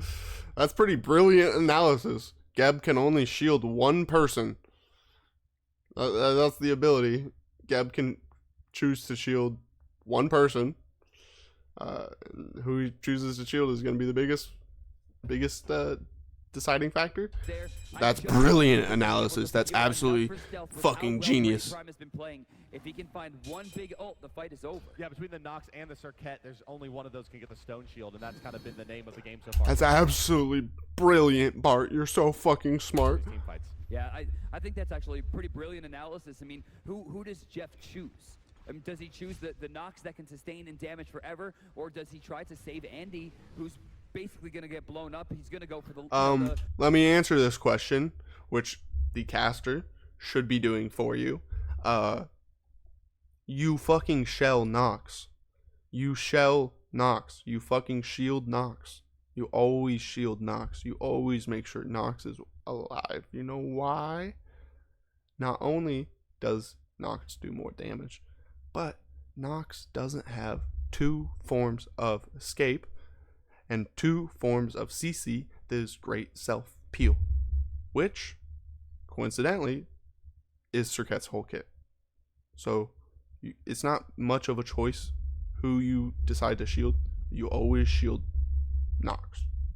She is level 18 versus a level 15 Circuit. Like, she's the more valuable target to keep alive. I think really the option is who do you shield, Nox or Apollo in these fights. Quintessential Loki trait. Oh, they know where Anderson is. Can they find the chain? No, and he dashes just past. Now the taunt's coming out. Here comes Geb. Really awkward blink out of Jeff Hinla. Really forcing this fight, kind of overextending. From Prime is kind of overextending. Down comes Barracuda. What is he gonna do in this fight? He's put himself in between several members of Titan. Tonfree gonna rotate back in with a psycho. This is still a good fight for Titan, I'm pretty sure. They're so deep. There is the ultimate for the Geb. They pluck back Kanye Life. Driving strike onto 2. Kanye Life, can they secure this kill? Replica starting to fall. Down goes Kanye Life. Damn. They just weren't able to get any kill off. I think this driving strike by Hercules really changed this whole team fight. Ult missed out of 2 people on Titan. They should probably be getting out there. Oh, what a good pluck into push. For the Geb. They pluck back Kanye Life. Driving strike onto 2. Kanye Yep. Life, can they secure this kill? Replica starting to fall. Down goes Kanye Life. Barracuda threads I the definitely needle. gotta say, Omega definitely carried that fight. But look at Anderson way out ahead. What is he doing? He's trying to get away here. He's very low. Ambush over the wall. He's actually stuck. The Spirit Flails gets away. He's going back in. You must not be greedy, boy. You must run for your life. Oh, wow, Comfort taking a little bit more harass out of MLC Stealth there. The backside blue camp going to be picked up as well. Yep, that was, I'd say that was Omega's biggest contribution so far this set. Very traditional build out of Barracuda. That's right. Still going into the Unicorn build is Ataraxia, which is usually not super effective. Wow. Jeff Hinla very low, going to pay for his mid-camp sins. A good trade there. Keeps Titan in the lead. Yeah, Jeff is getting picked way too often. However, that being said, we haven't seen He needs to play a lot safer. We have in other games. Position. Position better. I don't know that I agree with that. I think that entire fight was dictated with the fact that Whoa, you're disagreeing with Daddy Bart? A good trade there, keeps Titan in the lead. I got a hero. Replica is going to find and stun out Omega, but that's not enough to kill the Hercules. Not even close. However, that being said, we haven't seen that same impact out of the Hercules that we have in other games. But he's going to be going for one of your favorite items in the game, Brandon. I don't know that I agree with that. I think that entire fight was dictated with the fact that Hercules stood in the... front and they're like, we can't do anything The double about driving this. strike in that fight. Oh, really. that was brilliant too. But yes, Heavy Hammer, it looks like it's coming for Bro, Hercules hasn't done anything this entire game. Literally, the one time Hercules did anything was that driving strike, which Bart is bringing up. But DM wants to make himself look smart. So he's, well, actually, no. Hercules is doing great because I'm friends with Omega. So I'm going to glaze Omega, even though he's been getting diffed 6-1-2 by Osiris. I don't know that I agree with that. I think that entire fight was Down dictated 2,000 with the fact gold. that Hercules stood in the front and they're like, we can't do anything about Literally the that biggest fight. level Oh, lead that was on the brilliant fucking too. map. But yes, Heavy Hammer, it looks like it's coming Is forth. Comfrey That over comes Omega. albeit- No, I'm sorry. Yes, there is a Rune Forge Hammer. Or not the already biggest level guaranteed lead. to be Biggest buffed. gold Hammer- lead on the map Yeah, is Comfrey very, over very Omega. likely, although it'll probably stay as a Heavy Hammer for some time. Gold Fury gonna be back up here, ladies and gentlemen. Oh, it just has respawn, and look where Titan happens to be. Yeah, Andy does not recognize, or at least he recognized it too late. He can dive in here, but he's alone. Yeah, that would not be a great choice for Mr. Anderson. In fact, he's gonna get pulled out anyway, and that's There's no Did they reason for him to hog be to where he just is. bait him He's in? in no man's That's land. hilarious. Barracuda jumping in with the ultimate. No, gonna choose the wiser and not. Oh my God, he's going. I guess they just Comfrey. hogged to burn it He tried faster. to turn up here and he's gonna pay for it. He's gonna fall back to sprint activated as well. So what? Jumping in with the So it looks like Yeah, that would because not I be see him on gold, they're looking to gank Pretty Prime in mid lane There's no reason for him to be because where he's he is. alone he was just in no for man's land there. this half second Barracuda right jumping in here. with the ultimate. No, gonna choose the wiser and not. Oh my God, he's going on to Comfrey. Oh, he tried to turn up here and he's gonna pay for it. He's gonna fall back to sprint activated as well. And well, that's gonna be all she Yeah, wrote a for whole this lot of engagement for the nothing. moment at least, but it's yet another Gold Fury. The Good third of the game objective going the way play of by 13 kills Titan. in 10, 24 and a half minutes in. It's 52,000 gold to 5,700 here in game number 4. Titan is down one game in a 2-1 set.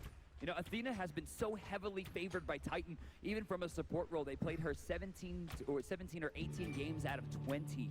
And here you can see she's effective, but this time they baited it out properly. They have Ares, and honestly, this is the second time we've seen Kanye put in a bad spot in the picks and bans phase and go with Ares. And this is the second time now, or rather second tournament now, where it's been extremely successful.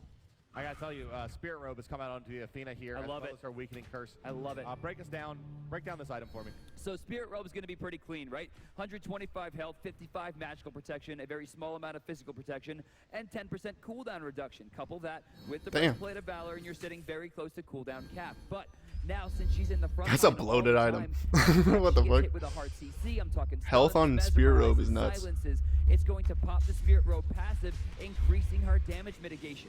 This can Hercules happen in a lot of trouble underneath the tower. He's had his healing mitigated Bro. by the Weakening Curse. It's gonna start ticking him up, but it's just not enough. DM. Pop the DM. Spirit Robe What? You don't want to hear me talk about Spirit Robe longer? Front line all the time. Fuck. Anytime Bart you literally hit with a carries hard this set CC, I'm so talking hard. stuns, This cast mesmerizes, so hard. silences. It's going to pop the Spirit Robe passive, increasing her damage mitigation. This can Hercules happen in a lot of trouble underneath the tower. He's had his Thank healing God. mitigated by the Weakening Curse. It's gonna start Thank ticking him up, God. but it's not enough. And down will follow Megatron. They rotate the Athena Thank as well. God And this Bart is going interrupted to be DM. a tower attempt. They'll take one. They may be looking for two here. Is Titan as they move forward towards that tier 2. Ataraxia jumps away there from Barracuda, who goes into the jungle to look for the blue buff. This one should be pretty free. Honestly, Ataraxia is in a very awkward position because he can't rotate as fast as Barra, and he's starting to run out of mana. MLC Stealth does not want to use his bigger spells to clear out this wave. Forces just continue using Siphon Darkness. Replicons will stun out Jeff Pinla, and they're going to pile a little bit of damage out on top of him, but nothing too much, just a bit of poke onto the rock.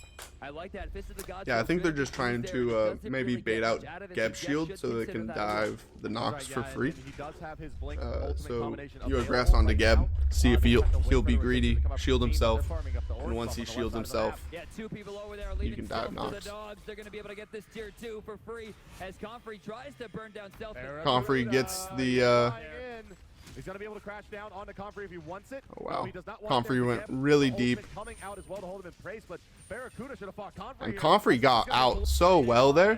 Coming up the orange buff on the left side of the map. Yeah, two Comfrey people over there deciding leaving stealth to for the dogs. immediately They're gonna be able to turn get and this run tier 2 away for as free he Comfrey got tries Nox to ulted burn is down super stealth. wise. You recognize how much He's damage is flying there. in. He's gonna be able Yeah, to if he got stunned under tower, down he onto takes Comfrey. another He tower wants it. shot. No, he does not He want is it. a lot lower for this whole fight, and maybe Barra is able to turn onto him. Actually, Barra gets no opportunity to even fucking attack Comfrey because he gets taunted. As he's just gonna get blown up. That was not a good call there. He separated himself. And then Ataraxia 2v1 in the fucking jungle? Oh my god. Yeah, because look at this shit. Ataraxia 2v1s in the jungle.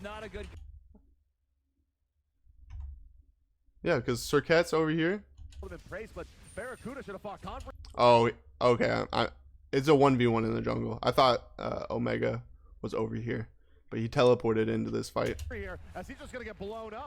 That was not a good call there. Omega was super late to this whole team fight. Not in a good spot, and here comes the defender of Olympus, Comfrey, with another double. Ultimate coming out onto Omega. When your tank isn't there to be tanky, he shows up really late and fucking ints. Yeah. Yeah. What the fuck is Omega doing this whole time? Oh, he was dead, so he's coming off cooldown. So that's just a really smart engagement by Titan. Taking the 4v5 power play. And then they trickled the deaths, making this an unwinnable fight. Untenable fight. Ultimate coming out onto Omega is going to use the boulder in response. In terrible position. Like after you ult there, I'm pretty sure you just have to fucking run away as fast as you can. They're going to be able to push into this one as Titan. It should be a free fire. Fire Giant boys. Well, I don't know how I feel about that call. That is a free. It is a safe call. Phoenix, and that would have been a kill on the stealth. He can't hold against 5. He might have gotten 1, hell, he might have gotten 2, but he would have lost that Phoenix, and they still would have lost that. Guess what? Three people being alive and having a dead Phoenix is worse than 5 people being alive with fire. You know why? Because if you have 5 people alive with fire, you can end the game.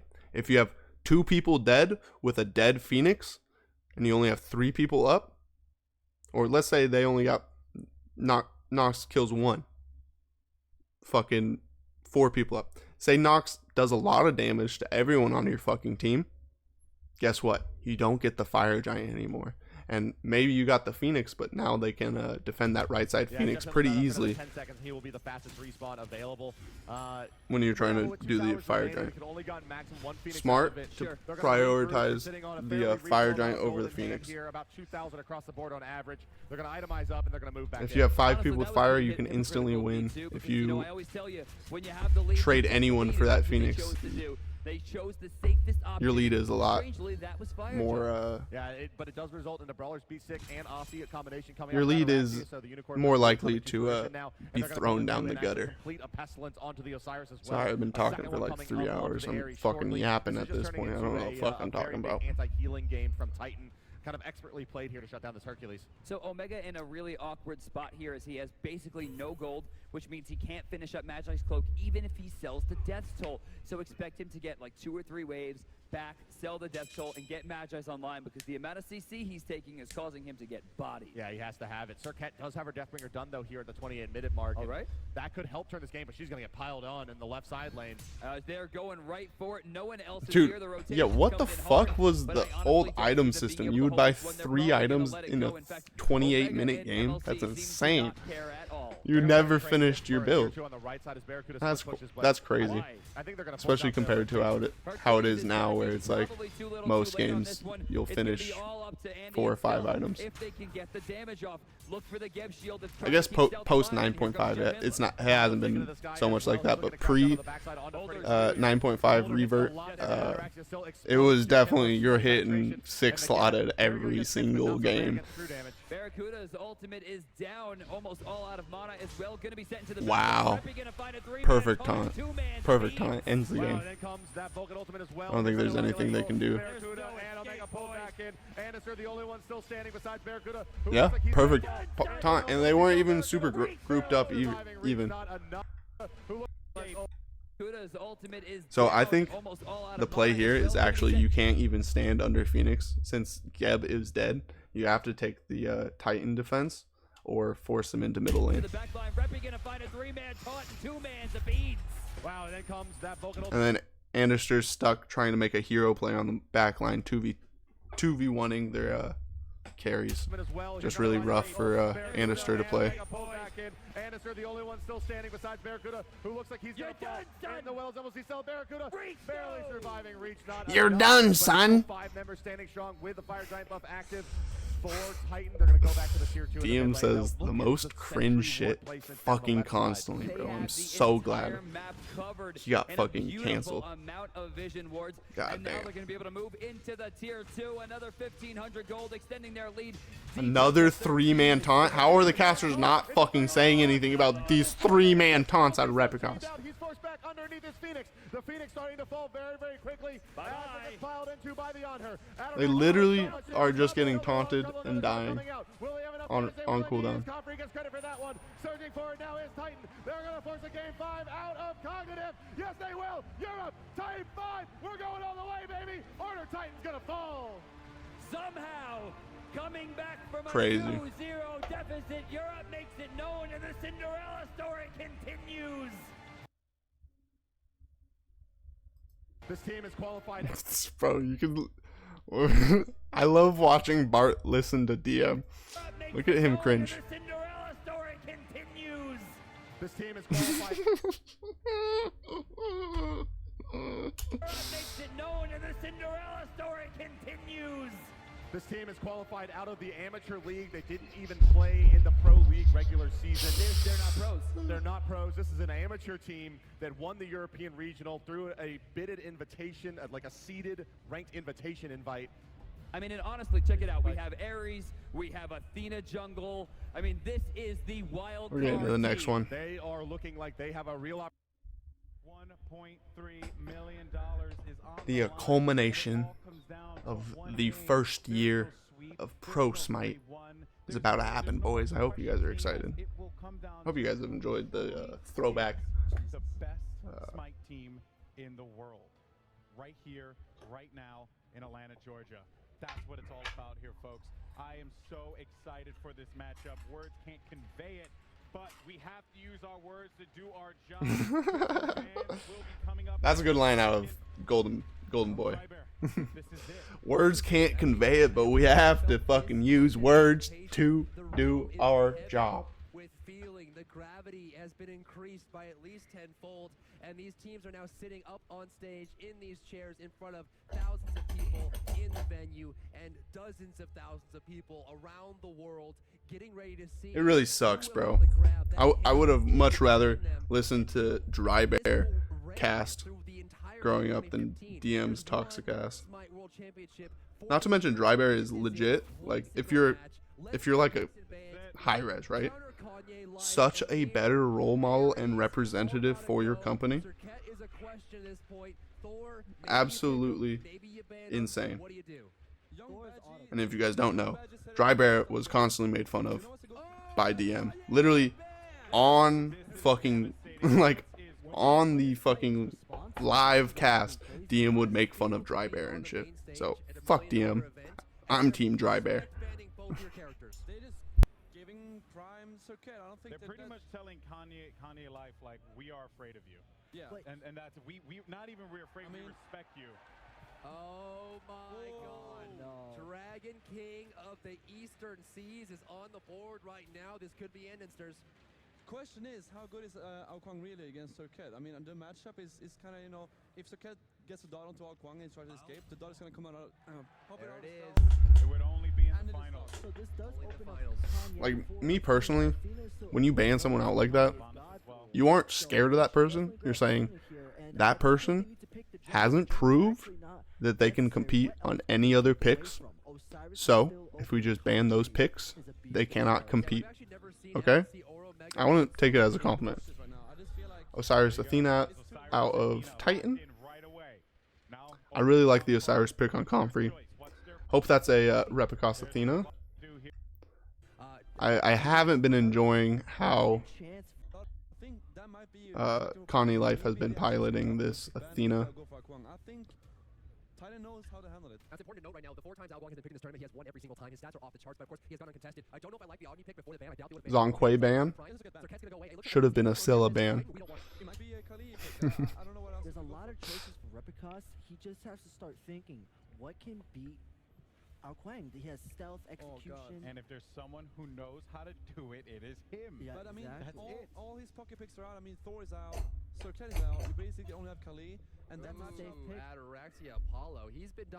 I think you put Repicos on Athena again, bro. He won you guys last game with those triple taunts. So he's going to go for it. He gets his Scylla. That's going to lock that in. Last pick And on the other side. Hurt gets locked in, folks. Cognitive Prime, Incredible draft from Prime side. I must say, I'm really impressed. This Titan's last pick has to be absolutely like the game end. Allied cut him off. What it is for Repicos. Oh my The god. last game of the SMITE World Championship All eyes on him. 2015. Oh $1 my million God. on the line. Titan to make their last pick here. We're still about to haven't go into game. This is going to be the game of the entire year. The suspense is way too much here, folks. This is a jungle pick right here for Repicos. So what he's gonna do against Ao Quang, I actually have no clue. He's thinking about it. He's thinking about the Kali. I couldn't tell you. Kali, you know, I don't know. maybe Freya, Who is it? Nemesis would be great. Nemesis. Okay. There's the Nemesis. Okay. Nemesis gets locked in. Ladies and gentlemen, this. So they didn't listen to me. You'll see how they Let's take it how over this ends up playing out. You guys probably already fucking know who the SMITE World Champions or the first SMITE World Champions are. Ladies and gentlemen, we're Titan. Let's get into it. Second place teams. So we get a 5-man grouping out of Prime. Grand finals here of the SMITE World Championship Series. The blue team fighting out of the Just bottom being side of the together, map. getting that Left side of your screen, UI. ward down, The number 2 seed so out they of know America. where Hometown Titan's favorite duo lane will be Barracuda. after they clear those left mids. And it's there in the jungle is Ao Quang. Barracuda as your hunter in the duo lane. Matching up with Jeff Himla on the Sylvanas. MLC Stealth in the mid lane on his signature. Dude, Sylvanas was so broken too. His fucking his heal used to heal his own minions and give the minions a protection debuff. So it was basically, if you picked Sylvanas, you never lost lane because he has AoE autos, not to mention, and his 2 fucking effects minions. So it's like you can't kill the minions, and he kills minions faster than you. Reprising his role as Osiris in the solo lane. So very curious to start. Pretty Prime opts to start on the speed side, helping his solo laner. This is very confusing. What this will do, though, is this will allow Ataraxia and Conley to go into the lane at level 2, the same thing that you're seeing from Barracuda and Jeff Hinla. The left side duo lane here is where the action is going to be. It feels like Jeff Hinla and Barracuda. A lot of push coming out of that Sylvanas, and on her they can clear waves very, very efficiently. The Sylvanas wisp, will she shoot out of the tree? They heal and give a protection bonus to the wave. I think that was the first time DM said something that I didn't actually realize. Yeah. This is good. I mean, he needs to be there, maybe even First good earlier. Scylla, cast out of her DM. earlier game does not have enough push to keep these Out of creeps 4 on the games. Tower. And remember, if a tower hits a creep, it's no longer worth any gold. Ooh, back camp's actually starting before the red buff here. Wait, is Repicon splitting camps now? Like, I love it. He decided in the World Championship Series he might as well be gold efficient. And, well, Repicos and Pretty Prime going to take the back camps as well as the red camps here. Shades of Cognitive Prime's earlier games against Titan here and how they pulled ahead. No clear victor yet in the early part of the laning stage as it's been a basically identical start so far. Yeah, both red buffs get taken. The entire jungle, barring the 2 mirrored small camps on the bottom and top side of your minimap, have been taken. That's very efficient and rather a little bit dire, it seems. We'll take a quick moment here before the action breaks out just to thank all the viewers wherever you're watching from, however you may be watching us. I'm watching 10 years in the future. You're welcome, Bart. Thank you very much for joining us here today. This has been a big kind of establishment for all of us here at SMITE, and we hope that you learn to love SMITE esports in the years to come. But let's get back to the game. Comfrey, speaking of gambles, Comfrey took a lot of damage there from the tier 1 tower as Omega does find a beautiful pull. 2 seconds till he can try it again. Hand of the gods to clear the wave. He doesn't quite have the line. Yeah, you shouldn't have turned for that one. Now it's going to take about 10 auto attacks to take him down. Really well timed pull from Omega. Speed to move out. Expect big rotations here from both Reppy and Andy. They're gonna Looks like Comfrey's all out of pots. Yeah, this is looking like it's But he should be healing up most of his HP bar again. No kills to the credit of either team. Yeah. Right now, left side continuously, Ataraxia is pushed. Both hit level 5 at the same time. This is a good mix of on her having very decent clear, and Jeff Himla's character Sylvanas being able to use wisps to heal up to his creep wave, which allows them to push super, super hard. It's not so much that his creep wave is getting healed, it's that the fucking protections are on. The protection buff is on the fucking minions. So literally Apollo Athena can't clear whatsoever. Yep, out of position. Maybe they get an answer. He dashes in. Very aggressive out of Andy. Wow. Wow. Fucking MLC stealth backpacking.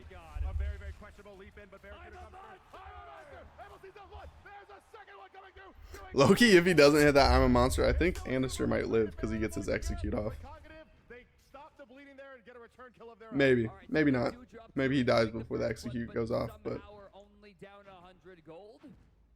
Yeah, it'll go back a little bit more in favor of Titan as the mid camps go down on the right side in their favor, and well, all things told, a lot of excitement, but not a lot of real advantage. You got what? 150 gold, 200 gold lead for Titan. It has leveled out, though it is slightly in favor of Titan, as is the gold. It should be noted that no team has an actual advantage right now. As we approach the 4-minute mark, you see those early buffs getting ready to respawn. By the Pac-Man signs all over the map. At about 4 minutes, looks like Omega has a slight lead in solo lane because he forced Comfrey back sooner. Looks like Comfrey is hanging out by himself. There was a back from Omegatron, who of course has purchased teleport. Hopefully he doesn't. See, in game 5, both solo laners get this early teleport to maximize golden XP efficiency, maximize the time on the map, not walking from base. You know, and honestly, that's what I was very confused about. Is I saw a 3-man grouping from Titan, and I expected them to rotate to right for the free camp, but instead they go immediately left and they just rush down Jeff. Obviously, their homework has paid off. Andy in the mid lane now, going for blood. This is why you draft the Nemesis here. And well, the Alquang, we're going to need to hear something out of him fairly soon, because Repicos has already flexed his muscles and shown us what he can do versus those tanky targets. Right. And they have a Hercules on the side of Cognitive that's going to be very, very difficult to play, given that there's a Nemesis in this game. Andy just randomly threw out his 3 on a red buff that was nowhere near spawn. That'll be on cooldown for a little while. It does have a very short cooldown. It's on a 5-second cooldown. Yeah, it's very short. Of course, he's maxing the Dragon Call on Alquang. That is the swirling dragons around him. And just for a little bit of information here, we haven't again. Jeff is dead. Yeah, Jeff's gonna go down now. Maybe not. Third bomb. Is there a dot active? Oh my gosh. Reppy's dead. I'm a monster. No! It's there. Wow.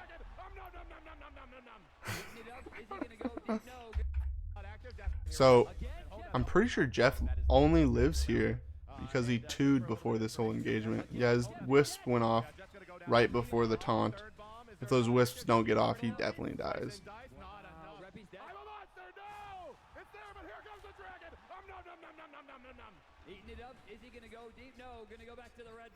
Really good kill secure out of Cog Prime this game. You saw it earlier. If the Prime ult, or you saw it right there. Prime's ult, not Prime, fucking Stealth's ult missed. But Andy was still able to go in and get the kill secure. And you saw vice versa happen earlier in the game where Andy died, wasn't able to get his execute off, and Stealth hits him with Scylla ult over on the head, kills him. Oh, what the fuck am I talking about, man?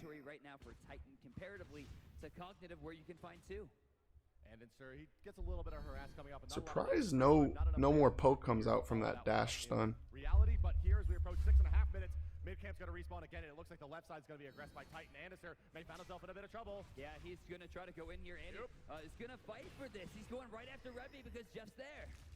And this fight continues to break out. Anderson gets a lot of damage out on Repicos. It's slow as well. He throws out his number 3. They're going to move forward with Scylla. Can't you find the root? No, it's just a crush. And their damage is going to be returned by Repicos.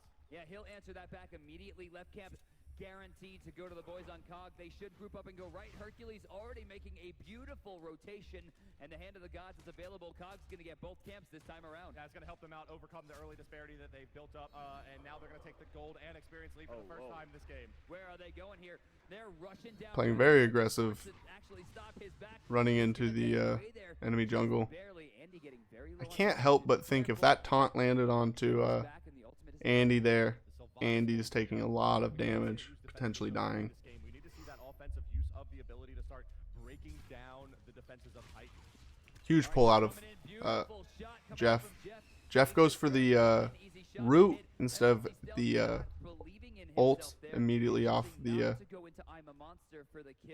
had he done that, it would have been almost guaranteed, given the fact that Agni only has Aegis, and if he missed it, that would have been a 3-minute cooldown versus a minute. That would not have been guaranteed. Jeff fucked up the CC chain, man.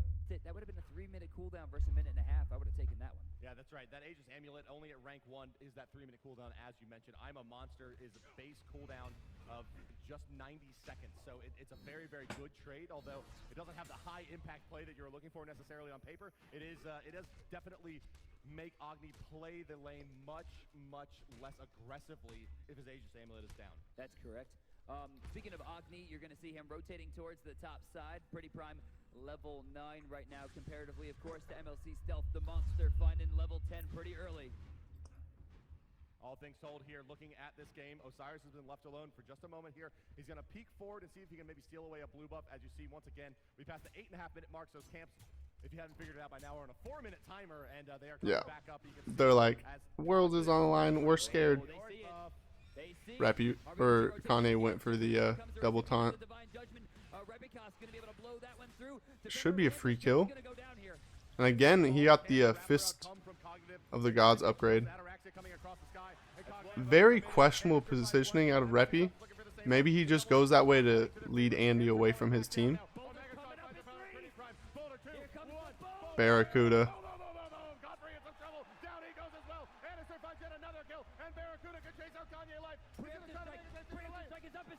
Wow. Well played. Well played out of Prime. I just don't understand, like, why is Repi walking this way? Why isn't he running back and turning on Scylla that just ulted? You know?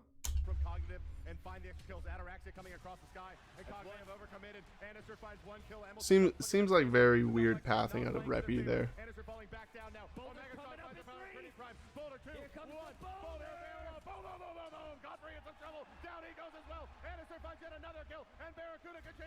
I think Kanye had to walk to the left mid harpies. Maybe he lives. And you like go really far left. He's probably dead there, no matter what. I think that was just a overcommitment to kill the tank there. I mean, once they got counter engaged after Jeff died, they didn't really have many valuable abilities up. What happened in this situation more often than not is that the support on the side of Cognitive just gets so far behind that he can never have impact in the game, and they are keeping Jeff Hinla in this one. And honestly, I think your analysis of the last game was correct. Jeff is not playing at the level we're used to seeing from him. To be fair, this game he is getting tunneled out. Every single Nemesis ult has been completely. I think one of those deaths was bad. Like, we need to see the weakening curse come online here. When they got first blooded, and then Jeff was caught in the Gold Fury pit area. I think that was a pretty bad death. And this is over aggressive out of Jeff too. Oh, he's just baiting his life though. How didn't it fucking Athena ult come down? Oh, it did. He's trying to find it. The sickle hits the wall, and he will be able to escape once again, finding the jump. Wow. Repicos has got to good trade. Well, I guess they didn't even trade. Jeff got out. Well, Ao Kwong has been banned in every game so far in this best of 5 matchup. He gets through one game. He's 4-1-3 through the first 11 minutes. Tokai's ring complete. It is just a lot of trouble for Titan. Now, what Taukan's ring will do, and I know that most of you will. Good taunt onto Andy. We'll talk about that in a second. Andy with a beautiful escape. Wow. Down. Andy able to reciprocate. Bomb from the back. Pretty Prime waiting on. Crazy turn by Andy there. Why is he getting so baited? He's gonna get dunked by Barracuda here. Why is he getting so baited? What? Fury picks up 1 kill. Ataraxia does find MLC Stealth. They go for a 1-for-1 Because trade. Apollo was in the air? The trades are not what Titan needs. They need some safe farm. They need to help get themselves back. And they traded? They've gone down 3,000 experience and 2,200 gold.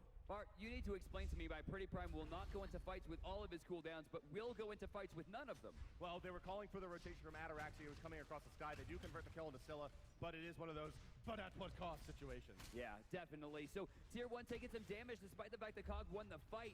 It seems to be that they're not quite winning the lane until just now. Andy sending a lot of damage in. Omega not finding what he needed to continue the pressure, but still. Yeah, Herc is very fed right now. 2 levels over Comfrey. Omega greedily stealing the wave away. Yeah, so this Telkine's Ring is an interesting item. It gives you 40 additional flat damage anytime an enemy is hit by one of your basic attacks. Right. And the Wild Storm, his number 3, counts as a basic attack for Andenster. But let's hold our thoughts as the Wrath of Terror comes out from the Sylvanas, but it's just a disengage. So I'll go back and explain it again. 50% scaling on the Wild Storm. He's only sitting on about 100 magical power, which is translated into 50 extra damage. The Telkines is giving him an additional 40 on top of that, flat, as well as 45 magical power. It ends up being a very, very cost-efficient item, but basically only on this god. Plus, he has an extremely unique attack chain, hitting at a normal rate of 1 second and then 0.5 seconds thereafter for a few more hits, meaning he can apply that 40 damage over and over. And you couple that with the fact that he's doing damage with those really that you're seeing on the left side, gets slammed into Ataraxia. I'm surprised they didn't engage onto Andister there. His stealth was down. Strongest characters in the game for burning down Gold Fury and Fire Giant. The Gold Fury is going to be back up in about a minute. But I guess Titan's listening to the call. They're like, we're not trying to fight. Let's farm up, get our next power spike. I'd expect Titan to look to fight again once they finish their second items.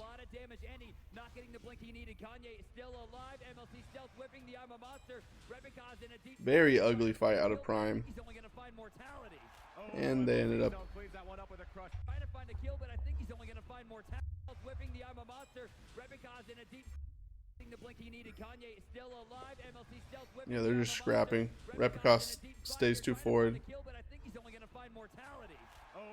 Repicos had too much faith in his Nem shield there. Yeah, again, you know, it looks like Pretty Prime is not choosing the right times to go in and out. He's not relying on his team enough. The nerves. It's got to be, I mean, he's been such a cool, collected player so far, but you're right. I mean, there's definitely some missed opportunities on the board here. What is it, $160,000 per player extra for winning this game? Yeah, that's a few years of salary as someone with a college degree. So. Pretty much anything ever. That's worth it. And when you're a young gentleman like these guys are, it's a lot of pressure, a lot of just nerves and a lot of money on the line here. So 10-6 right now. Cognitive maintains their lead, but does not extend it. 2,700 gold, 3,800 experience will separate the teams as Cognitive at the 14-minute mark keeps their hold so far. But remember, guys, late game, Hercules is a monster. Osiris can catch back up. Scylla, literally a monster, whereas Agni has some of the highest scaling in the game. The only real advantage they have here is in the end game, Apollo will be able to box just a tad bit better than, of course, Honor. Yeah, one thing that's going on here, I don't know about that. I think Honor's team fight's a lot better than Apollo. Like, Honor has very impactful abilities with his 1, 2, 3. Either jumping in or jumping out. Stunning someone into a wall, pushing them away from your carry. Trapping them with pillar, cutting off angles, and denying area with the impale. Gank solo, do gold, kill Jeff if he shows up. Good. See, that's what I'm talking about out of Barra. Like, Barra on this pick is so good at hitting his 2s and peels and peeling for his team. Wow. And they were successful in the solo lane gank. Very well played out of Prime.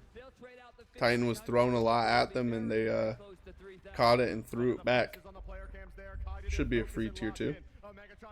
And they're going to get the tier 1 in left, maybe a tier 2 in left too. Barra has a lot of minions over in left lane. But it's just not going to be enough. 2,000 gold going the way of Titan on the push so far. It's another 500 as well. They've recouped that. I'd try to stay grouped up here, man. Push this tier 2. Maybe they're just going to take the win reset. That's a safe thing to do. he'll probably For sure. put this small camp. No, again, Repicos not waiting for anyone. Yeah. Titan was definitely there to defend that second tier 2. How much impact Anderson has had on this Alkwang.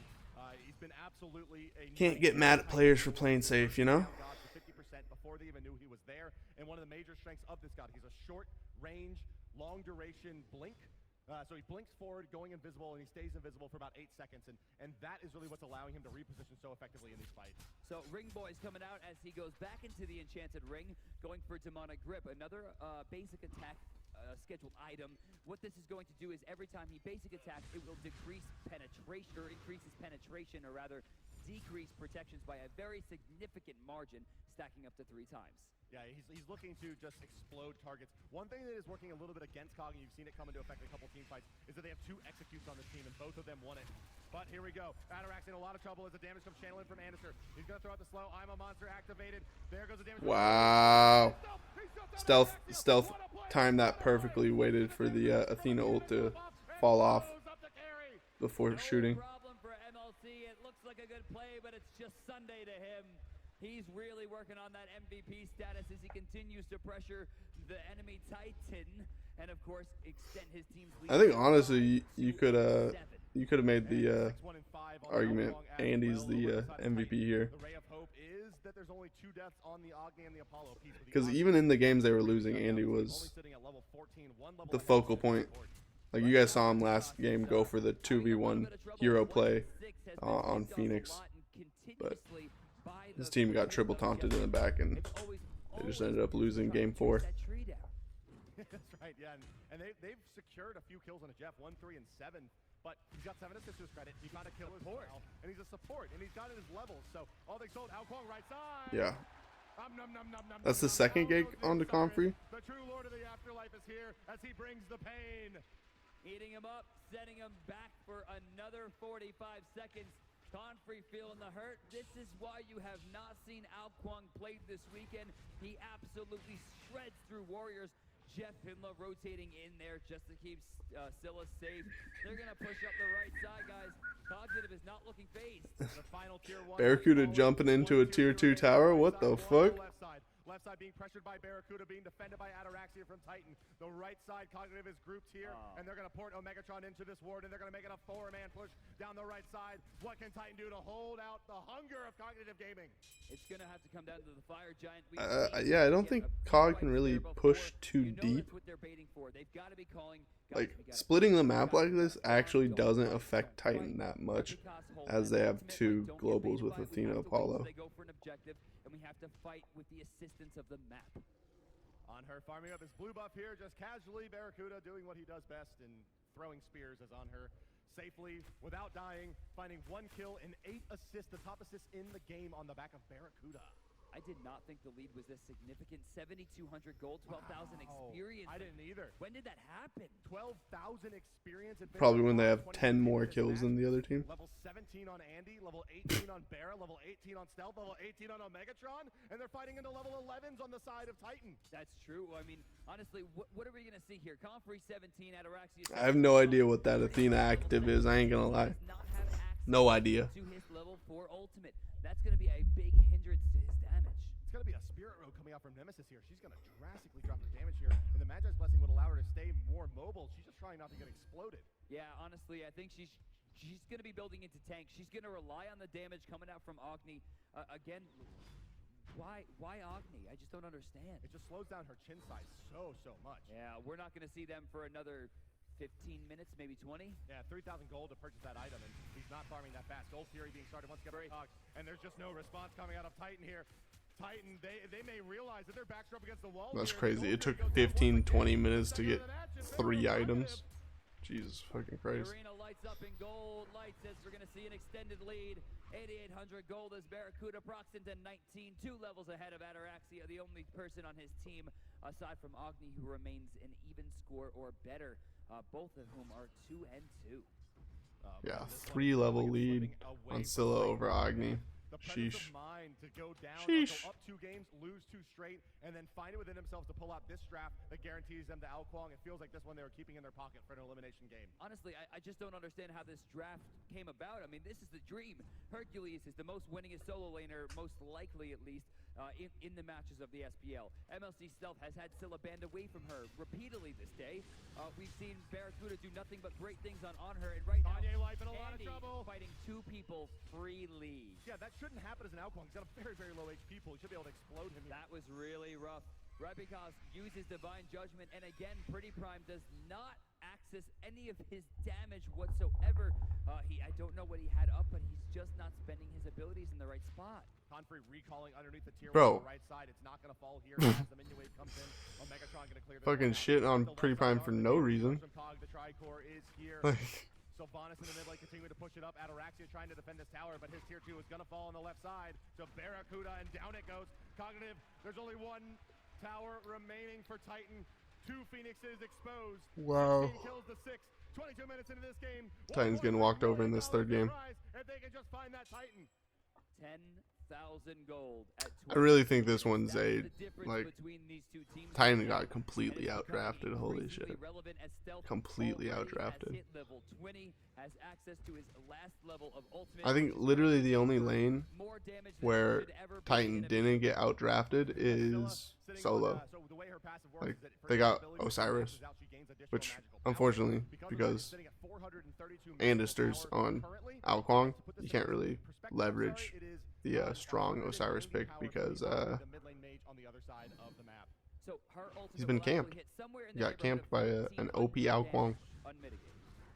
They're putting out the burst on a Repicos, Pretty Prime. He's going to be in some trouble. No, the crush just a bit off the mark. Kanye Life is here, but he's rooted out. They got to get coming now. in. They're going to try for Andy. He's got the sprint activated. Confrey gets stunned out by Barracuda. He just is in the perfect spot right now. I think they keep going. This isn't terrible. No. Their team on the right is too poked. They can't continue this fight. Repicos not finding the target here. Kanye Life going to be taken down as well. Cognitive will turn their sights to the Fire Giant as Omega backs with 3 seconds remaining on teleport. I think this game is very quickly. Fist of the Gods activated right now. Pretty much over. Nemesis Not gonna lie. the last fight. No other hand on the table. Fucking A. 12,000 12,000 gold lead. FYI, if it's a 10,000 gold lead, I'm instantly surrendering. You're probably not winning that game. 3-man Scylla. Oh, this is it. And that's game. Wow. 23-minute game. Yeah, they just got absolutely outdrafted. Like, honestly, there's very little Titan could have done. They lost pressure in dual lane. Lost pressure in mid because of Andister.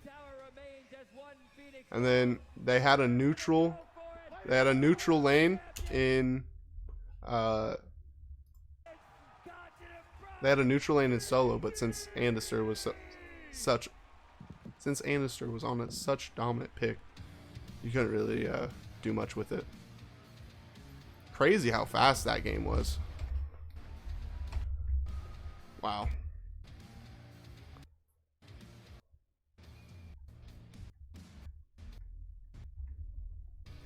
Yeah, you gotta watch him.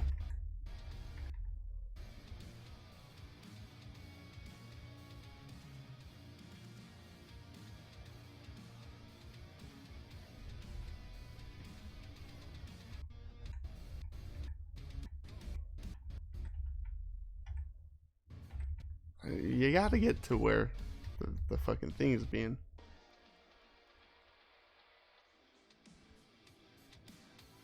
Let's go.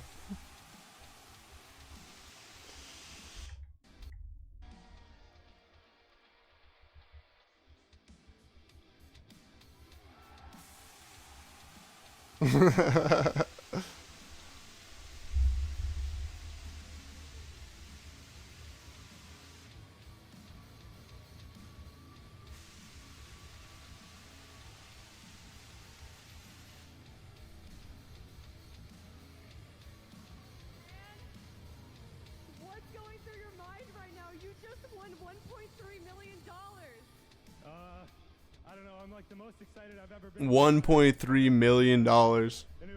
Holy fuck, the lighting. Oh my gosh, Kelly looks so much younger too. Kelly looks like my sister's age. Not that Kelly looks old. Kelly looked amazing at Worlds. I ain't gonna... Like, she's a very pretty lady, but she looks so much younger here. $101.3 million, man.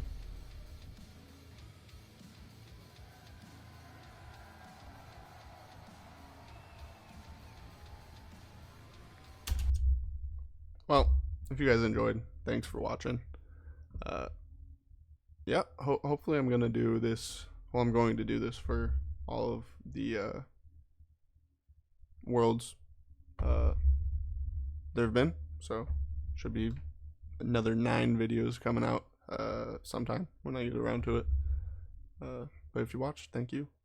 Probably didn't though.